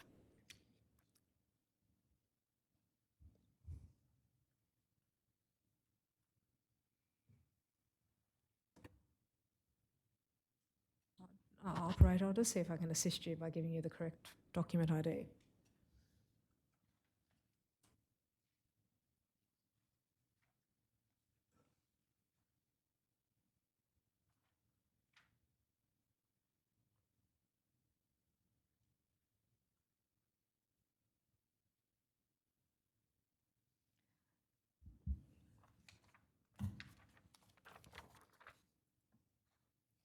So, operator, the document number is DEF.1242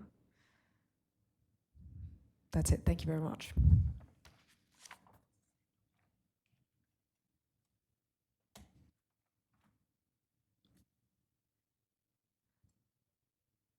So you'll see the member indicated there under purpose and then the key issues that are identified, and I'll invite you just to read those key issues, including the following page at paragraph 6, the key findings, or it might give the, thank you, the key findings and recommendations of the IGADF inquiry.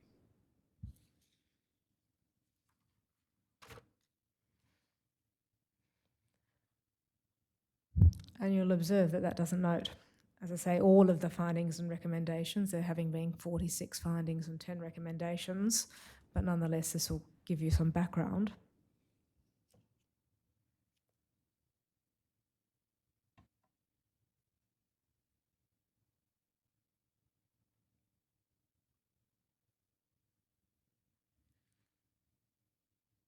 And Commodore Caton, I understand that you're familiar with this particular inquiry report. That is correct.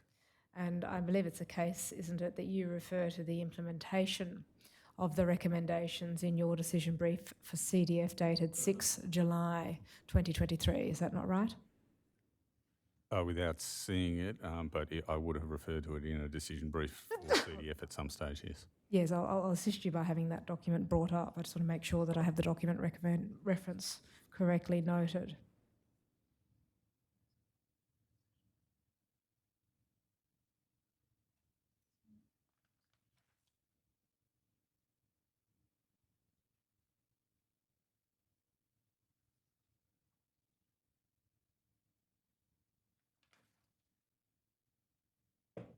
Let me see if I can bring that document up. It's DEF.1242.0001.002.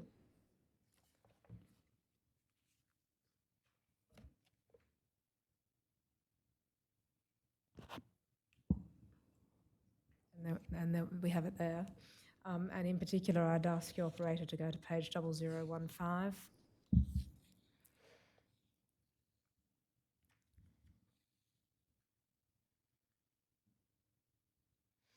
And if you could focus, please, operator, on update where it's indicated at paragraph 43.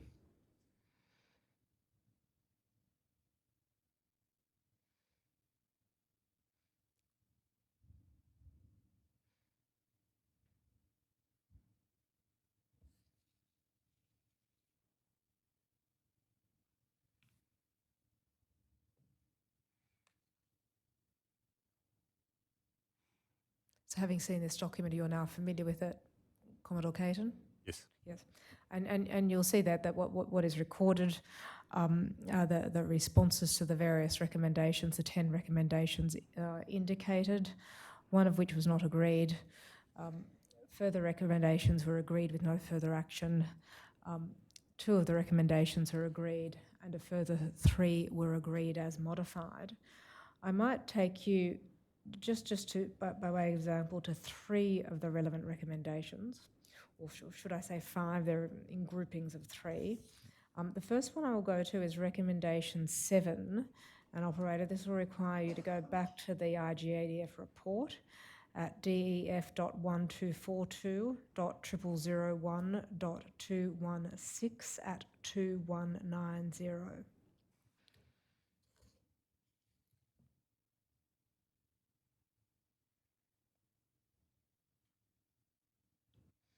Thank you very much. And you'll see there the relevant recommendation 7.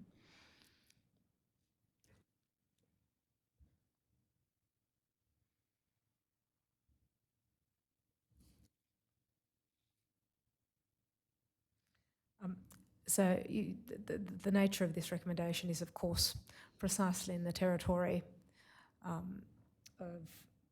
this Royal Commission and what we are concerned with, and namely ensuring that junior personnel are, by virtue of the mandatory suicide awareness courses, are properly prepared to be able to identify the signs and risk factors for suicidality in their companions and their cohort. You indicated in your decision brief to CDF dated 6 July that this recommendation is described as agreed no further action. Are you able to say why that is so and what has happened in respect of this recommendation? Without looking at the implementation plan and the feedback from Joint Health Command, I can't comment in the specific.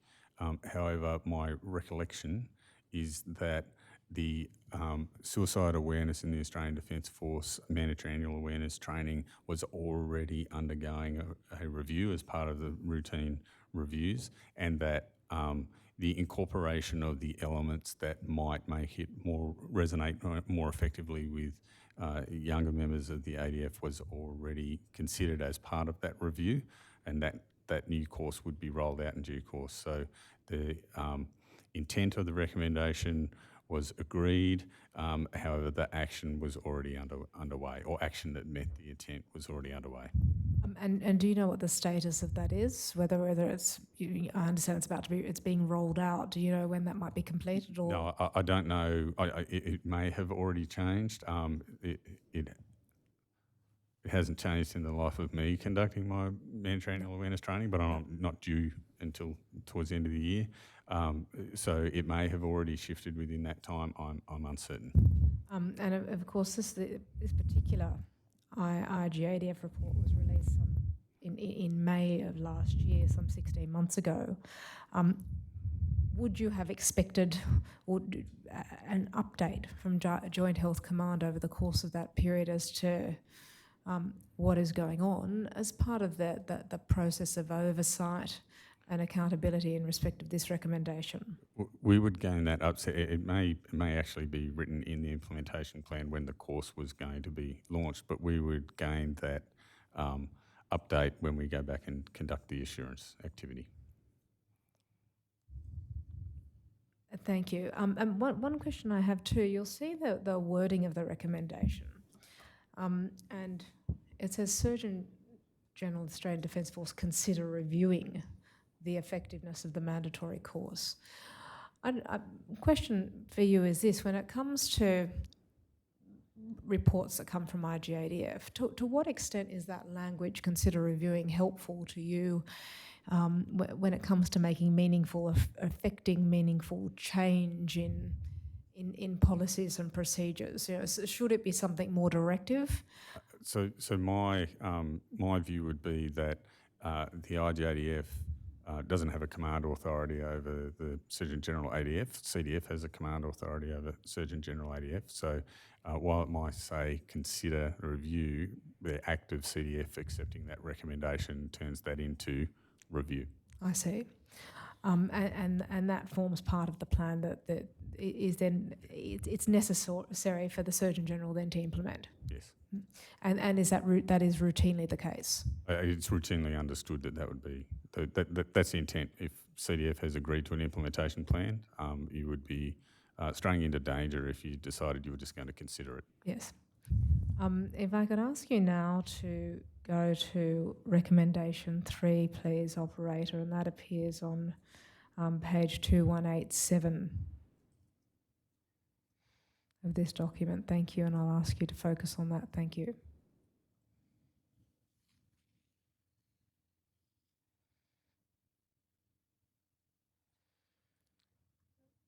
Give you an opportunity to read that recommendation. That recommendation is the subject of some detailed consideration in your update to CDF, and if I might go to that once you've had an opportunity to read this.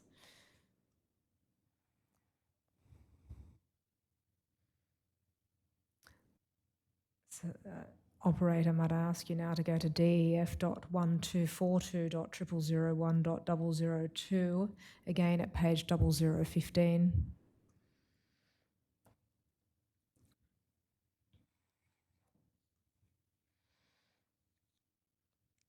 And when we come to that, you'll see that in respect of this recommendation, it was considered to be agreed, it was agreed as modified.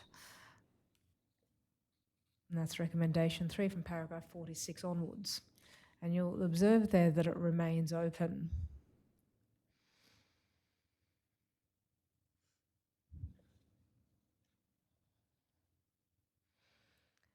And we have in mind here the mandatory referrals for mental health or psychological assessments and management advice in certain circumstances. Might you indicate to the commission and the commissioners the status of this recommendation, and what was the nature of the modification that was made? It still hasn't been implemented. Perhaps you please would you speak to that and what is going on with this recommendation? I don't have a specific answer to the actual status of that recommendation as it is now. I am aware that Navy implemented a system that they refer people to a psychologist if they're accused of a serious offence. I am uncertain of the other services' positions at this stage, but I would have to take that on notice. No, certainly. I note that it still hasn't been completed. As you say, you're still waiting to hear from the other services some 16 months after it was made. Is there have you at any stage sought to follow up with the services to ascertain what the delay is in respect of this issue? My assessment would be yes, the team would have, but we need to follow that up again. And you yourself are not aware of what the delays are? Are you able to indicate what the nature of the modification was that was made?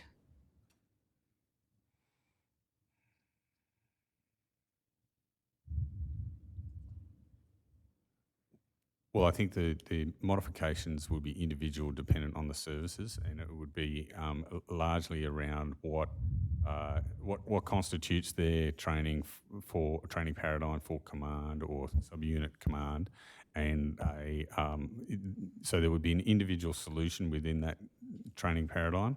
I think Navy articulates it well for what would be required from Navy. There would be a similar but adjusted for Air Force and Army requirements to deal with their own specific training requirements and outputs. Do you agree that having regard to what is proposed here, and particularly the circumstances of this member's death, that the recommendation itself warrants fairly urgent attention? Yes. And you will be in a position at some later stage to provide an update to the commissioners of the status of this recommendation? Yes, I'll be following it up after this session. Thank you.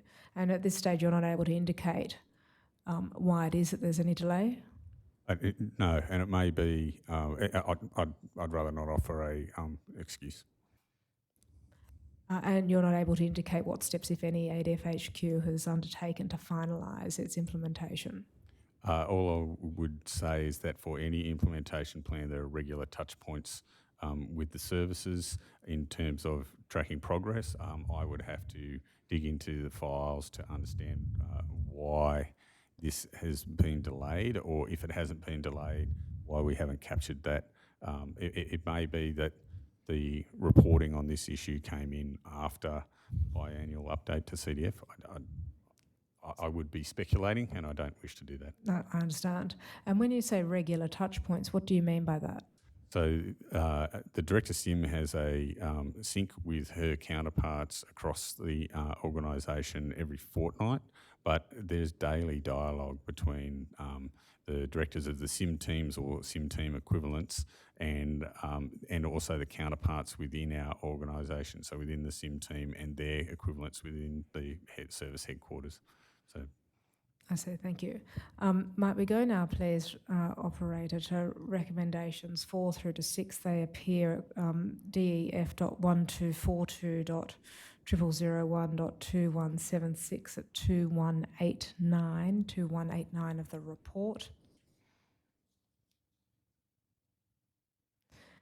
And these are 3 recommendations, the first of which pertains to adverse administrative action being taken against an identified individual, and the other 2 relate to administrative action against another 2 individuals. Now, it's apparent from the first from your decision brief that in fact that in relation to the first individual, the adverse administrative action has now been taken. You've previously indicated to the Commission that when it comes to ADF HQ's consideration of the implementation of recommendations, that it's not your ordinary course to seek specialist mental health advice. But can I just test that when we are dealing with recommendations that affect individuals, and particularly say in this instance where we have adverse administrative action being taken, leading to the individuals no longer being with the Defence Force. Do you consider that ADFHQ might be assisted in seeking advice from mental health professionals in these circumstances to ascertain the impact of these recommendations, both on the individual and or alternatively the other individuals named there? So ADF headquarters don't initiate or impose the administrative action. That is a command responsibility, and so it rests within the service or the command that individual serves in. And in terms of that action item being allocated, the service or unit or command that is responsible for delivering that administrative action based on the findings of the IGADF report should ensure that all the support mechanisms that can be provided to the individual, both legal and medical, through that process are provided.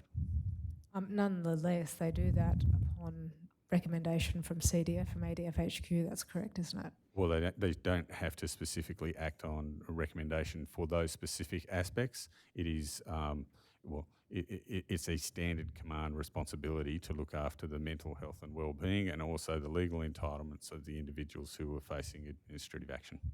And when you're dealing with recommendations like this, it's often, would you accept that sometimes it's a delicate balance, particularly when you have members' families who have an interest in the outcome of the report? How do you engage with family members, or indeed do you have a need to engage with the individuals identified in the course of the implementation of these recommendations?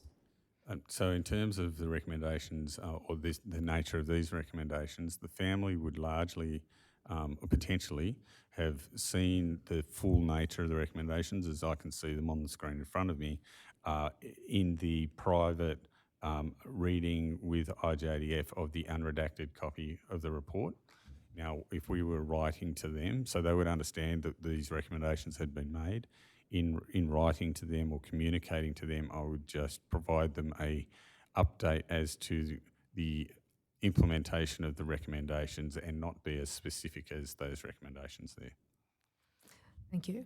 Might we turn now to another report, and that is at IGD.0007.010.561.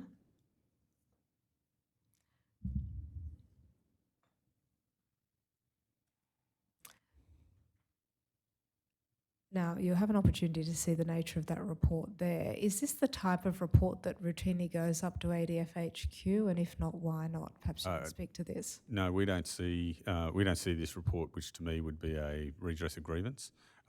Generally, that's a matter between an individual and the organisation, or within a command chain and the organisation. Whereas we, aside from deaths, the deaths in service, the issues that may come to ADFHQ would require some enterprise-wide response potentially, or have been referred directly by CDF to IGADF and then therefore come to ADFHQ for implementation.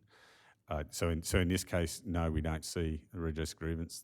One of the issues is we aren't staffed or structured to deal with all IGADF reports. There will be a large number of them, and we are really only designed, staffed and structured to deal with that select aperture of IGADF reports that we deal with. Thank you. And when you refer there previously to an enterprise response. What do you mean by that, and how do you identify it? So if there is a requirement to work across groups and services to enact a policy change or a procedural change, if there is a potential for reputational damage, international interest, issues that may fall across government departments, those issues that are routinely on senior leadership group interest or radar.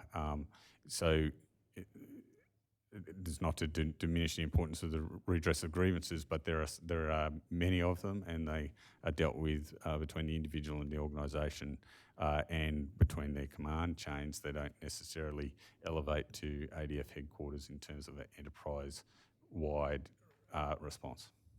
Thank you. I might just take you to a couple of pages of this document, nonetheless, noting what you've said about it not going to ADF HQ. The purpose being to understand from you, from each of you, that the nature of the recommendations that will be best to inform you of how to address the systemic issues that are being identified. So if we can go first to page 0563, you'll see there that the findings, and I'll give you an opportunity to look at those, and the recommendation that was identified.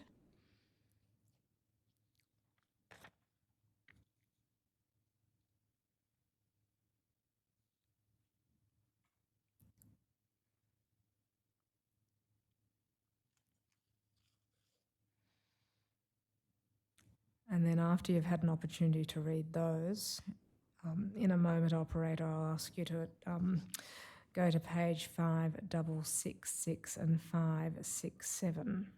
And perhaps the witnesses can indicate when they're ready.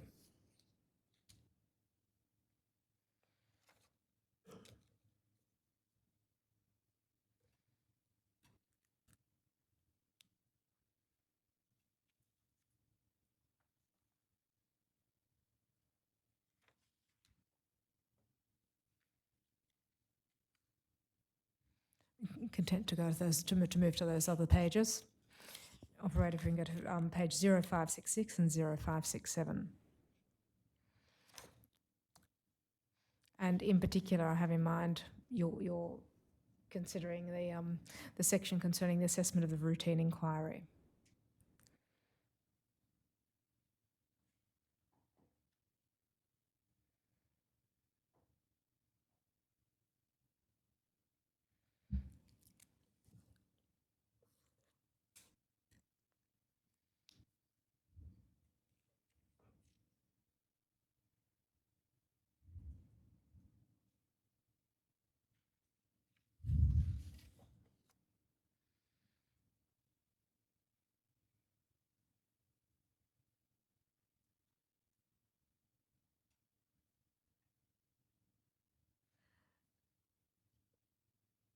So what you'll see here, the relevant recommendation was simply that the service set aside the decision to terminate the service of the named member.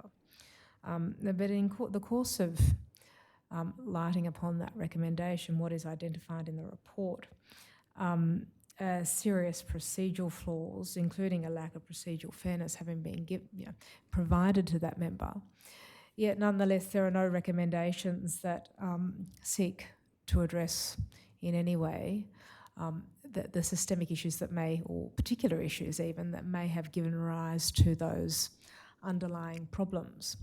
So against that background, and again, I appreciate it's not a report that has gone to ADF HQ, might you explain to the Commission the processes that ADF HQ has in place in order to address issues such as this? So upon, say, for example, reading a report, systemic issues are identified, and yet the recommendations may not go to those particular issues. Is there a process in place that can pick that up? Yes, in this initial planning process for the development of the implementation plan, we will look at the report and we will identify additional recommendations. And we have done that in the past, and we've got some that are underway at the moment. And while I'm talking about a specific instance, could imagine that just reading the extracts of the report that have been provided to me here, I would have identified additional recommendations that could have been made and could have been put in the implementation plan. This report went direct to Army. Thank you. Can I just inquire how long my learned friend has to go? The witness has been giving evidence since 8:30 this morning with 2 short breaks. I was in fact going to propose a short adjournment now. We might have to take one in any event for the operator, and there's not much to be covered after this. I think probably about 15 minutes, I would say. We were due to have the lunch break now. It'll probably have a knock-on effect for the next session. You think you've got about 15 minutes, but then the 3 commissioners will probably just have some questions as well, Ms. Rubigotti. I think it may be the case, Commissioner, that the schedule has changed slightly. I'm comfortable to continue if that gets us to, I won't say gets us to the end because I want to be able to contribute as much as I can, but I'm comfortable to continue. I'm grateful to the witness, but I do note that we might have to take a break for the the We'll take a short break, then hopefully we'll wind it up very soon. Thank you for your patience, Commodore. All rise.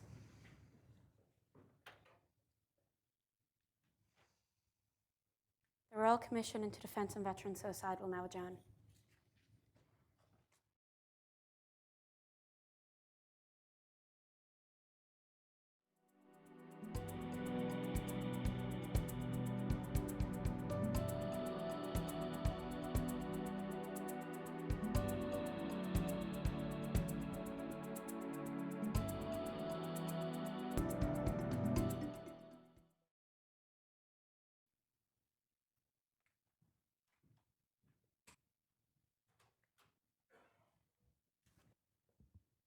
The Royal Commission into Defence and Veterans Suicide is now resumed. Please be seated. Thank you, Ms. Rubigotti. Thank you, Commissioners.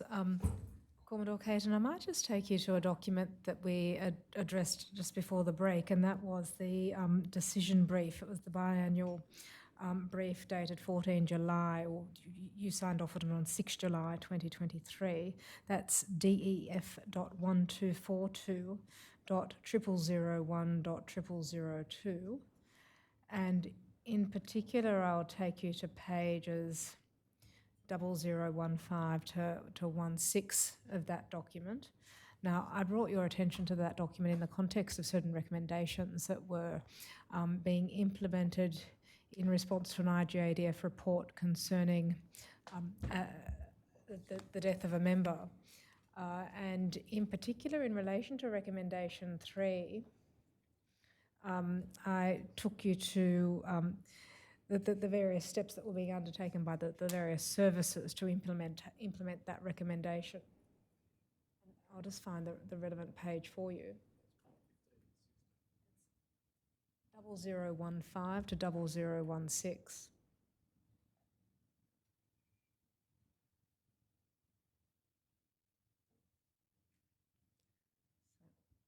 So 00115, so not 5, 15 to 16.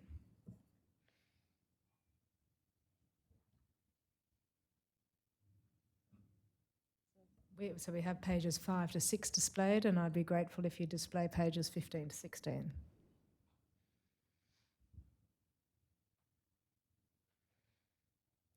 Thank you very much.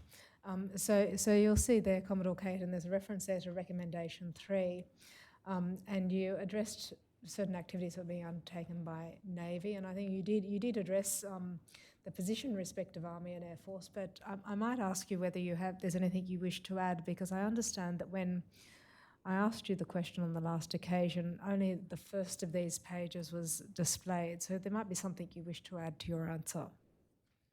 Council, thank you very much for the opportunity to add a little bit of information and to read the second page there. As I was sitting here recalling my response when we first spoke on this, I was quizzical as to why a brief didn't include details from Army and Air Force. So I'm just drawing the attention to that there is action against that recommendation underway in Army and Air Force. So while it will still appear as we follow it up towards closure, it's useful to demonstrate that there is action in response to the recommendation and the implementation plan. So thank you. Thank you, I'm grateful. And so I just have 3 short questions for you. Be grateful if you'd indicate to the Commission, when it comes to your engagement with IGADF, what are some, in that engagement, what would you benefit from when it comes to the reporting into deaths, in particular deaths by suicide of members? Are there certain challenges that ADF HQ faces when it receives or reports into those deaths? And are there certain types of information, or is there a certain aspect of the engagement with IGADF that would assist ADF HQ in its role, and in particular in implementing recommendations and affecting change across the organisation? So on the whole, the relationship with IGADF is very good, and the reports that come through, and we've spoken about issues of timeliness, and those will be matters for IGADF to comment about. And one of the things that I deeply appreciate about the reports is that they take they add a sense of humanity to the individual case. So I can read the report and I get an understanding of how that the deceased interacted with his peers, with his commanders, with the people around him, and with their parents or next of kin. And I think that that's important in providing that context of changing it from a case to viewing it as a human. So I appreciate those elements of IGADF reports. In terms of the regular interaction, I think that it is positive at the working level. I can't comment on the resource constraints within IGADF that sometimes affect their flow. Again, that's a matter for the IGADF. But in addition to the regular dialogue at the director level, I have a fortnightly, monthly, or as required, engagement with the deputy IGADF as my counterpart there, and similar aspects are discussed: workflow, issues that are coming up, issues around engagements with families, where we've referred a case back or a particular matter back to them for further consideration, how that might be progressing. So in general, I don't feel that there are any issues with IGADF and ADF HQ in the relationship that aren't able to be overcome if a friction arises with the relationships that have been built. Thank you. And then when it comes to oversight of the implementation of the recommendations, are there any challenges to ADF HQ's proper oversight of that implementation? And is there anything that you would like to see change in order to ensure that you have better or more complete oversight, and what might that be? I don't think there are any issues with the process that we've designed and the engagement that takes place with the areas that might own recommendations. On occasion, the issues that arise are issues that are around human dynamics as opposed to organisational response.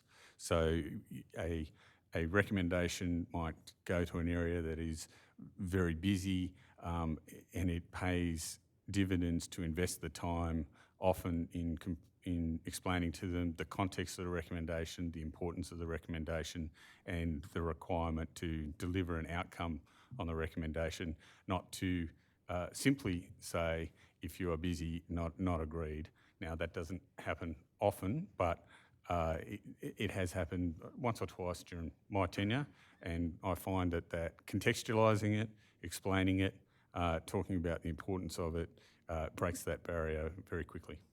And Air Commodore Gunn, is that your experience as well, or might you have anything to add? So I agree actually with both of those answers as well. So going back to your first question in around the challenges with IGADF, I think there's always opportunities to improve, and some of those have actually been drawn out today and are already being actioned in terms of visibility of inquiries underway, passage of information, ensuring appropriate engagement with families, and that ADF headquarters is aware of the status of sort of matters moving forward, and that the reports that come into ADF headquarters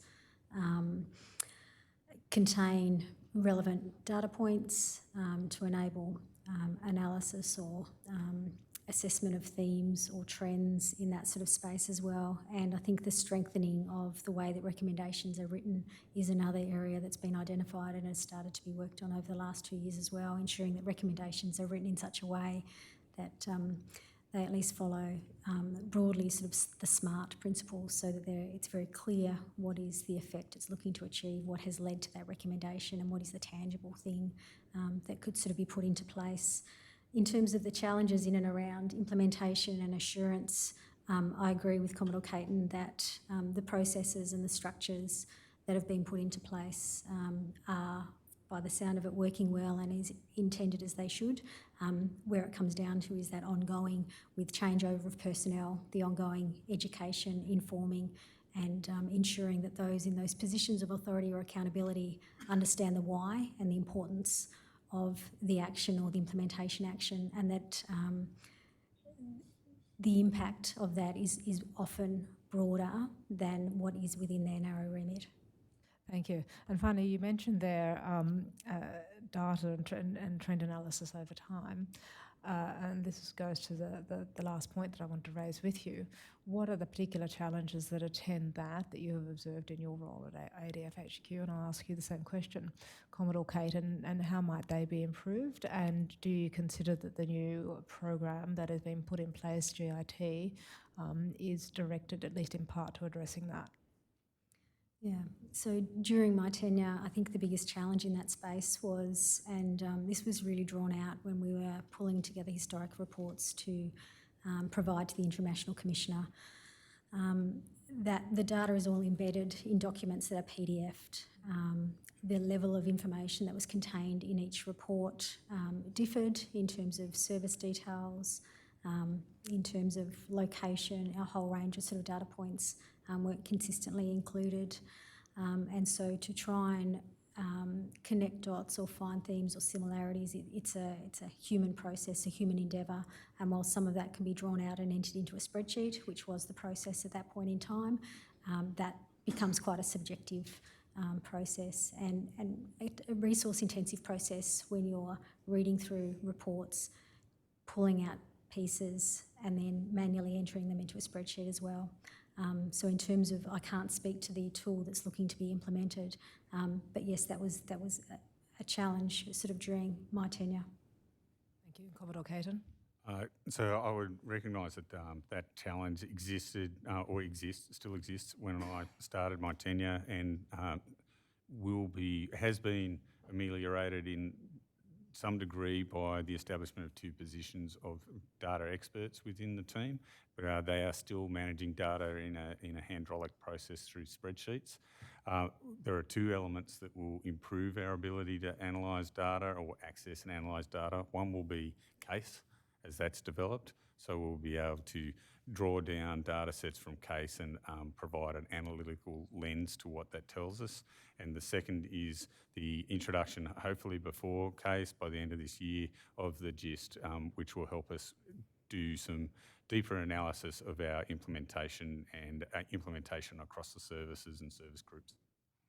Thank you. No further questions, Commissioners. Thank you, Commissioner Douglas. Sorry, Commissioner Brown. Thank you very much. Can I just ask, and I think I asked this question last time, but I'll ask it again. The recommendations that are dealt with within the SIM area within ADF headquarters, that, as we've heard, considers the enterprise-wide recommendations and the recommendations from death reviews. Are other reports, reviews, etc., that might have enterprise-wide recommendations? And I'm thinking there things like the PC report or a Senate report.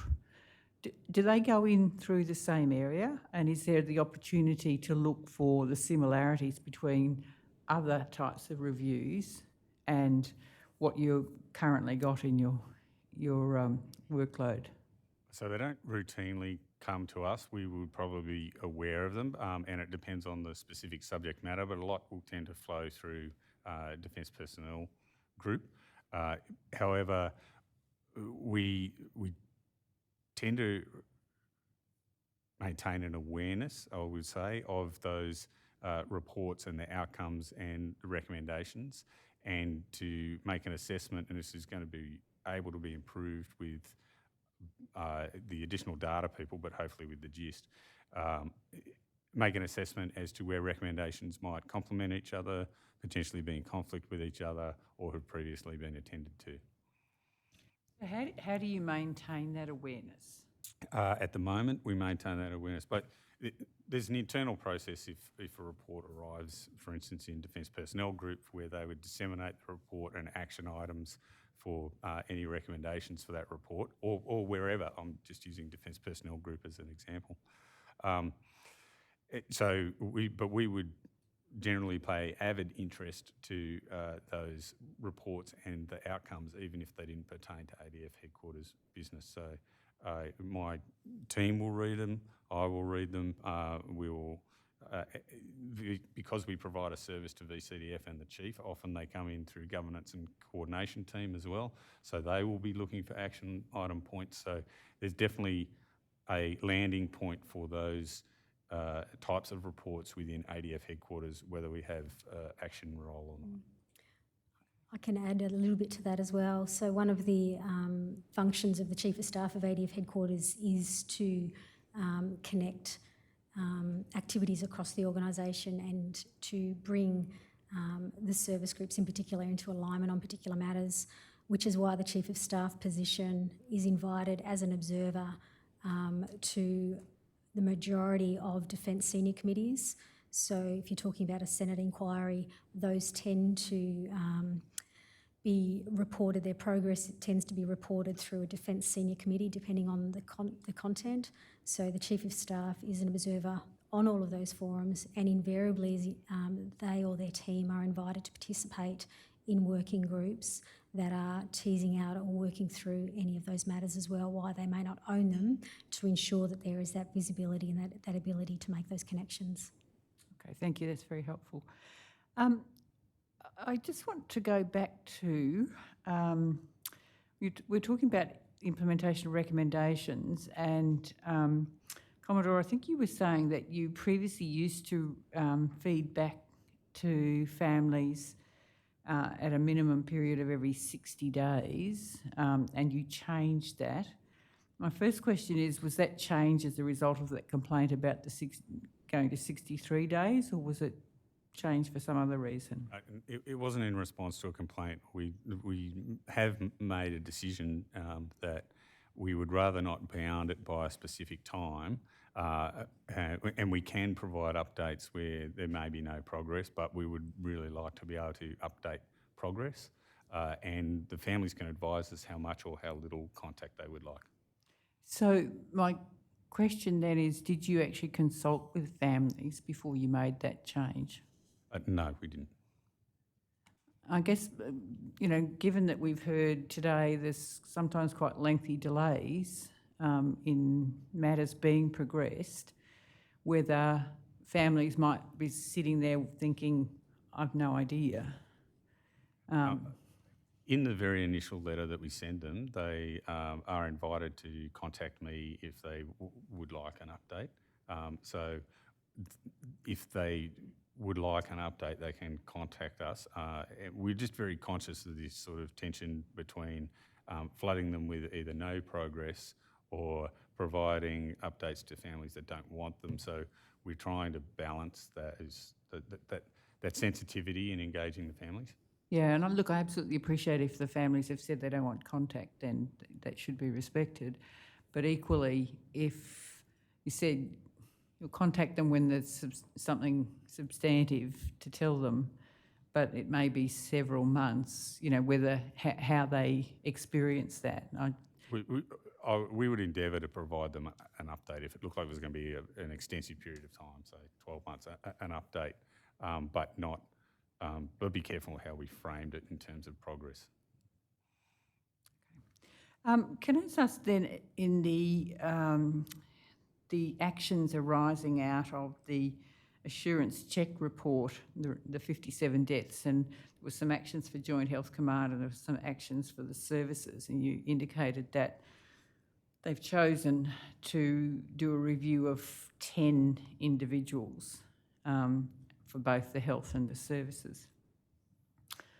I'm just wondering, or wanting to understand, why 10 was chosen, and were those 10 subject to full inquiries? Because about 35 or so of those 59 reports were actually just initial inquiry reports. So I'm unaware of which 10 cases may have been selected, and I would have to provide a response separately, Commissioner. Do you have any understanding, and I appreciate it's not your area, so, but I'm just wondering why 10? Because 10 is not a particularly large number to try and ascertain, you know, a good understanding.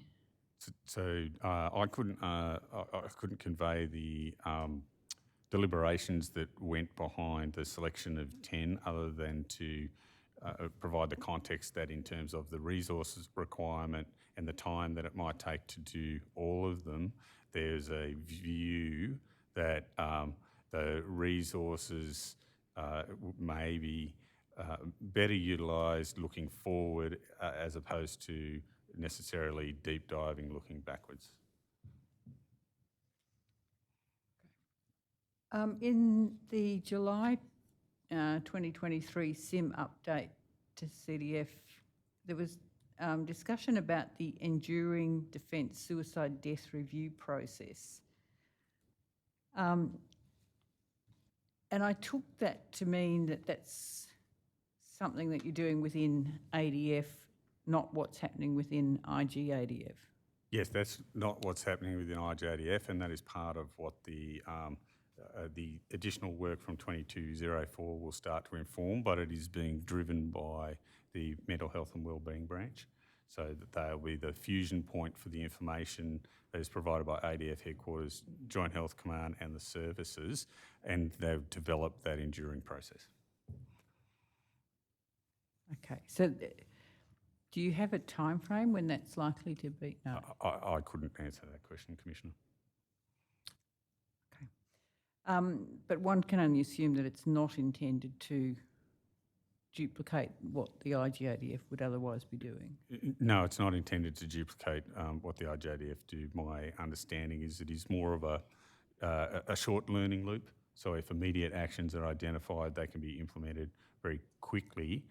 Here's a flag, here's a raise of a concern that we can deal with now while we wait for the more detailed in-depth reporting from the coroner, from IGADF, etc. Thank you. I just wondered, in terms of the recommendations and achievements that do come out of implementation of recommendations, are they promoted more broadly so that the organisation and the wider defence community, including families, veterans, etc., actually learn about the improvements that are occurring? So, for example, is it in the annual report? Is it in newsletters? Does it go out through DMFS?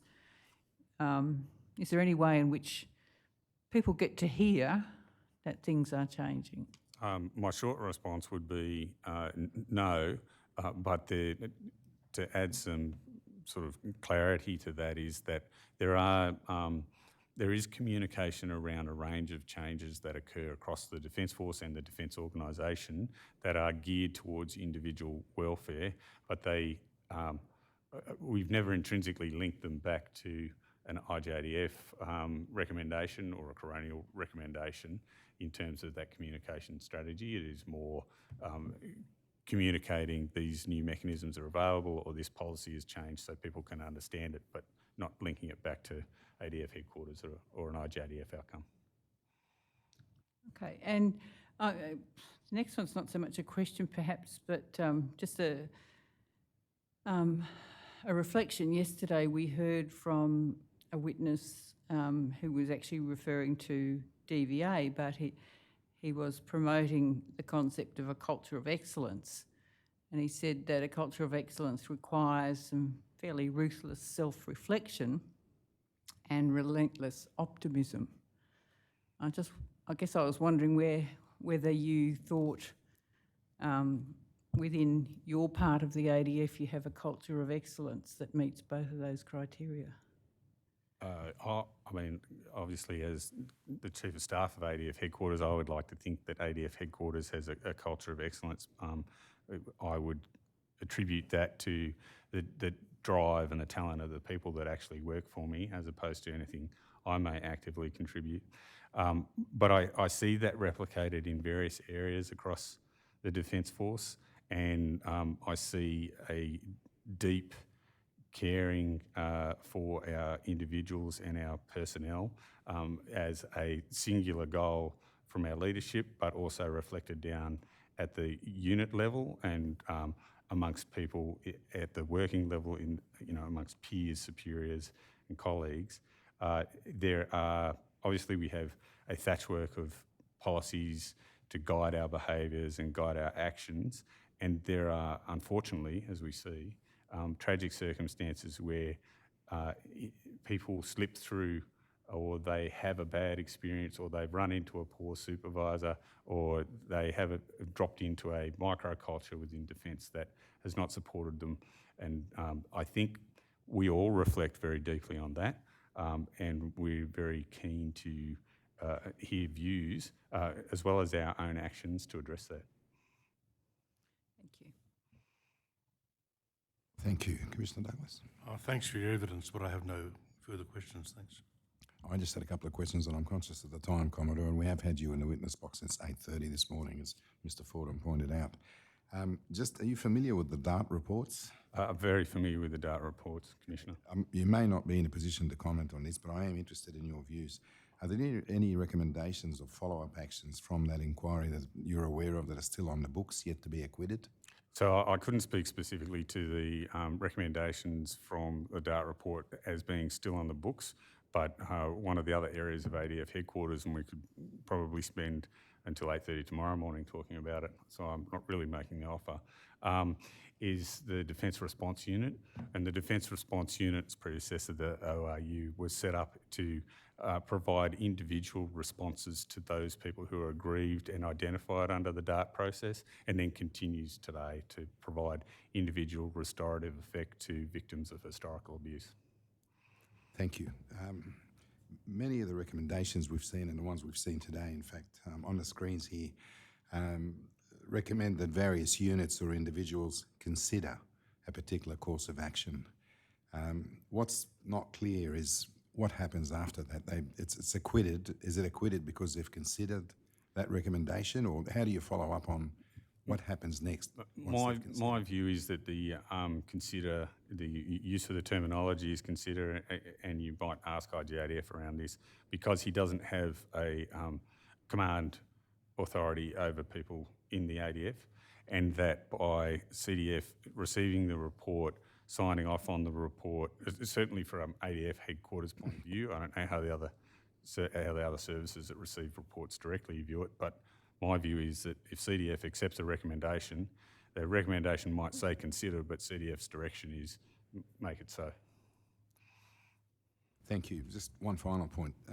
We've certainly seen cases where bad decisions were overturned by someone more senior in a review process, and we've seen some of those today. And then there are recommendations to sort of remedy whatever has gone badly. What's not clear, there's probably two things. Is there any action taken in relation to the individual who made that bad decision? Whether it's the failed understanding of legislation or protocols, or whether they have done something perhaps it's a bit more sinister. It doesn't seem to take into account what happens to the person who made that bad decision which affected someone badly, whether it's dismissal or disciplinary action. There would be a multitude of cases where there's a different outcome in that, Commissioner, but my my view of the intent of the organisation is to hold people to account for poor decisions, particularly poor decisions that have a negative impact on our people. I can add comment to that as well, Yes, Commissioner. please. During my tenure, there was a report that was received that made findings about somebody's decision making or the actions that they took, and while there was not a specific recommendation associated with that, there was then a defence own motion sort of recommendation added for the single service to review the available evidence from the IGADF that they had that was not part of the original report provided to ADF headquarters, and to then consider that evidence and whether it was appropriate to take administrative or disciplinary action or other education and training. And there were certainly occasions where that did occur. Okay, thank you. Just taking that a step further, is there any mechanism that either of you are aware of that monitors whether a person may have made 10 or 12 bad decisions in a row? Is that captured or in any way? Not routinely and not in a systematic way, without relying too heavily on case. The intent is case would be able to deliver that outcome. So if we were to see a particular supervisor who has moved from job to job, who has had a number of redresses of grievance against decisions they've made, and those decisions have been upheld, those decisions have been overturned, then that supervisor's judgment and capacity to fill supervisory positions would be able to be questioned. Is your opinion, would it be worthwhile having such a system that actually monitors individuals' performance in terms of having decisions overturned, or what is criticism being made of? I expect the case will allow us to do that, but I do think that there is intrinsic value in being able to do that. Thank you. Mr. Fordham, any questions? No, thank you. Thank you. Ms. Rubagotti, any matters arising? Nothing arising. The witnesses can be released from their summons. Okay. Thank you. You're excused from your summons to appear today, and thank you for your evidence. And we know there's considerable preparation went into what you told us today. And for the Commodore, thank you for the marathon effort you've put in today. Thank you. I understand we're having a short break now. That's correct. Thank you. All rise.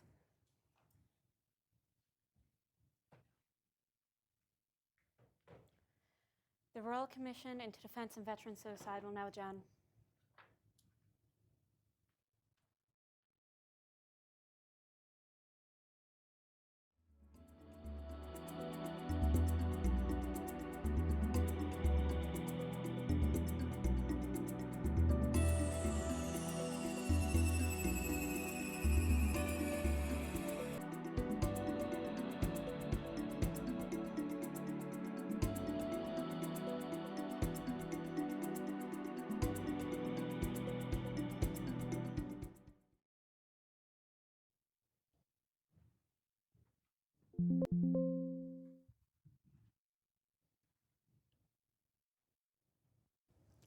The Royal Commission into Defence and Veterans Suicide is now resumed. Please be seated.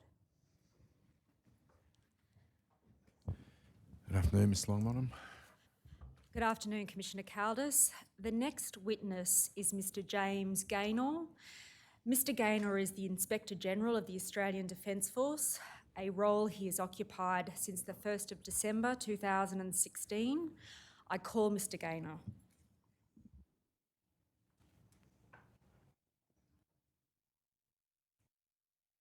Do you, James Gaynor, swear by Almighty God that the evidence you shall give will be the truth, the whole truth, and nothing but the truth? I do. Thank you. Thank you. Commissioners, there is a threshold issue I need to address in relation to the tender bundle. I ask that the operator please display the tender list. Commissioners, Commission staff have been engaging with the Commonwealth in relation to confidentiality claims made over the documents in the tender list. There is a particular category of claim that I need to bring to your attention. It concerns what are described in the tender lists as noting briefs for the CDF by the IGADF. And just to assist, I might ask if the operator could please go to, for example, item number 74 in the tender list. So you'll see there is a category of these documents that span some years.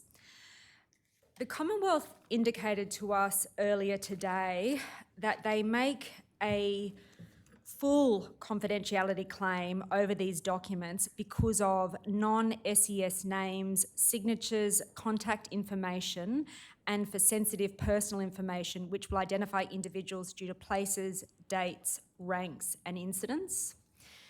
Now, from our perspective, we take no issue with a confidentiality claim over non-SES names, signatures and the like, and the common form of direction in relation to that category of information is a non-publication direction that you made in July of last year. The difficulty is that claim is said to render the entire document confidential, and that is problematic from our perspective. Now, in terms of that issue, which I apprehend may affect my examination of Mr. Gaynor, I propose this. Where a document falling into that category is one that I propose to take the witness to, I will ask that it be displayed on a private screen. I will then indicate a passage from that document that I would seek to read into the record, and my learned friend can stand up and object if it falls into that category upon which the confidentiality claim is made. But I should say, I do expect that the claims will be as articulated in the material that we have been provided with this afternoon and will not be broader. Is that on the assumption that what you may read into the record is non-identified with the... Precisely, Commissioner Douglas. We don't propose to read into the record information that falls into the category about which the confidentiality claim has been made. And so I will indicate the passage I propose to read on the screen, and if my learned friend has an objection to that, then she can raise it at the time. Commissioners, we're content to proceed in that way.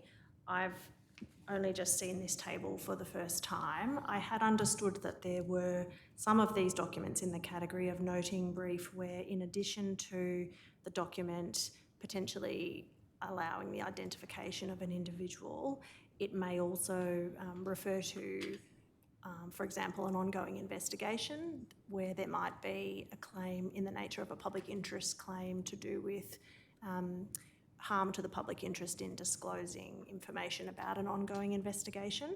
From my very quick review of this table, it doesn't appear that that point is taken in relation to the noting briefs, but I have had this document for a very short time.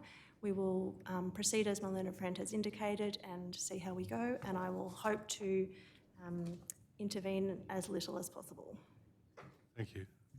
Commissioners, can I just indicate in that respect, in relation to the document that you have in front of you and the right-hand column, which articulates the confidentiality claim, I'm instructed, and I stand to be corrected about that aspect of the table has been populated by the lawyers for the Commonwealth.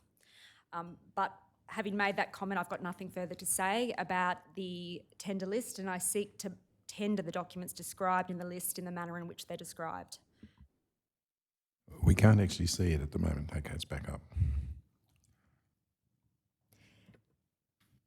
Thank you, Commissioner. Thank you. I understand it's 16 pages. That sounds about right, Commissioner Caldas. Okay. When you say it's the document before us, are you talking about the 6th column? Commissioner Douglas, there are a whole series of documents that fall within that category. They've got the description noting brief for CDF, and they commence in about March of 2020. Do you have a number? Item 74 in the tender bundle. And they go through to document number 101 in the tender bundle. My point is a simpler one, that it's in the hard copy you've given us, which I imagine Ms Maud has a copy of as well, but not in the 5-column document on the screen. No, that's right. Thank that's you. right. If there's nothing further, Commissioner Douglas? Thank you. So They will be accepted into evidence on that basis, allocated the next lot of numbers. Thank you. Thank you. Mr Gaynor, you are the Inspector General of the Australian Defence Force. Yes, That's a role you've occupied since 2016. that's correct. And as I understand it, on the 30th of November 2021, you were reappointed. Yes. And how long is your current term? When will it expire? My current term is for a further 5 years, so it will expire in November 2026. And Mr Gaynor, you are a legal practitioner by training. Yes. Can you give the Commissioners just a brief overview of your legal expertise? Commissioners, I've been in practice for over 30 years. I'm an accredited specialist in government and administrative law, and I'm a member of the Government and Administrative Law Specialist Accreditation Advisory Committee of the Law Society of New South Wales. For the first 23 years of my practice, I was a member of the Australian Army Legal Corps as an Army lawyer. And can I just stop you there, Mr Gaynor? In terms of your career in the Army, did you occupy any roles that are material to your present function insofar as it concerns the military justice system? Commissioners, I've worked in independent statutory offices since 2003 when I was posted as the Deputy Director of Military Prosecutions. Thereafter, I was the Director of Military Justice. After a deployment to Iraq, I was posted to the Office of the Inspector General of the Defence Force, or seconded to the Office of the Inspector General, as the Director of Military Justice Performance Review. After that, I became the Deputy Inspector General of the Defence Force, and that was my role when my predecessor's term of office came to an end, and I became first Acting Inspector General, and subsequently I was appointed the Inspector General after a merit selection process. Now, I want to focus on the office that you have occupied since 2016. The role of Inspector General of the ADF was established in about 2003? Yes, it was established administratively in 2003, Council, and then became a statutory office in 2005. And the role is one that was the product of the recommendations made by Mr Burchett QC in his report of 2001? That's correct. Mr Burchett was tasked in about 2000 by the then Chief of the Defence Force with conducting an audit of the military justice system? Yes, that was one aspect of his task. And as he records in the report, Mr Burchett frequently found during his review that complainants or victims may suffer from a suspicion that the ordinary processes available to them to deal with their problems are lacking in impartiality and are not free from command influence.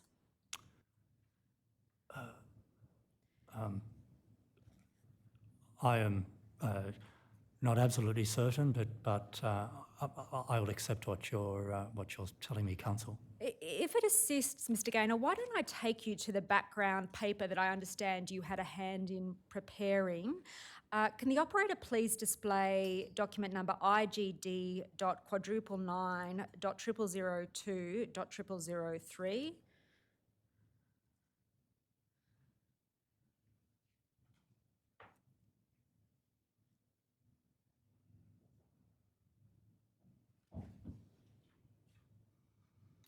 Do you recognise this document, Mr Gaynor? Yes, I do.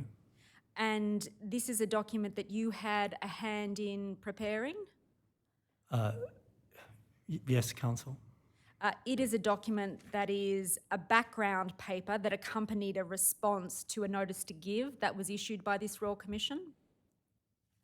That's correct, yes. I might ask that the operator please turn to .0005 of that document at paragraph 2.8. This is part of an explanation given in the opening part of that background paper about the emanation of your office. And you will see there in the extract that's set out are the findings made by Mr. Burchett, to which I've just referred you to. Yes, and now I can read those findings and I can confirm your earlier remarks. And My apologies, Commissioners, we furnished this document a couple of years ago. now, while Mr. Burchett did not find a culture of illegal enforcement or discipline within the armed forces, he nonetheless recommended the establishment of an officer of Military Inspector General. Yes. And the object of that office was to fulfil the need for a specific focus on the military justice system in its entirety. Yes. Now, Mr. Burchett identified a number of criteria that he thought ideal for this office. One of those was that the Inspector General be a figure who can maintain independence. Yes. And as a result of that, Mr. Burchett observed that ideally the person who occupied the office of Inspector would not be a person who could be thought to have career expectations in defence. Yes. As a consequence, Mr. Burchett envisaged, in effect, two models for the Inspector General. One of those would be that it'd be an individual who had a close familiarity with the ADF environment but no further career expectations in the ADF. Yes. The other was that the Inspector General be a person who may not necessarily come from the military but would be at the apex of a highly expert staff with that familiarity. Yes. Now, ultimately, when your office was established in 2005 as an independent statutory office holder, it was the former model that was adopted.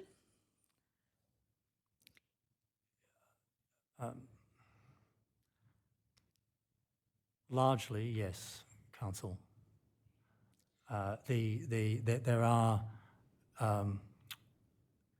qualifications that the legislation mandates that the Inspector General have. And can you give the Commissioners an overview of those qualifications? So the qualifications are that the Inspector General must have knowledge of the military justice system and how the military justice system affects the operations of the Defence Force. And that qualification is reflected in Section 110 capital F of the Defence Act. Yes, Council.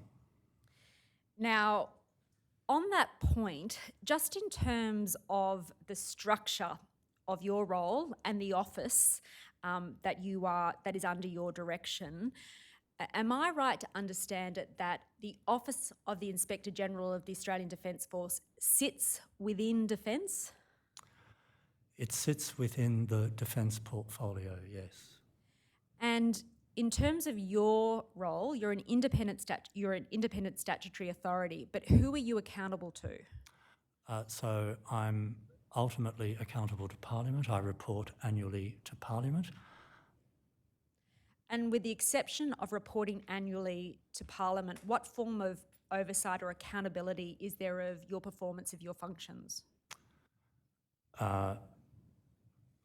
Well, that is the accountability and oversight for the statutory office of IGADF Council, reporting to Parliament. And so they are the annual reports that you publish each financial year? Yes. Now, I might ask if the operator could please turn to Section 110 capital A of the Defence Act 1903.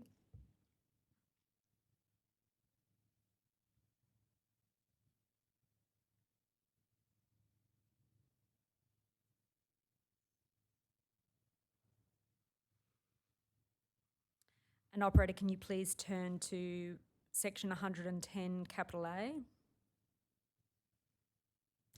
and expand that provision? This is the section of the Act which sets out the vision for your role. You would accept that, Mr. Gaynor? It sets out the main purpose of the role, yes, Council. And the first aspect of that is that you provide a mechanism for internal audit and review of the military justice system? Yes. And can I just pause there and ask you to give the Commissioners an overview of what you see the expression military justice system to encompass? So, Commissioners, the military justice system encompasses formal discipline mechanisms that the Defence Force has, and you've no doubt heard of the Defence Force Discipline Act and trials that are conducted, or investigations, prosecutions and trials that are conducted in accordance with that legislation. But the military justice system also includes those processes that are intended for the good order and discipline of the Defence Force, but which also affect individual rights.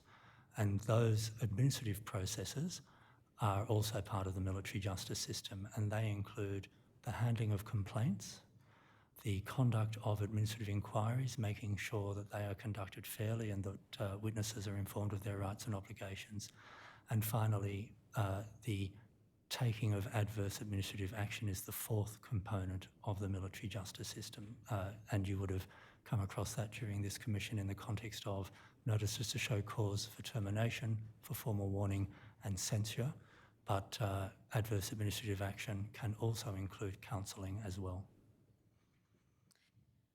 Now, as Section 1110 A, subsection A makes clear that internal audit function is intended to be independent of the ordinary chain of command.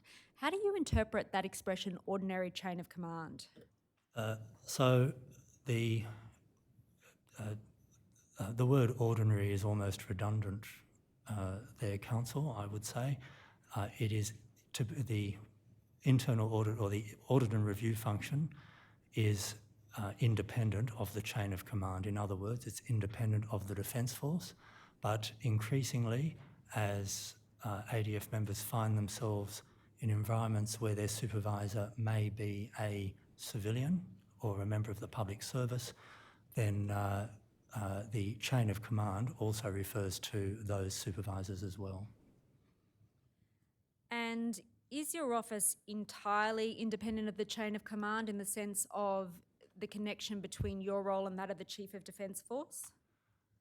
I am entirely independent of the Chief of the Defence Force. My role is to provide him a mechanism with respect to the Defence Force, but I am independent of the Chief of the Defence Force. So if we can just break that down, you report to the Chief of Defence Force? I do not report to the Chief of the Defence Force in that he is not my supervisor. He is not my, he does not assess my performance. He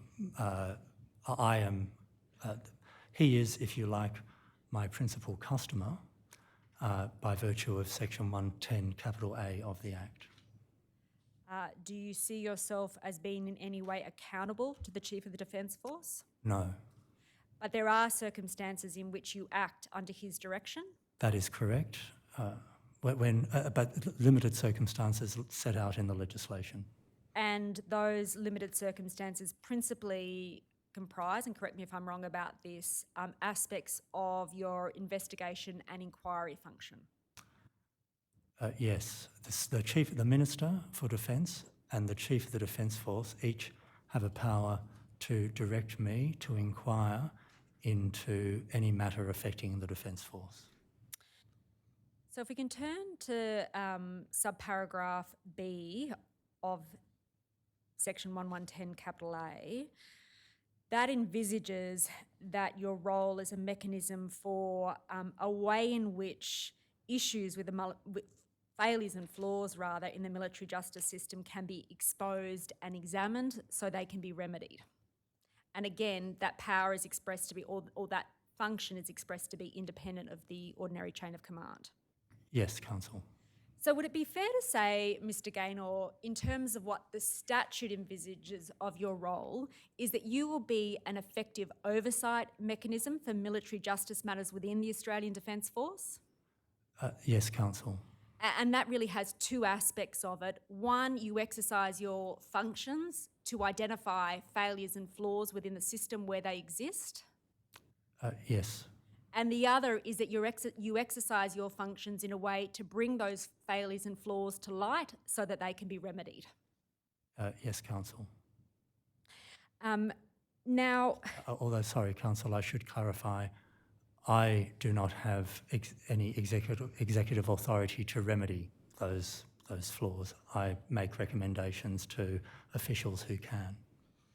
and we'll come to that in the context of some of your particular functions, but you would accept, would you not, that your role is at least to shed light in an independent way on failures and flaws within the military justice system in defence?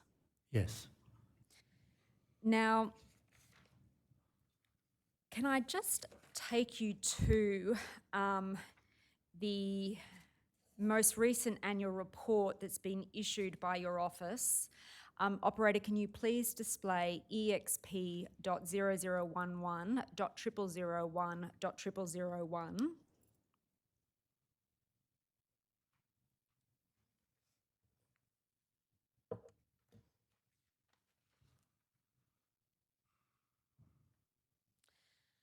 This is the document you were referring to before. Do I take it as being the mechanism by which you and your office is accountable to the Parliament? Yes, Council. Now, one thing I wanted to ask you is, this particular document, when it speaks about your function, it talks about it as being independent not from the ordinary chain of command, but rather from the military chain of command. That appears at .0005 of the document, if the operator could please go to that. And it's the first paragraph. On the material that's been produced to the Commission, that's the first occasion in the annual reports where the expression military chain of command rather than ordinary chain of command has been used. Is there a particular reason for that? No, there is no particular reason. And do you understand the expression military chain of command to connote something different from ordinary chain of command? No, Council. And can I ask, in terms of the preparation of an annual report such as this, what role do you have in that? So the annual reports are a whole of office effort. The directors provide input in respect of each of their directorates. There is one of the directors is responsible for preparing the draft annual report for me, and then it's reviewed by my deputy and then also reviewed by me. And as the individual who is accountable to Parliament, you're ultimately accountable for its content? Yes, Council. Now, Mr Gaynor, you've been in the role of IGADF for 7 years now. Yes. I'm right about that? Yes. And I understood from some of the opening evidence you gave to the commissioners, you've had some earlier involvement in that institution at an earlier part in your career, or have I mistaken that? No, that's correct. I have worked in the Office of the Inspector General since 2010. So you really have the benefit of a longitudinal view of its work and the performance of its functions? Yes.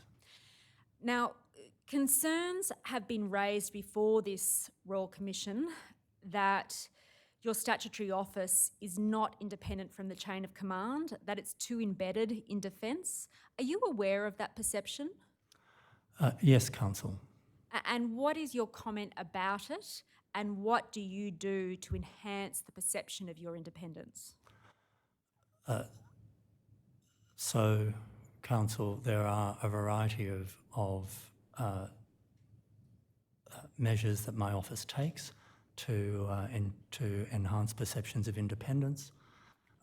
For example, although I am a former member of the Defence Force, I resigned all forms of Defence Force service before taking up my role so that I satisfy the criterion that Justice Burchett provided, that the IGADF have no future career aspirations in defence. My predecessor did exactly the same thing. The other measures that the office takes is to ensure that we occupy, we have integrity of the office arrangements. We also have a mixture of civilian and Defence Force personnel who work in the office. Those are some of the measures, Council.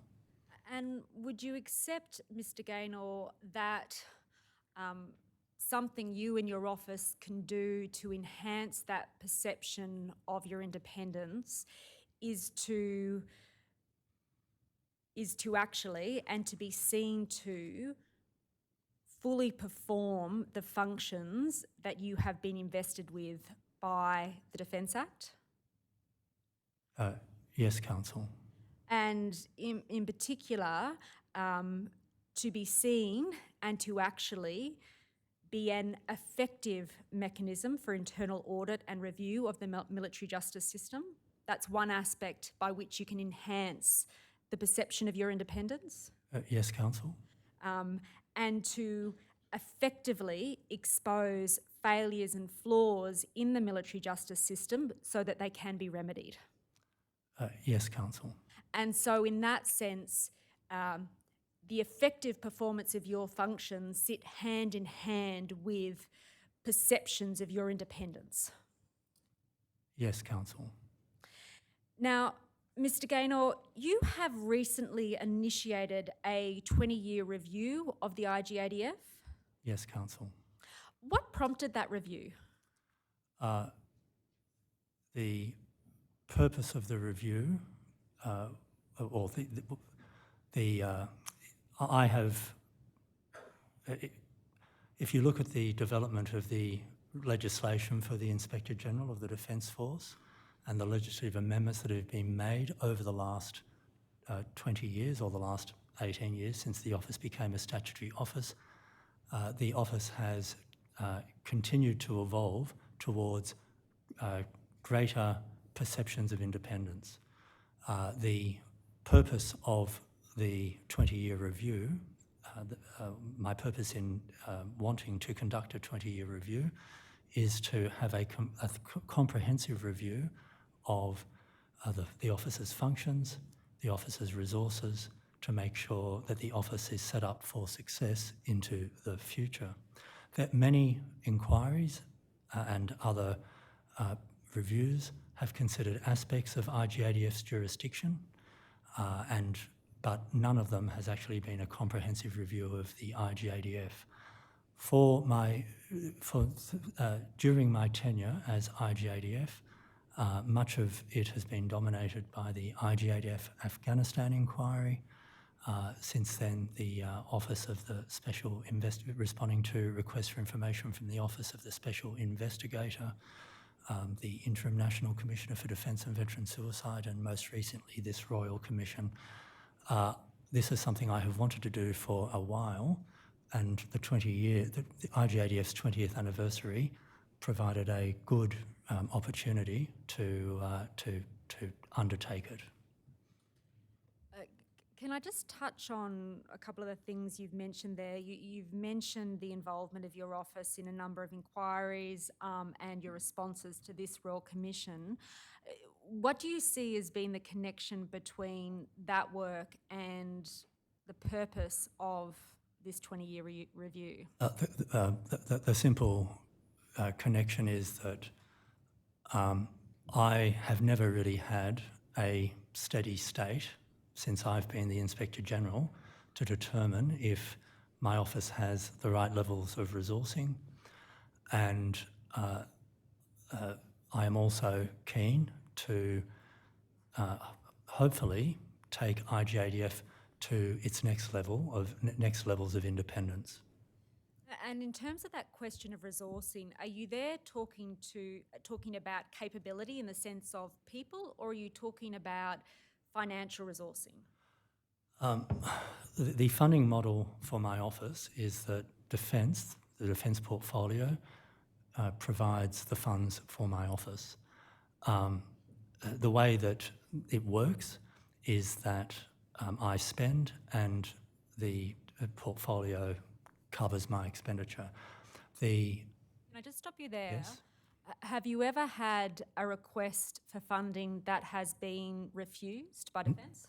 Never, and my understanding is my predecessor never had a request for funding refused either. So there's no question that whatever financial resources you reasonably consider you need, you will be given by Defence. Financial resources are only part of the issue.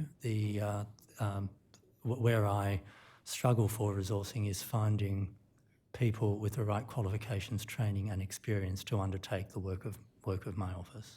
And I will come to that in a minute, but before I do that, I might just complete the issue about this 20-year review by taking you to the terms of reference. Yes. Operator, could you please display document number IGD.0025.0001.001.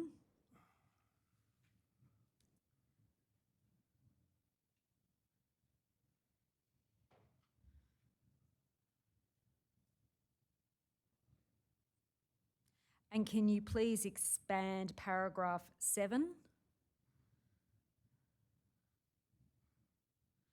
So they are the terms of reference for this review? Yes, Council. They are very broad in their expression. Can I ask, are you giving more specific guidance on the issues you want the review to cover? Well, the review has not commenced. My intention is to contribute to the review, but I basically want someone external to the office to come and examine the office, what it does, and then to make findings and recommendations about its function, operation and composition of the office. And will you be asking that individual or those individuals to examine whether or not your office should be performing all its current roles? That will certainly be one of the aspects of the review. My intention, Council and Commissioners, is that it be a comprehensive review. And whereabouts is the review? You've said the review hasn't commenced. When do you expect it to commence? Because it is a review of public policy, the government's policy is that such reviews need Prime Ministerial approval. And I can see in that document that there is a hope that it be completed by 2024, but is that completion date dependent upon whether or not you get approval? I'm certainly hopeful that it will be completed by 2024, so if it starts in the next few months. But certainly the reason we've left the day and the month vague is because I don't know which month next year it will finish.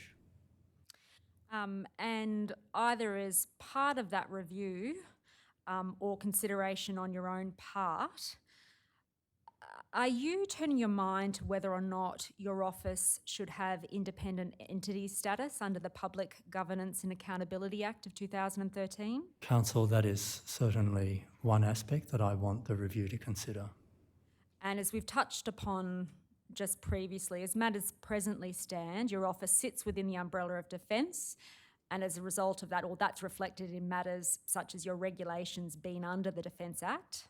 So that's a current structural arrangement. Yes. And am I right that the entity status options that would be available if your office goes down that path are twofold? One is being what's called an executive agency.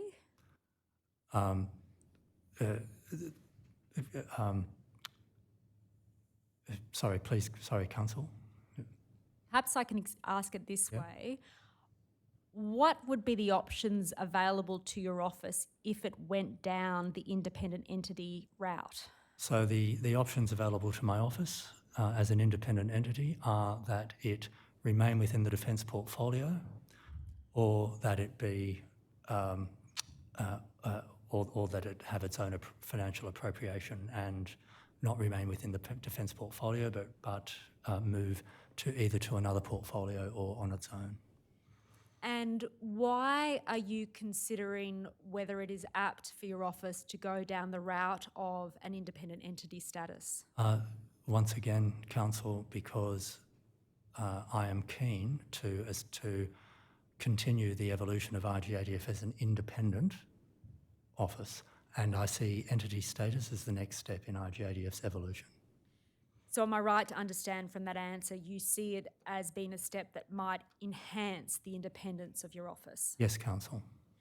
Can you give the commissioners an overview of, putting to one side enhancing independence, what are the other potential benefits or downsides of taking that route to independent entity status? So there is only one downside that I can see, commissioners, and that is that if the office is moved to a separate another portfolio, that the office will need essentially a team of finance people to bid for budgets. One of the advantages of the current model being, and one of the advantages of any future model remaining within the defence portfolio, is that the money will still be provided for the office from the defence portfolio. Just taking a step back and focusing on the current arrangements of your office, you've mentioned that you see the potential of independent entity status as enhancing your independence. Is there anything about the current arrangements that you consider impede the independence of your office? Practically and legally, no, Council, because I am an independent statutory office holder, and as I've explained earlier in my evidence, no request for funding has ever been refused me. So legally and practically, there are no issues. But in terms of perceptions, I see IGADF as an independent separate entity with its own separate legislation as delivering advantages in terms of perceptions of IGADF's independence. So am I right to understand from that answer you do have concerns about the perception of your independence and that of your office?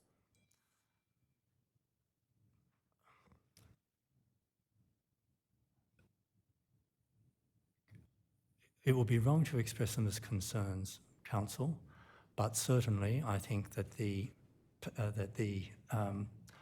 perceptions of the independence of my office could be enhanced. And what is the basis of your current view about the issue of perceptions of independence being something that may need to be enhanced? Sorry, Council, could I ask you to rephrase the question? Of course. So you've just expressed the view that, as I understand it, you think that it would be beneficial if perceptions of the independence of your office were enhanced? Yes, Council.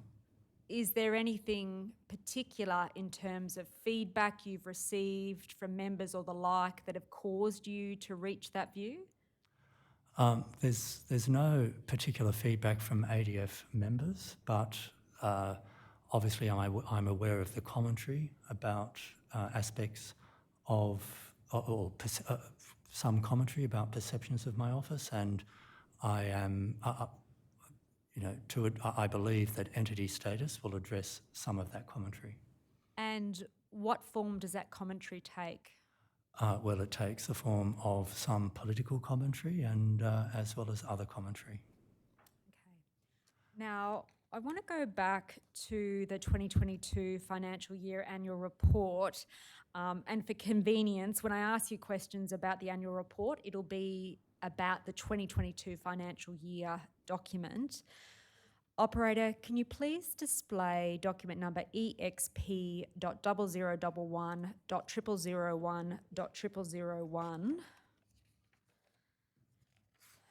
and turn to .0006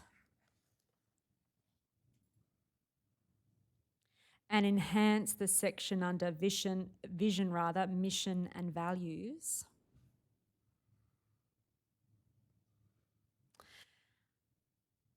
This is the mission statement for your office. What precipitated that being put together? So this was part of my previous strategic plan, which was my strategic plan from 2020 to 2022. I believe those dates are correct, Council, but I'm not absolutely certain. So I'm struck by the expression under vision. The vision for your office is to be trusted and promote fairness in the ADF. Do you have a perception that your organisation is not trusted? Not at all, Council. So why have those words been used? Because it's language to reflect the vision, and the vision is to make sure that the people who are involved in IGADF processes, the public and members of the Defence Force trust the IGADF. But it's not, the origin of that vision was not because I had a sense of distrust. If I could ask the operator to please go further down the page and expand the section commencing with the office has 5 goals to achieve the IGADF vision. Am I right to understand, Mr. Gaynor, the emanation of these goals comes out of your previous strategic plan? Yes, although of course some of them derive from the role and functions expressed in the Defence Act, for example, promote military justice values. And in terms of that strategic plan, were its components informed by stakeholder feedback? The strategic plan and the 2020-2022 strategic plan, and it's some time now since we were drafting at Council, so I'll do my best to recall. But the 2020 to 2022 strategic plan was developed. It was a whole of office effort. It was really produced from the ground up within the office, so that every member of the office could feel part of it. My recollection is that I can't recall whether we consulted more broadly with stakeholders, because once again, as an independent office, this was the IGADF strategic plan. So you don't recall, at least, whether or not you had occasion to engage with people who, for example, refer inquiry requests to your office to see what their perceptions were of your office and how it functions? Not in connection with this strategic plan, Council. Now, if I could just focus on a couple of those goals to achieve your vision. The second one is to improve confidence in IGADF's decisions and products. It would be a fair assessment to say that reflects a perception, at least, that there isn't presently a lot of confidence in your decisions and products. Is that a fair assessment? No, I don't think that's fair at all, Council. The reason for that goal is because confidence can always be improved, but the origin of that goal was not a concern that people were not confident in IGADF's decisions and products. However, the nature of the work that an office like mine does, and an oversight office that conducts inquiries into military justice issues and other matters affecting the Defence Force, is that, and also inquiries into complaints, is that rarely will someone go away as a result of an IGADF process completely happy. They may get partially what they want. They might be annoyed. So the reason for that goal is because what I have tried to achieve as the IGADF is to leave people with a sense of procedural justice. In other words, they may not be satisfied with the outcome of an IGADF process, but they will be satisfied that someone independent and impartial has looked at their concerns and produced a report or some other document that addresses those concerns. What do you mean by the expression procedural justice? So, the expression procedural justice, when I use the expression procedural justice, Commissioners, I'm talking about making sure that processes are fair, making sure that the people who are involved in those IGADF processes feel that they were given a fair hearing, and as I said, that someone impartial and independent has looked at their concerns. And in terms of looking at concerns, and we'll raise this in due course with respect to your individual functions, but do you see your role as being to undertake a merits review of, for example, decisions that are made by defence, or do you see your role as being to take an administrative law perspective to those types of decisions? So, would it assist Council if I explain what I mean when I use the expression merits review? Because there are varying definitions. So when I have studied administrative law, merits review has been defined as a review which is not just a legal review, but also considers policy issues as well as factual matters as well. So the types of reviews that we undertake at IGADF, certainly in the types of reviews that we do are really to take into account those three issues: facts, law and policy. Sometimes if we form the view that a decision has been lawful, or not sometimes, but when we form the view that a decision has been lawful, we look at it to assess whether it has been fair in all the circumstances as well, and not unreasonable. And so am I right to understand from what you've just said, it's really a two-stage process of consideration? So the first is to determine whether, for example, a decision was reasonably open, if the individual was afforded procedural fairness and the like. That's correct? Yes, but also to consider factual issues and policy issues that the original, to consider the facts and the law to make sure that the original decision relied on the facts and the law, the correct facts and law, Council. And then if you reach a state of satisfaction about those matters, you may then exercise the discretion to consider whether or not the decision is also fair. Yes. Okay. In terms of that view about how your office is to perform its functions, how do you communicate that to your staff? I meet with my staff every week. In terms of the Directorate of Inquiries and Investigations, I review all assessments that directorate undertakes. In terms of the other directorates, I am absolutely confident that my staff are aware of my view that just because a decision that a defence official has made may be lawful and may also be correct factually and from a policy perspective, I'm absolutely confident my directors understand that if for any other reason the decision is unfair, that they would address it themselves or draw it to my attention. So can we just unpack how you've reached that state of absolute confidence?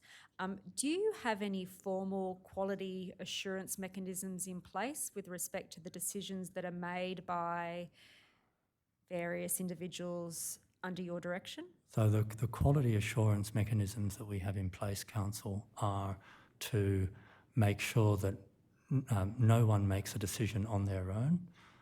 Decisions are either peer reviewed within my office or they are reviewed by someone senior within the directorate. And in terms of the way in which decision making within your office is to occur, during your time as IGADF, have you issued any standard operating procedures or guidance manuals about how particular functions are to be performed? So the directorates have guidance material available to them.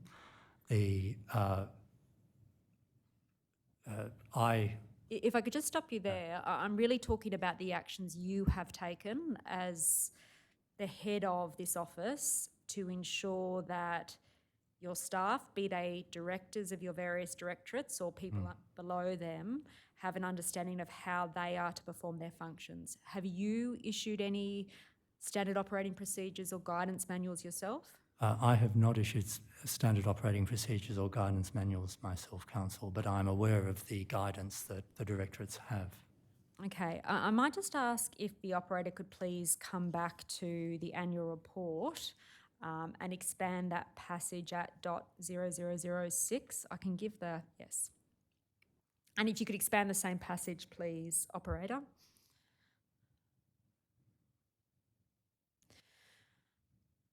So we've touched on the goal being to improve confidence. I wanted to take you to the penultimate goal, that is to recruit staff with appropriate aptitude and attitude to undertake the work of the IGADF.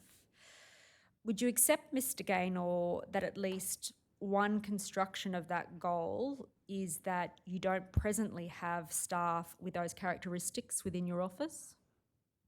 Once again, Council, I would disagree with that very negative construction. The purpose of that goal is to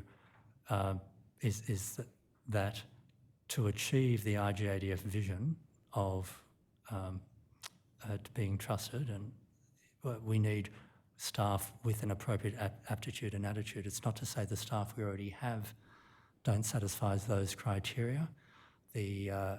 What it's saying is that new staff need to satisfy those criteria as well.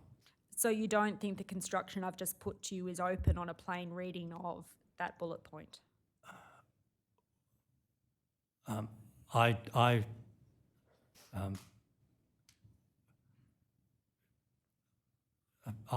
don't think that construction is open, Council. Or certainly it wasn't my intention that construction be open, but maybe I am a glass half full type of person. And Mr. Gaynor, in your view, do your staff have the aptitude and attitude that's necessary to perform the functions with which they've been tasked? In the main, yes, Council, but it's a matter of public record in this report, I believe, that I have had challenges with some of my staff and with respect to two of my directorates. And I might just unpack that with you a little bit. I might ask if the operator could please display document number IGD.0010.0001.0084 at .0085. Commissioners, this is one of the documents that falls into the category that I mentioned in opening. It is a briefing minute from Mr. Gaynor to the CDF, so I'll ask that it be displayed, and I will indicate to my learned friend the particular passage that I propose to read out and give her an opportunity to determine whether or not she has concerns with that. Could the operator please turn to .0085?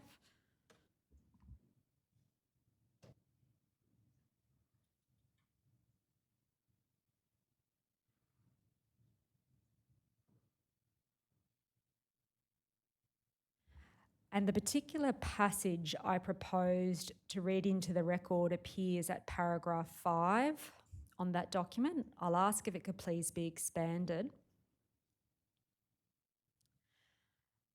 and give my learned friend an opportunity to look at it and determine whether or not she would have any objection to me reading into the record, particularly the third sentence of that paragraph. So, Mr. Gaynor, this is an extract from a briefing minute you've provided to the Chief of Defence Force? Yes, Council. Can I just ask you to give Commissioners an overview of what those briefing minutes are and what purpose they serve? Commissioners, the briefing minutes are support a monthly meeting that I have with the Chief of the Defence Force to raise issues of concern, of any concern with him, to draw and to draw other matters to his attention. It's probably as succinct a description as I can deliver at the moment. Thank you, Mr. Gaynor. So this is an extract from one of those briefing minutes you gave to the CDF in April 2023, so it was about 4 months after you signed off on the annual report. And in that update, you record with respect to your caseload, and I quote, "There is no lack of financial resources, but finding appropriately qualified and experienced inquiry staff remains challenging." Mr. Gaynor, when you say inquiry staff, what particular directorates are you referring to there? I'm referring to the Directorate of Inquiries and Investigations in my office, and also the Directorate of Select Incident Review, the directorate in my office that undertakes inquiries into the deaths of ADF members. And in terms of the question of qualification and experience, what are you looking for in terms of your core staff that occupy those roles?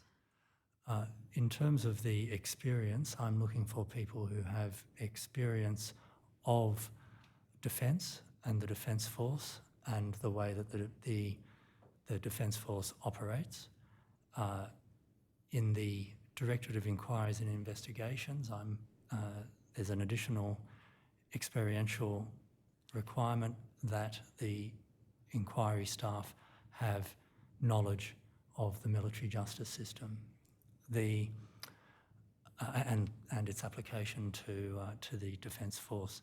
In terms of qualifications, I'm looking for people who have certainly completed inquiry training, but also have experience in the conduct of inquiries. It's been increasingly challenging for me to find such people for a variety of reasons. One is that the Defence Force is very busy. It is incorporating many new capabilities, and so finding Defence Force personnel, particularly the reservists that I principally use for this inquiry work, has been very challenging. Also, the service headquarters have established inquiry teams, and so I compete for resources for those people with them. Not everybody can do inquiry work. Some people can have all the qualifications, but will not make a good assistant IGADF to undertake inquiries. Mr. Gaynor, I'm struck by your sort of focus on the pool of Defence Force personnel that are available to you. Am I right to understand that under the Act, you in effect have two pools of people capability that are available to you? One is the Defence Force, or members of the Defence Force. The other is members of the Australian Public Service. That's right? That's correct, Council. And so why is it that you are principally looking to recruit staff from the Defence Force rather than from the APS? The inquiry model that the IGADF has historically used has been to make use of reserve ADF members to be assistants IGADF to undertake inquiries. Now they will be people with a general service background so that they understand the nature of the matters into which they are inquiring. In addition to that, often inquiry staff will include ADF legal officers, reserve ADF legal officers. They can be full-time as well. We have some full-time people in my office, and we certainly have some Defence APS employees. Half of my permanent staff are made up of the public service, and they also undertake inquiries in my office. Sorry, can I just take issue with that proposition? Or just note that I will take issue with that proposition about the composition of your staff. But before I take you to parts of your annual report that speak to that, I just want to unpack your explanation that the reason you principally look to recruit from Defence is because it was an historical model of conducting inquiries. Have I understood that correctly? Well, it's the model that we have used, but there are good reasons for the model.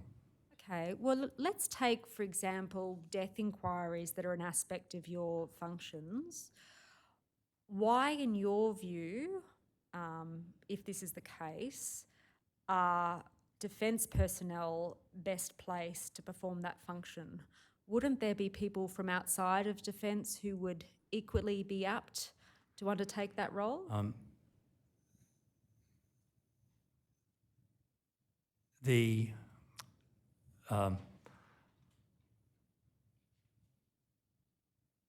In order to undertake any inquiry in the defence environment, it is very useful to have a knowledge and awareness of that environment, as well as of the ADF members who are likely to be witnesses in an inquiry into a service death. We have used civilians. Can I just stop you there? So you've identified that as being a potential usefulness of having Defence personnel, but doesn't it also carry with it a risk, in particular a risk of, for example, unconscious bias in favour of Defence? I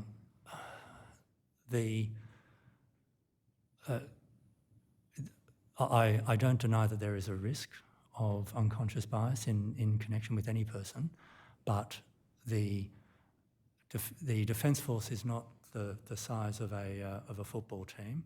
The people in my office who work on inquiries tend to be members of the permanent force who have retired from the permanent force.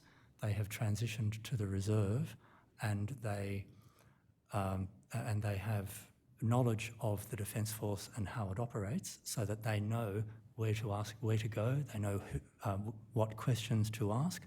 It is difficult to pull the wool over their eyes, and I think that the benefits of using people with that knowledge and experience outweigh the risks of unconscious bias, which can be addressed in other ways. So the first question I have arising out of that, accepting that there may be benefits to having that Defence corporate knowledge, for want of a better expression, it's not critical that all of your employees have that experience. That could be addressed by having a subset of your employees who have that Defence corporate knowledge. You'd accept that?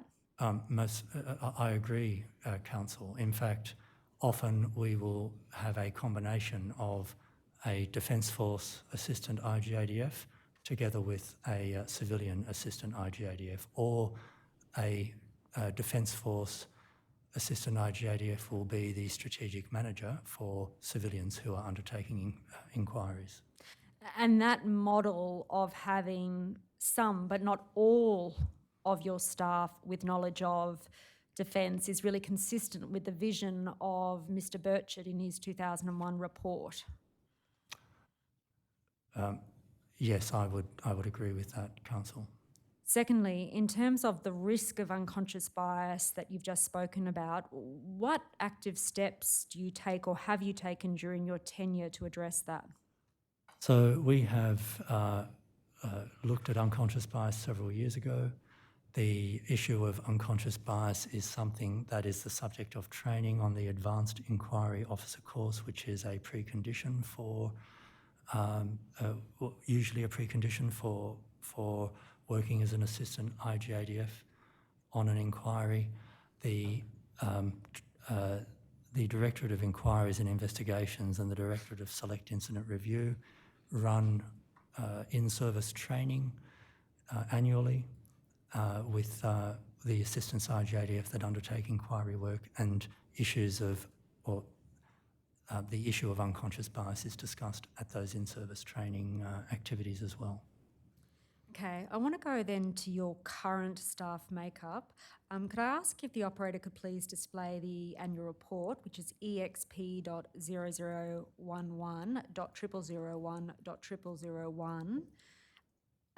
First of all, at .0010, and if you could please expand the table on that page.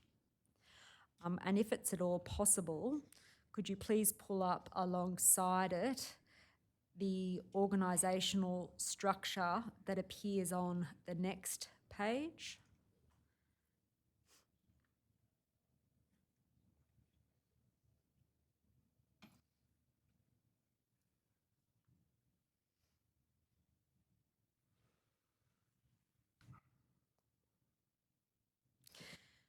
Now, Mr. Gaynor, this document that's in front of you represents your staff makeup, at least as at December 2022, when you dated the report? June 2022, Council. June 2022. And the figures are out of date.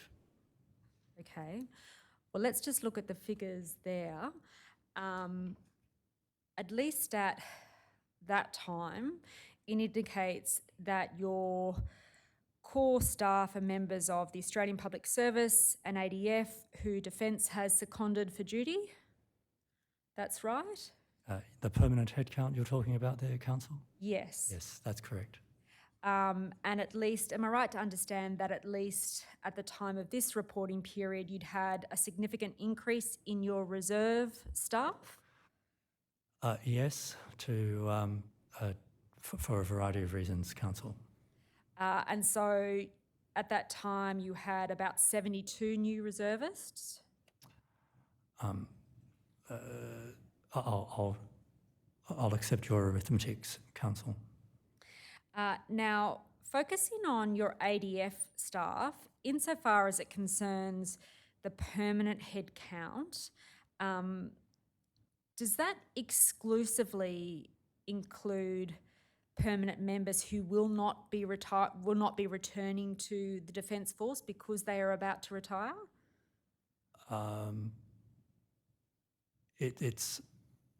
There are some members of the Defence Force in that permanent headcount for whom IGADF is their last posting. A lot of ADF members request that because they can then finish their permanent ADF career at IGADF and then transition to the reserve and continue working at IGADF.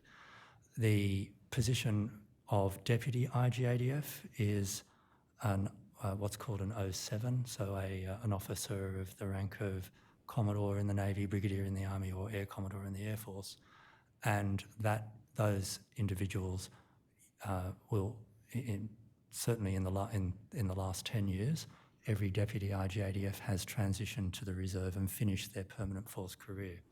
There will be some more junior staff among that permanent headcount who do, after their secondment at IGADF, post back into roles in the Defence Force. And am I right to understand their secondment, just in terms of that permanent headcount at the office of the IGADF, tends to be about 2 to 3 years? Yes, although sometimes people are extended. And can you give the Commissioners an overview about, just in broad terms, what percentage of that permanent headcount will be returning back to service in Defence proper?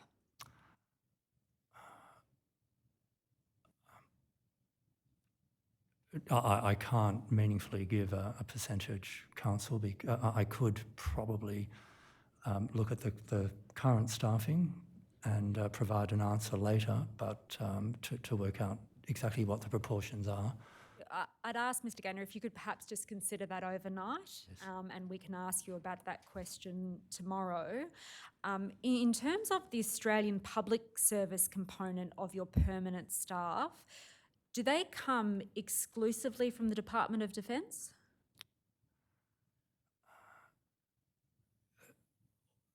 Pretty much. Occasionally we do have secondees from other agencies. Okay. Now, at least as matters stand as at the date of this annual report, overwhelmingly your staff are from the Australian Defence Force. You'd accept that? Yes, as at the date of that annual report, Council. So at that time you had 18 APS staff, I think including yourself, and I've added in that your deputy, but that might be wrong, as compared to about 136 ADF staff, including permanent and reserve staff. So I'm not a public servant, so I'm not included in that figure. My deputy is a naval, my current deputy is a naval officer, and she would be included in the Navy permanent headcount. Now, you've mentioned that these figures don't reflect the current staffing within your office. That's correct, Senator. It's more than a year now, and the staffing proportions have changed. And can you give the commissioners a broad overview of the extent to which your defence component or defence pool of your staff has increased or decreased? When you say defence, I mean they're all from defence, but you're talking about the Defence Force component, Council? I am, yes. Your permanent and reserve service members. I believe that the total figure of the permanent headcount is now 46, and that comprises 23 of 23 ADF members and 23 public servants. But once again, can I beg your indulgence, Council, and check those figures? Of course, of course. Now, as at the date or the reporting date of this annual report, you had the absences of 2 incumbent directors within your office? That's right. Could you tell the commissioners which directorates? It would assist me to if I could see that part of the report. Of course. Can I ask the operator to please display .0010 and the first paragraph? If you could expand that, please. So one of them was in the Directorate of Select Incident Review. Just pausing there, has that position now been filled by a permanent director? It was filled by a permanent director, but that permanent director is also no longer in that role. So there is currently a vacancy in terms of a permanent director. And that is why Lieutenant Colonel Spendelove gave evidence last week as the acting director. Okay. However, I have written to the Chief of the Defence Force and announced my intention to create an EL2 position, so that is a director level position in the public service, to be the Director of Select Incident Review. That position has been created, and the recruitment process is still in train. And why did you take that step?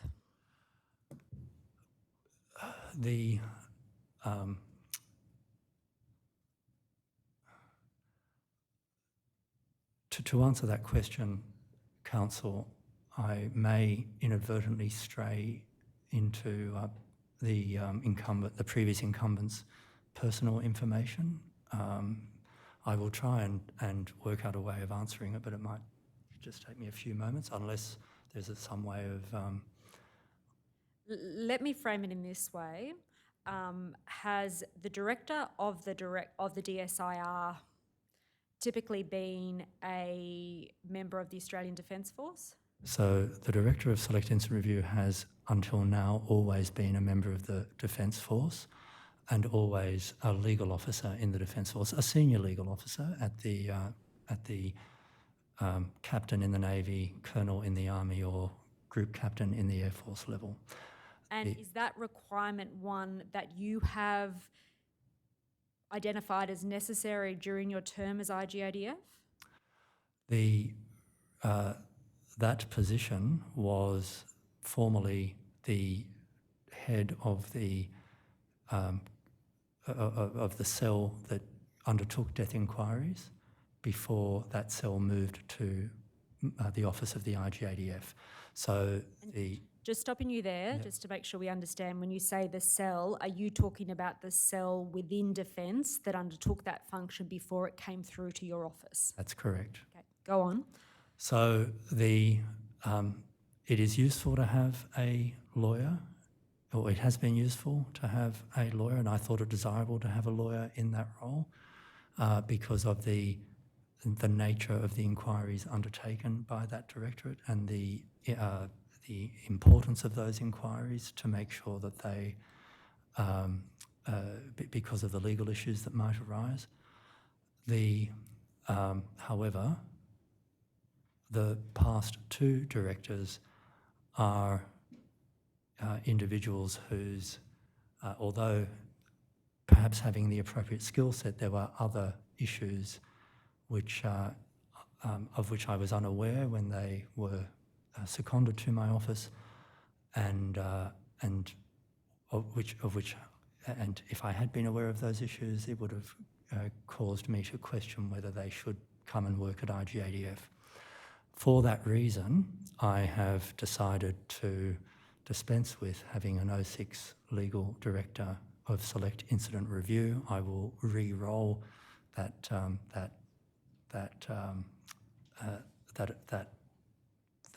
vacancy, if you like, in my office, and I've decided to civilianise that position. Now, and I'm not going to ask you to give me the personal circumstances of those individuals, but in broad terms, were the reasons for that decision to shift the role of director from someone within Defence to an APS role connected with the fact of their service within Defence? I'm not sure that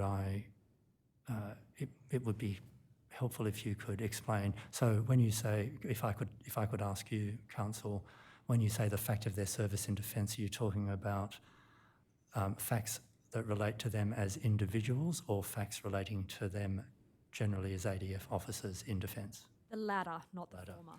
No, it's not so much that reason, Senator. Sorry, I think I'm in Senate estimates. Counsel, my apologies. We've been letting it go through to the keeper, Mr. Gaynor. It has happened a couple of times. Oh, good. I'm glad I'm not the first. My reason for deciding to civilianise that role is a desire for continuity in that role. So to avoid having someone, for example, post back into Defence, is that part of it? No, that's not part of it. It's really to make sure that I can choose a director that will be not necessarily a lawyer, but I can choose a director who will be able to be in that role for longer than a posting, and certainly longer than either of the two previous incumbents, I hope. And just in terms of that question of choice, what choice do you have over individuals who are posted into your office? I'm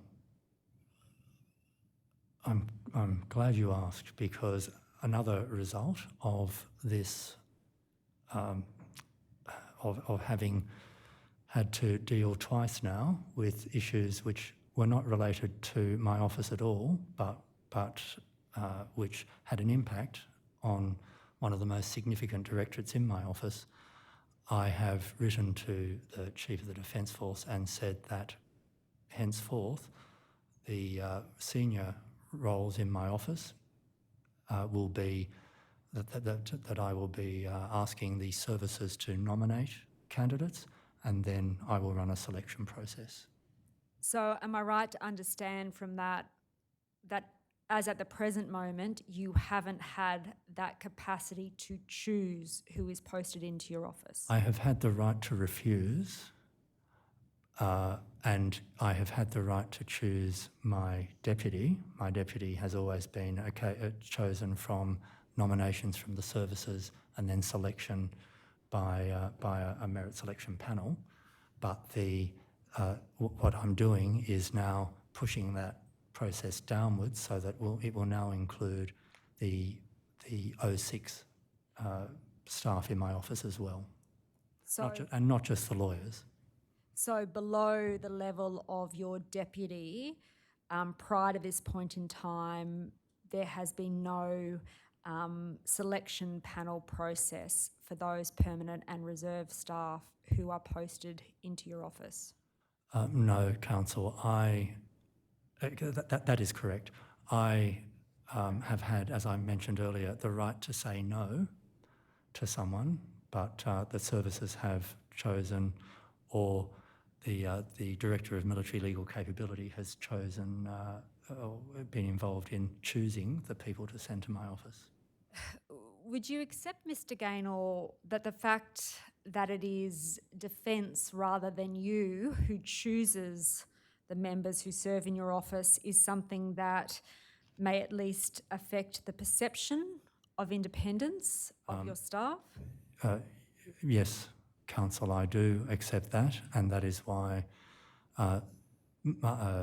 my deputy is involved in has always been or has been involved in the 06 selection panels, so the 06 selection process. So I have had involvement in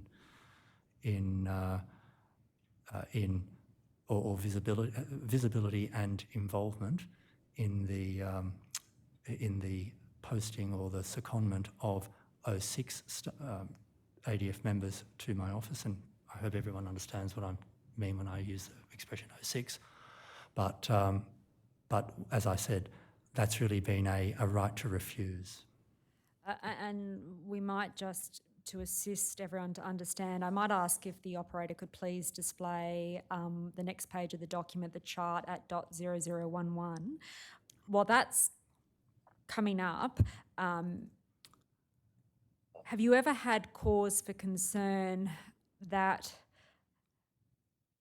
the fact that Defence chooses the members who come to your office has actually compromised its independence? I've never had any concerns that it's actually compromised independence, but Now, if the operator could please expand the chart, when you've referred to individuals at the 06 level, are you referring there to the level of, oh no, sorry operator, it's this organisational structure, thank you. Are you referring there particularly to the Deputy Inspector General or those below that? no. So you can see that the Deputy Inspector General is an 07 ADF legal officer, Yes. and then the directors, which are the third row of boxes from the top of that diagram, are the 06s. But not all of them are 06s, 2 of them are civilians. Now, you've said in relation to the Director of the Select Incident Review Directorate, you're wanting to civilianise that role. Where will you recruit for this new director from? So there has been an open recruitment process. So it's not one that's confined, for example, to APS members within the Department of Defence? No. Okay. Is it confined to members of the APS? No. Okay. Now, if the operator could please go back to the previous page and the second paragraph there and expand it. You've noted there that for the second consecutive year, staffing numbers have fluctuated quite significantly, and the reasons for that include staff turnover. What do you mean by that?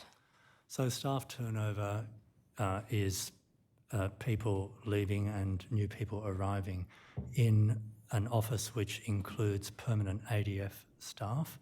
There will always be new people who leave. New people who arrive at the start of each year and people who leave at the end of their time at IGADF. You've also made references to changes in work requirements. What are those changes? So it's, as I mentioned, it's over a year now since I settled this document. The changes to work requirements that I believe that I was referring to there included the formation of the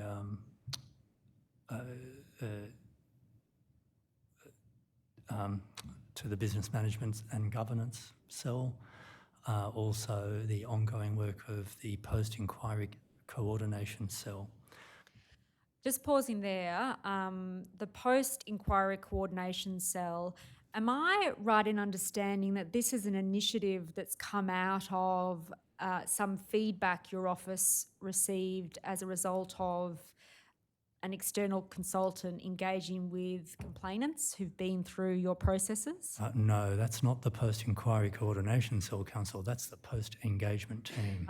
Okay, so the post-inquiry coordination cell, can you just explain to Commissioners what that is? So the post-inquiry coordination cell is a cell that we established at the conclusion of the Afghanistan inquiry to take on the aspects of finalising, or not finalising, but to take over from the inquiry team in terms of providing documents to the Office of the Special Investigator, to field new information about with members of the public and others coming forward with relevant information, and also to hand over, if you like, management of the witnesses in that inquiry, principally to the Army for their ongoing welfare support. Now, finally, in that paragraph, you make reference to changes in how reserve legal officers are managed. Can you explain to the Commissioners what you mean by that? Yes, so reserve legal officers across Australia used to be, and these are members of the Australian Defence Force Reserve, used to be managed on a regional basis, and then as a result of a review of arrangements for legal officers, a decision was made to move those to instead of having regional panels in every state and territory, to actually have functional panels. So my office now has a panel of reserve legal officers that are available principally to me to assist me in IGADF work, and those reserve legal officers are also looked after by and reported on and managed by the directors in my office. So when you say functional panels, am I right to understand that to mean the particular function they will be called upon to perform within your office? So, apologies, Council, I did not make myself clear. So the functional panels are actually, instead of people being a member of a reserve legal officer panel because they happen to live in a particular state or territory, they will, instead of that model, the functional panel operate so that different areas that need legal officers in the defence portfolio will be given a panel of reserve legal officers. So I have been given a panel. The Director General of the Military Legal Service has a panel. I believe that and certainly the Director of Defence Counsel Services has a big panel. And if I could ask if the operator could please turn to the next page, .0011, and expand the first paragraph under the heading ADF part-time legal workforce restructure. Is that the panel you've just been speaking about, is that the IGADF Legal Reserve panel that's referred to here? Yes. Okay. That document can be put away for the moment. Mr. Gaynor, and we've touched upon this, one of your functions is to inquire into deaths of ADF members that appear to have arisen out of or in the course of those members' service. Yes. That function was transferred to you from Defence. Yes. In about 2014. In July, on the 1st of July 2014. And just pausing there, can I ask you to articulate to Commissioners what you consider the purpose of these select incident reviews to be? So, Commissioners, the statutory purpose of the reviews is for me to provide a report to the Chief of the Defence Force about the death of any ADF member where the death appears to have arisen out of or in the course of service.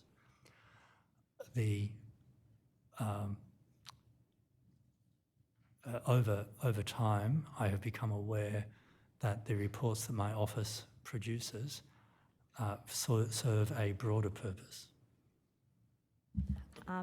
And what have you become aware that broader purpose is, and how did you become aware of that?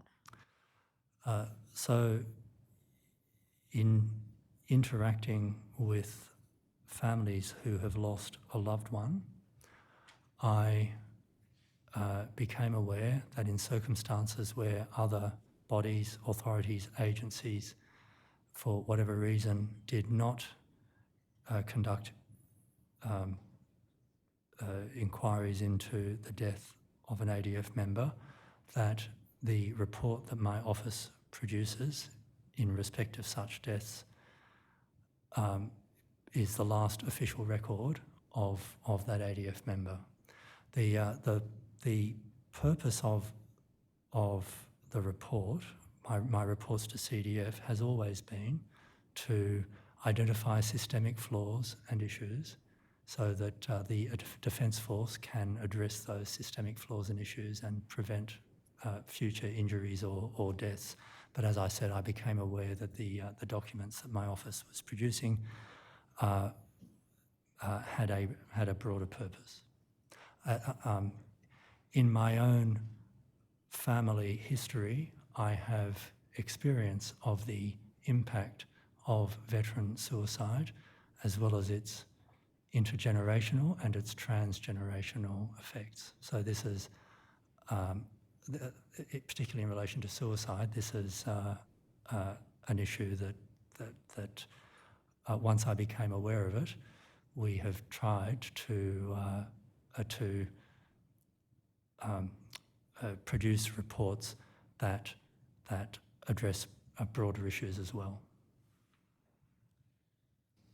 So focusing particularly on death inquiries concerning suicide or suspected suicide, am I right to understand from the answer you've just given that you see your role as being not just to inquire into the circumstances of that particular death, but also to identify broader systemic issues that might assist Defence to stem the tide of suicide amongst its members?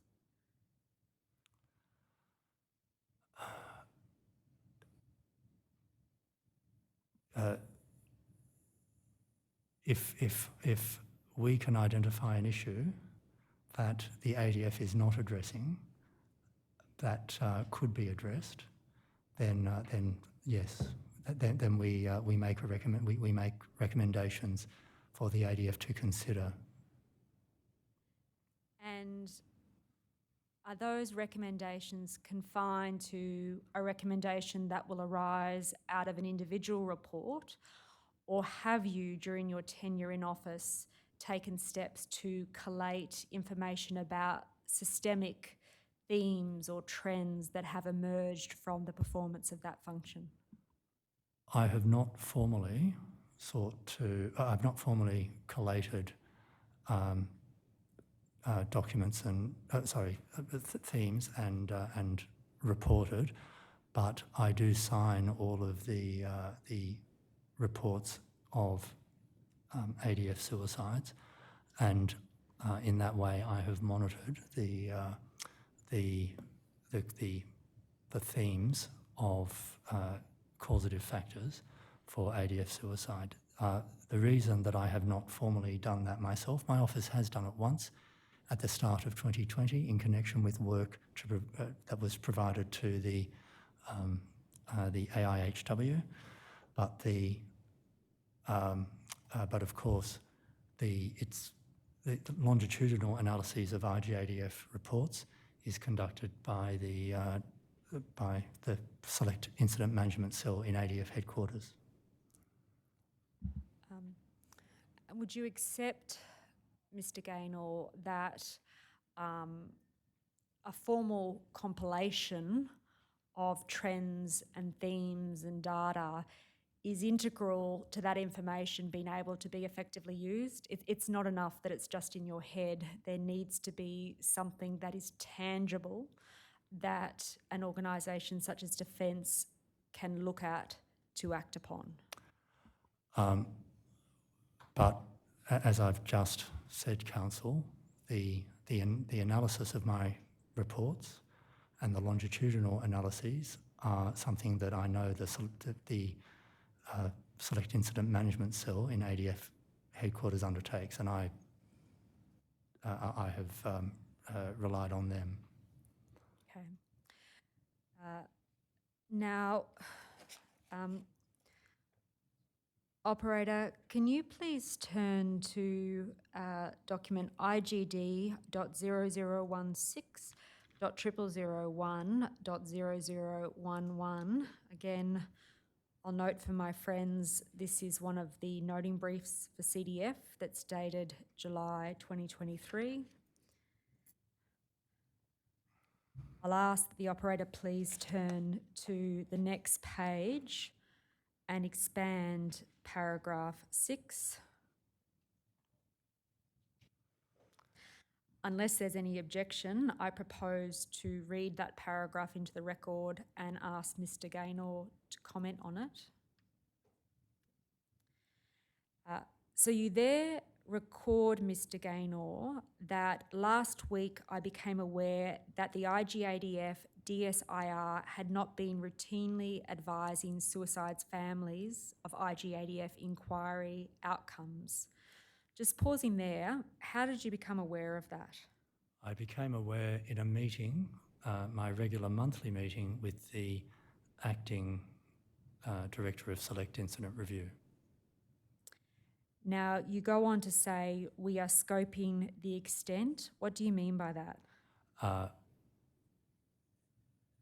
When he told me that some families had not been informed of inquiry outcomes, he was unaware of how many or over what period of time. And so when I say we are scoping the extent, it is to find out those things. And did the acting DSIR tell you how he or she became aware of that failing? No. Just in terms of quality assurance, was that a cause of some concern to you, Mr. Gaynor, to learn of that matter? I was absolutely appalled, Council. Now, you go on to say the acting DSIR's explanation was that families were engaged during the inquiry process and had read draft reports. I have implemented the interim arrangements described below to remediate this. Can you please give the Commissioners an overview of what those interim arrangements are or were? So, Commissioners, I issued a directive to address this problem, and I essentially appointed my deputy to oversee almost exclusively the work of the Directorate of Select Incident Review, and I reassigned certain of her responsibilities to other parts of the office. And when you say you directed her to oversee the work of that directorate, what in practice did that involve, or did you direct her to do? That involves identifying which families had not been advised of inquiry outcomes, and then to arrange for those families to be contacted in a trauma-informed way, and to arrange for them, if they wished, to read an unredacted copy of the report and to be provided a privacy redacted copy of the report if they wanted one. So was the review broader than that to examine, for example, the manner in which staff in DSIR engage with families or witnesses or the like? Was it exclusively concerned with this particular issue? Well, it was concerned with this particular issue, but obviously but obviously my intention is that my deputy, as part of this, will ensure and help the acting DSIR in making sure that the process that's laid out in the DSIR guidance is followed. Now, the DSIR guidance says that at the end of an inquiry process, once the report has been settled, that the family will have an opportunity to read an unredacted copy of the report and then to be provided a privacy redacted copy of the report. Are you referring there to what's called the DSIR guidance manual? Yes, Councillor. I might just ask that a copy of that be displayed. Operator, please display document number IGD.0007.002.001.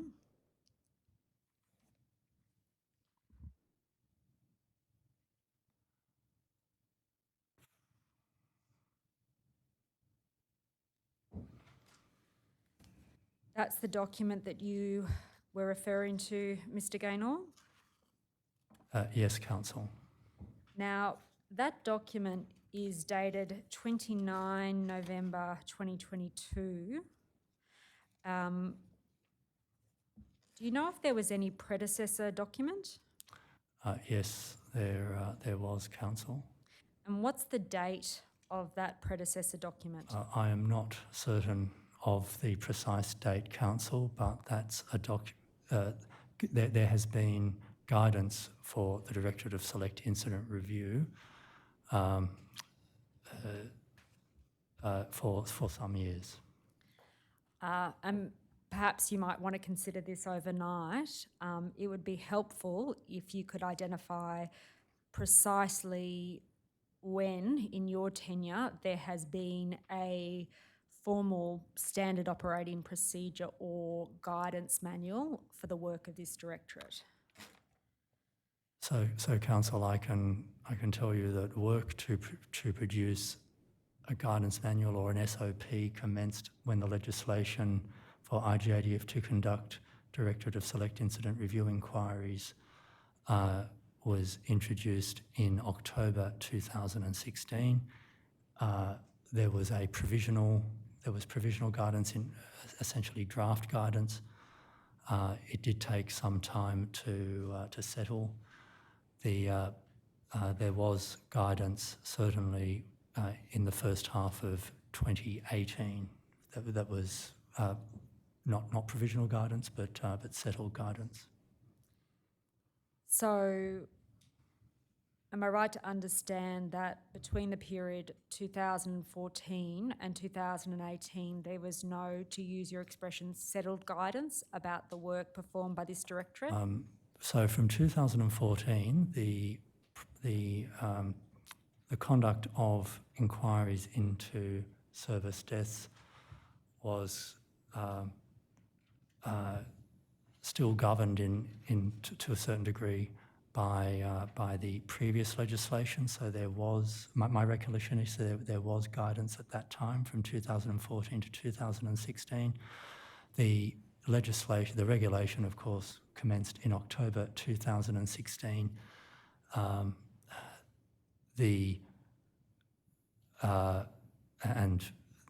then from October 2016, work commenced to create a new, to develop guidance. As I said, there was provisional guidance, and then there was certainly settled guidance in the first half of 2018. I can't remember. We're talking 7 years ago, or 5 and 6 years ago. I can't remember, the exact iteration during that time. But if the Commission is determined to request it, we could be provided from your office the forms of this either provisional or settled guidance from about 2016. Yes, Council. Coming back to the manual, could I ask that the operator please display the document at .0010 and expand paragraph 33.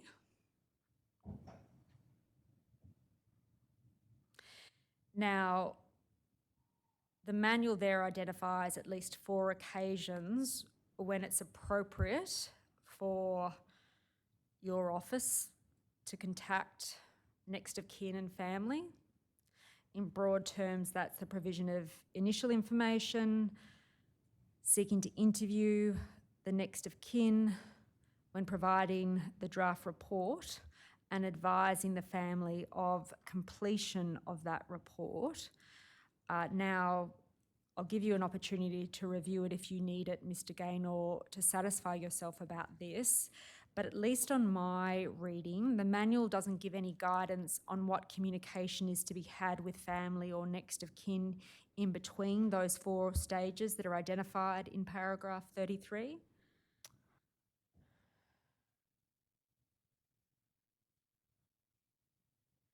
Is that a... I'm putting that to you as a proposition for you to comment on. I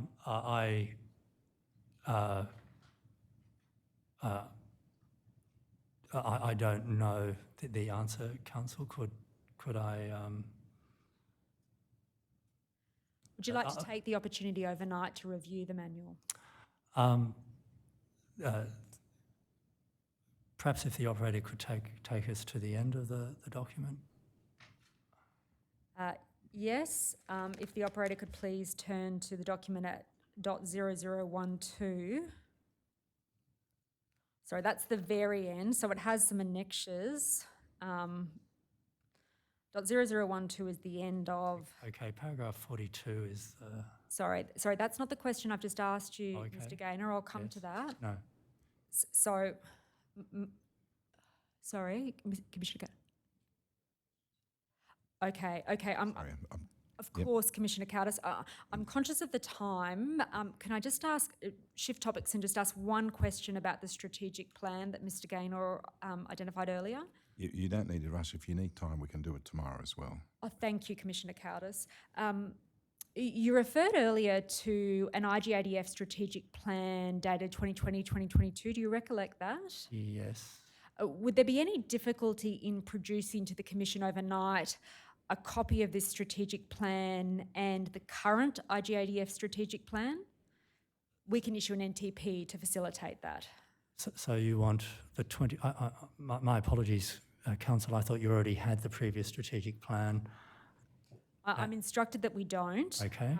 So we will issue a notice to produce, but would there be any difficulty in producing both the previous and the current strategic plans? Of course not, Council. Thank you. I will leave it there. Thank you, Commissioner Coutis. Thank you very much, Ms Longbottom, and thank you, Mr Gaynor. We'll adjourn till 8:30 tomorrow morning.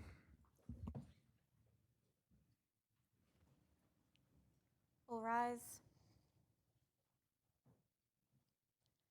The Royal Commission into Defence and Veterans Suicide will adjourn to 8:30 a.m. Friday the 8th of September.